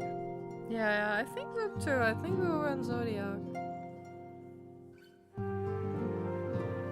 Because I imagine that when they opened up the other servers, that Titania was pretty quickly full because of, you know, the name Titania. So I think only Zodiac remained. And another one.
That was an amazing Benji scream. This was not a Banshee scream.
so weird to play Cyberpunk and listen to this music. Like I'm robbing people and stealing cars to the most chill music in the whole world.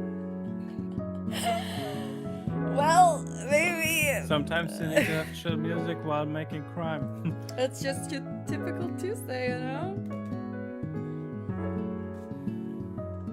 Or typical Thursday in this matter. Just robbing some people. Hack and slash. Smack and dash.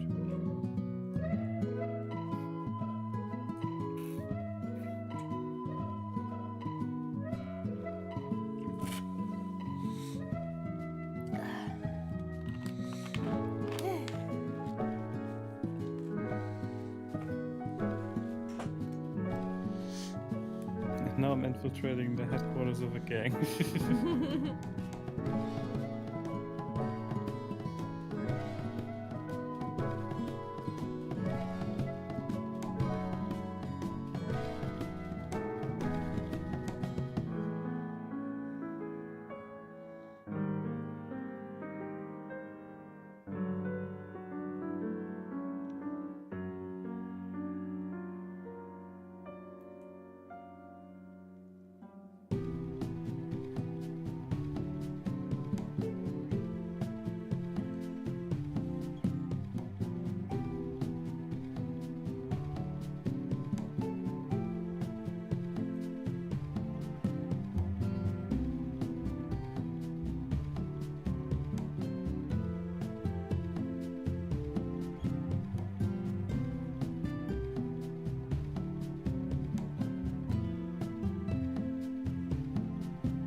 Maybe I should do Final Fantasy animatics because I just have some very fun ideas right now. Of like, for example, like how it feels when you're playing the game for the first time and you're sitting there and you're playing.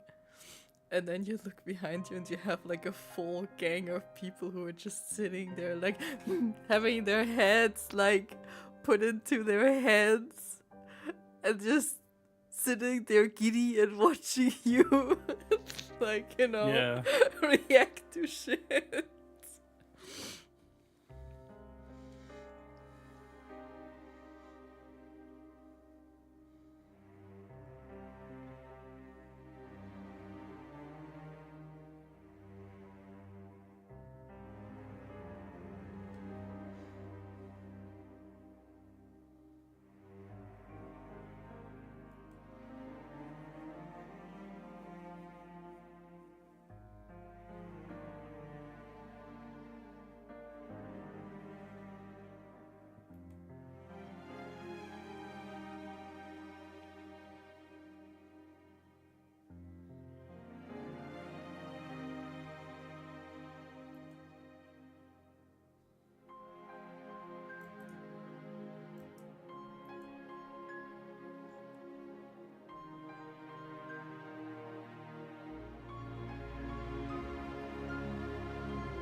channel.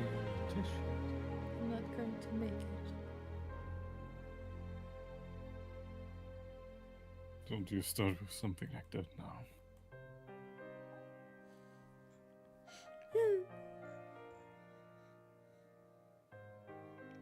We had a good run. Mm-hmm. But this is where the story ends. For both of us. Wait, I didn't said yes to dying, okay? Let go of me. No, it's just for me. I was kidding. You can go. No.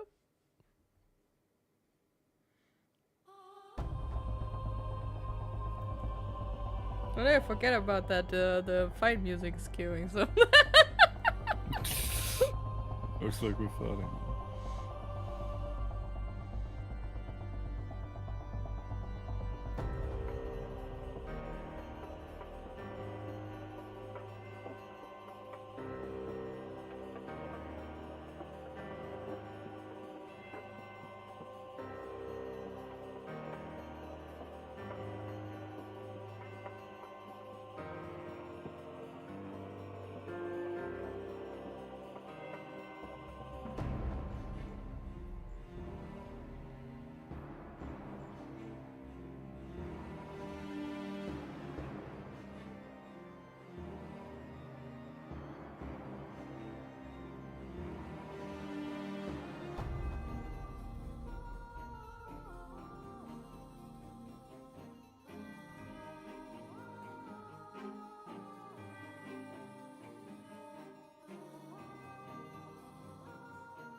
Nice to check in, stamp those cards.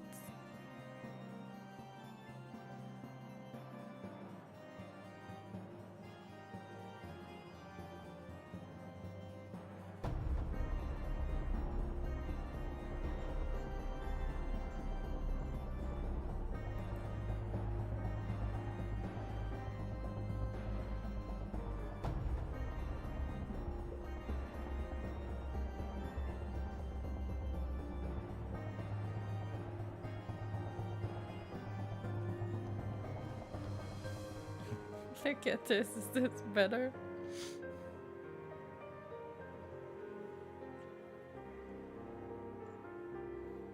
With the blinky like this? Yeah. I think that's cute, yeah. Good. Adding some stars.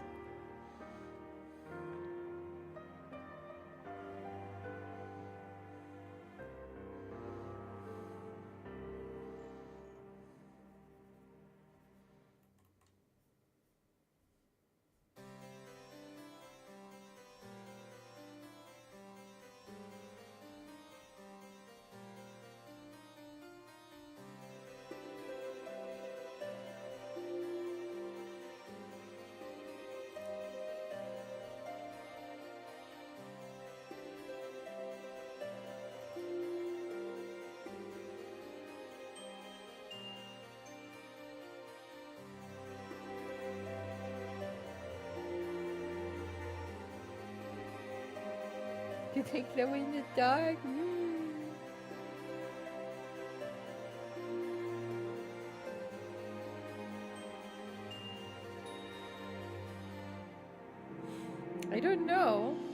would be cool actually if their stars would glow in the dark.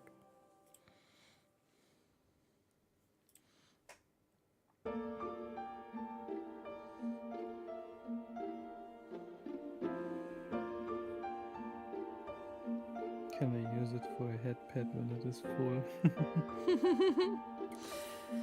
That would be so cool. I'm actually, man. I mean, I'm actually working on something. We found an alternative for like, for doing a model, something that might be easier to make, because I wanted to, out of curiosity and because I'm an artist, I wanted to learn how to do a VTuber model, but like the real big ones, they always seemed like so much work, and I wanted to start with something small, and then we found something where we were like, oh, let's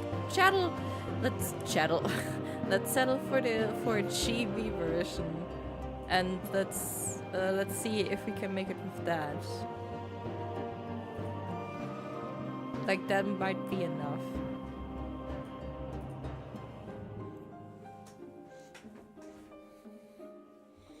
Maybe we could, and I know that it can be interactable if you make some adjustments to it.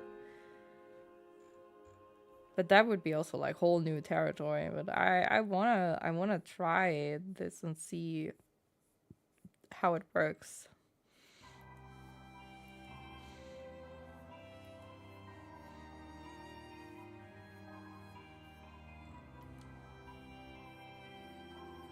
If it's not for me, then it's not for me. Then I will probably just, you know, I did it, I'll use it sometimes, but not so often.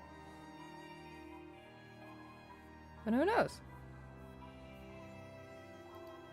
Maybe it's totally main speed.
My sweetie.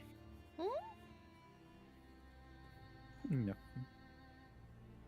I just think you're sweet.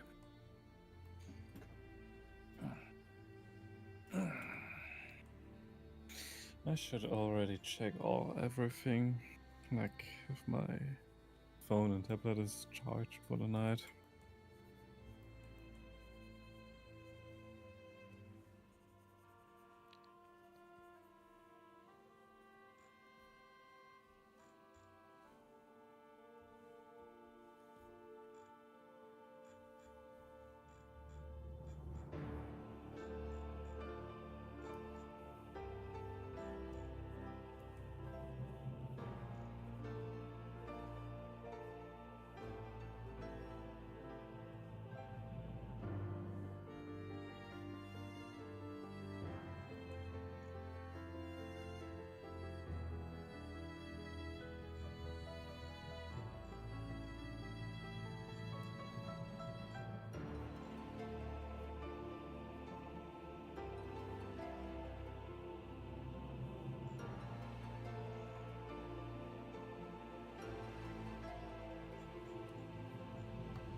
There's one song that I found a few days ago or so, and it's terrible. I'm listening to that stuff the whole time. Like every day when I wake up, I have this melody in my head. Which one? I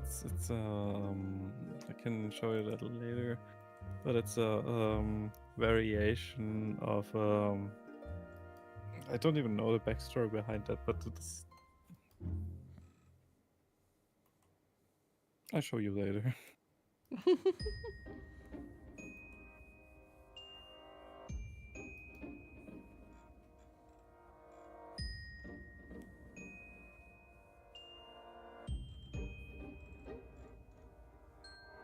I was interested. Of course, instantly there. It's what I listen, like what I saw in the comments is that it seems to be currently like a, I don't know if it is a meme song or in general just favorite for it. but it is a from I don't know who are you? Who are you who made this?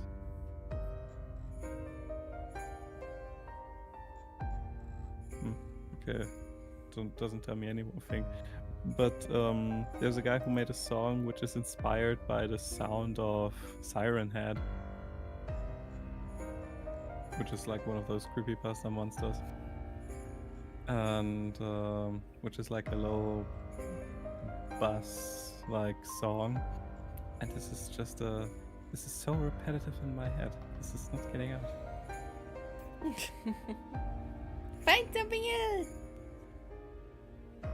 I do. I listen to other things the whole time. I even went so far that I went back to the old songs and also for my Roman, like, you know. Hmm. It ain't working. No.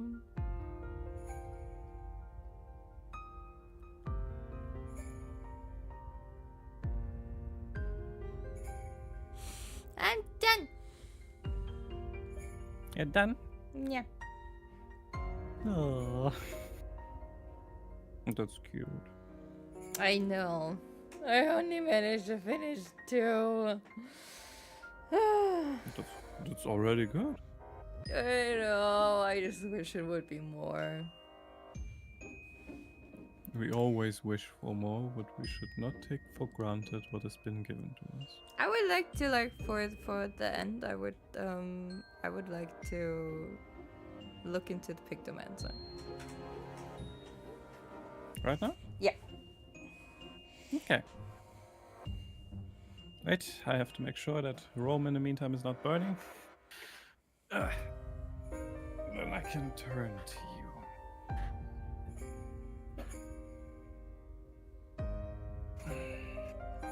Okay, let's see.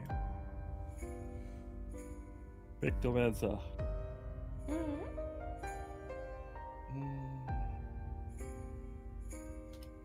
Let's see if someone made a video about it.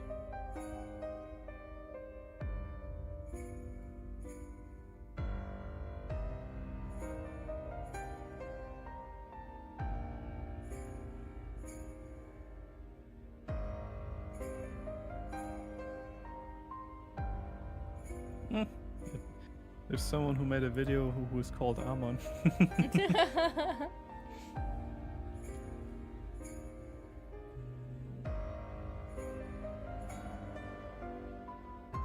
Okay, we already have nothing official in that regard. That's amazing. No, the official stuff is mostly not good, but there are some people that are making it compact and understandable, and they also give you a good rundown of the rotation with the pictures, like what icons you have to click and so on. I found one that did that for the Red Mage, and that helped me immensely understanding the Red Mage in the first place. You don't have any idea who this person was, right? No, that was too long ago.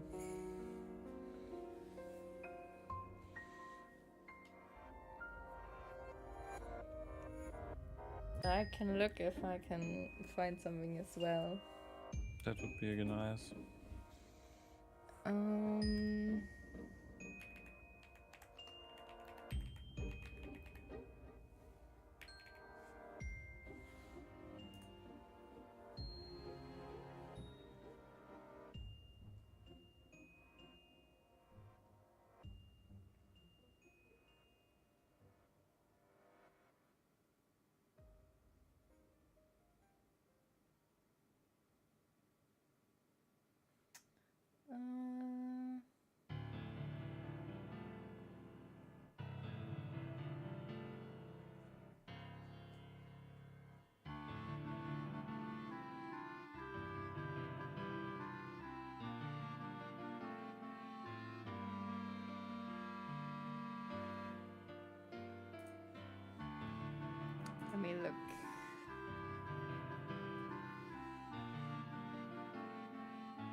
have to say.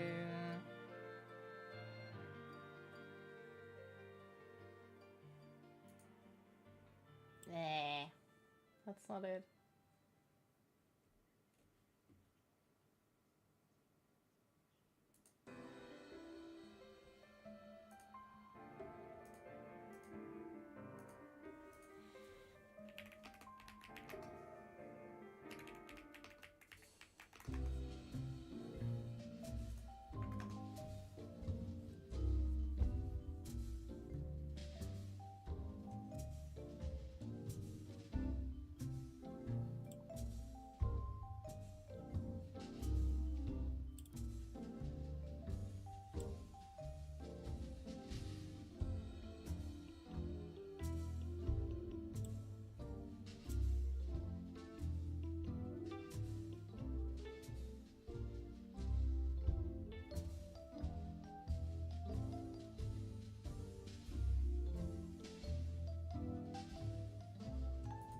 Okay, I cannot find it from the dude that I watched it back then, but there's someone who made it very good looking so that it looks good, like with all the icons also big just portrayed and stuff. Okay.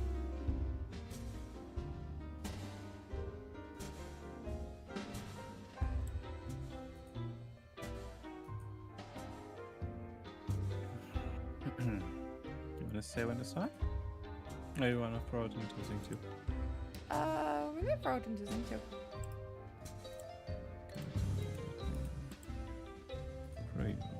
Zing too.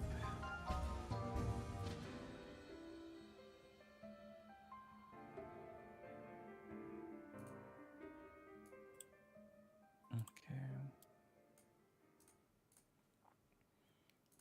So. One moment. Mm-hmm.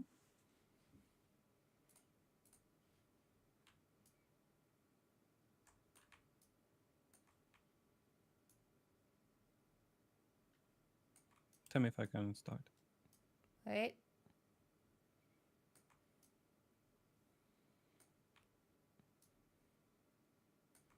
You have to adjust the size.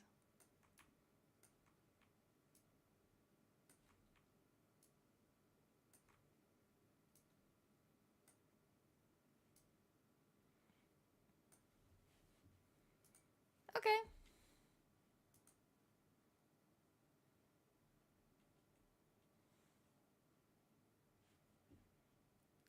Oh, wait, can you stop for a second?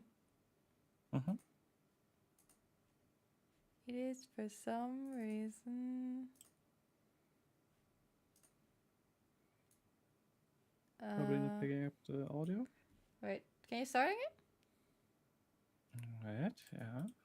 Yourself, I want to do that. Yeah. So you became a Pictomancer. Pictomancer is a really fun caster DPS that uses a paintbrush. It's by far one of the prettiest jobs in the game, and it's also one of the most hard-hitting jobs in the game. Pictomancer starts at level 80, so you have a lot of your kit already unlocked. But before we begin, I want to make a quick disclaimer. My Idiot's Guides explain the different weapon skills, spells, and abilities of different jobs. I might touch upon the opener and rotation, however if I do, I will not be discussing it in detail. These guides are meant for you to learn what each individual button does and how it's used or how it flows with others. If you want to see a more in-depth look at the rotation or opener, let me know in the comments. And if the demand is there, I'll possibly make a follow-up video that goes through it in depth. Thank you for your understanding. Now let's start with your main spells and your palette gauge. Every time you cast one of your main DPS spells as a Pictomancer, you'll gain Aether Hues. Each color of Aether Hues will change what spell you cast next. Without any Aether Hues, you can cast Fire and Red. With green and yellow Aether Hues,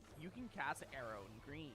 And with blue and magenta Aether Hues, you can cast Water and Blue. Water and Blue will increase your palette gauge by 25 and give you 1 white paint, which is used on Holy and White, an instant cast spell. The AoE versions of your Aether Hues are the same, except they have the number 2 in their name, with Water 2 and Blue giving the exact same amount of palette gauge and 1 white paint. You might have noticed that each Aether Hues has 2 colors associated with it. Well, when your palette gauge hits 50, you can use Subtractive Palette. This will give you 3 sets stacks and swap the colors, which will allow you to access the other spells. Each of these spells has a slightly longer cast time and recast time, but do a lot more damage, so keep that in mind when casting. Without any Aether hues, you can cast Blizzard and Cyan. With green and yellow, you can cast Stone and Yellow, and with blue and magenta, you can cast Thunder and Magenta. Thunder and Magenta will give you another white paint. Like before, the AoE versions just have the number 2 in their name. Thunder 2 and Magenta also gives 1 white paint. At level 90, using Subtractive Palette will give you monochrome tones, which will change 1 white paint into 1 black paint.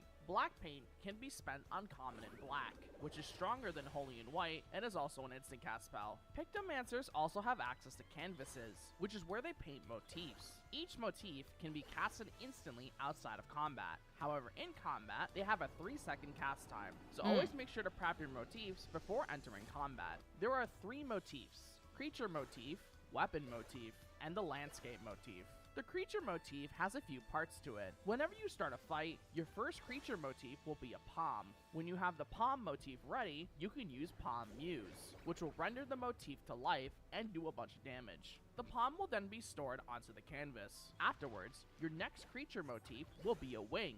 Using Winged Muse will render it and will add a Moogle portrait to the canvas. This Moogle will allow you to use Mog of the Ages, which is a line cleave that does a lot of damage. This will then reset the canvas back to being blank and allow you to paint the palm and wing motifs again. However, at level 96, you get 2 additional creature motifs. After painting and rendering the wing, your next motif will be a claw. Using Clawed Muse will render it and add a claw to the canvas, along with the palm and wing.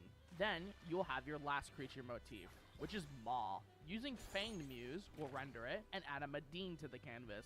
This Medine will change Mog of the Ages to Retribution of the Medine, which is another line cleave that does an insane amount of damage. From here on, you can keep casting the different motifs in order. You can use Mog of the Ages when you paint the Moogle, and Retribution of the Medine once the Medine is painted. Before we go on, if you're enjoying this video so far, I highly suggest you subscribe and leave a like, as that helps a lot. If you want to support me even further here on YouTube, you can hit the join button and become a member. It's only $1 a month, and anything helps. If you want to support me elsewhere, you can also join my Patreon. While I am still new to Patreon, I will be giving my members the ability to vote on which guy to make next. I'll still keep the YouTube comments in mind, but for the most part, I'm leaving it up to them to decide what job guide I do. I also stream on Twitch and YouTube almost every week, so if you want to watch me live, be sure to check out the Twitch link in the description below, or look out for my streams on YouTube. Thanks so much for your support. Anyways, moving on to the weapon motif, there's only one, thankfully. It's also a hammer.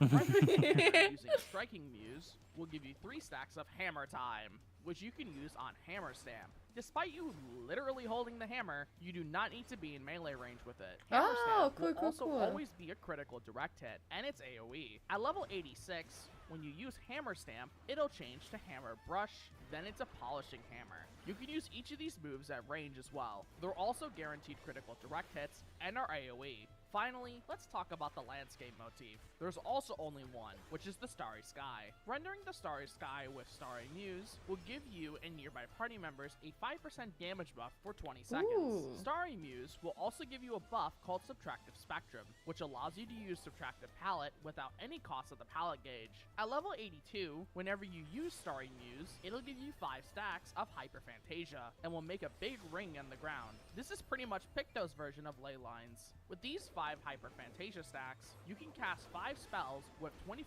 reduced cast time, but only when inside of the ring. If you move out of the ring, your cast time will return to normal until you step back in. Once you use all 5 stacks, the ring will disappear. At level 92, you'll get Rainbow Drip. Whenever you use all 5 Hyperphantasia stacks, you'll be able to use Rainbow Drip as an instant cast spell. Rainbow Drip normally has a 4-second cast time. It'll also give you 1 white paint when you use it. At level 100, when you use Starry Muse, you can use Star Prism, which does a lot of damage, is an AoE, and also heals yourself and nearby party members for a little bit. Pictos also have their own personal shield called Tempera Coat that lasts for 10 seconds. If this shield breaks, it'll reduce the cooldown of Tempera Coat by 60 seconds. At level 88, you can spread your shield to other party members by using Tempera Grassa. If if this shield breaks, it'll only reduce the cooldown by 30 seconds. The shield is also a bit weaker. Smudge is a gap closer that will also give you a 5-second sprint at level 84. Overall though, Pictomancer is actually super fun.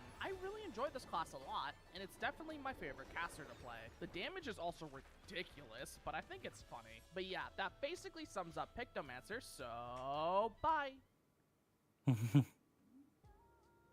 Damn it. You like it? I love it.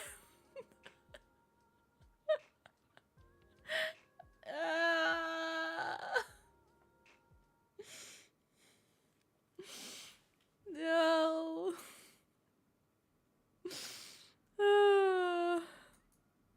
I love it. Shit.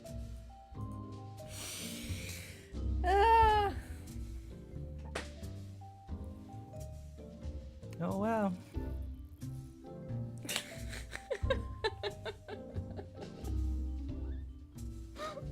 I know what you're gonna say. I know what you're gonna say.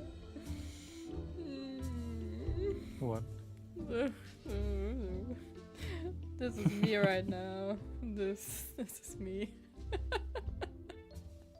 The amazed one? No, this one.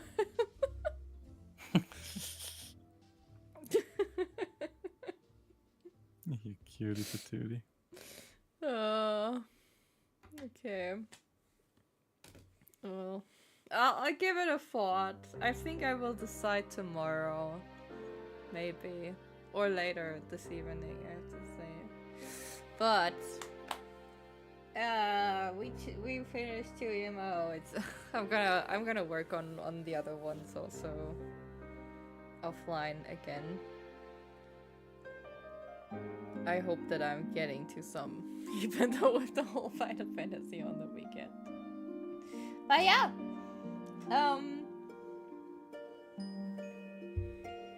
Thanks guys for stopping by and for joining and just, you know, For staying. yeah, for staying and hanging out.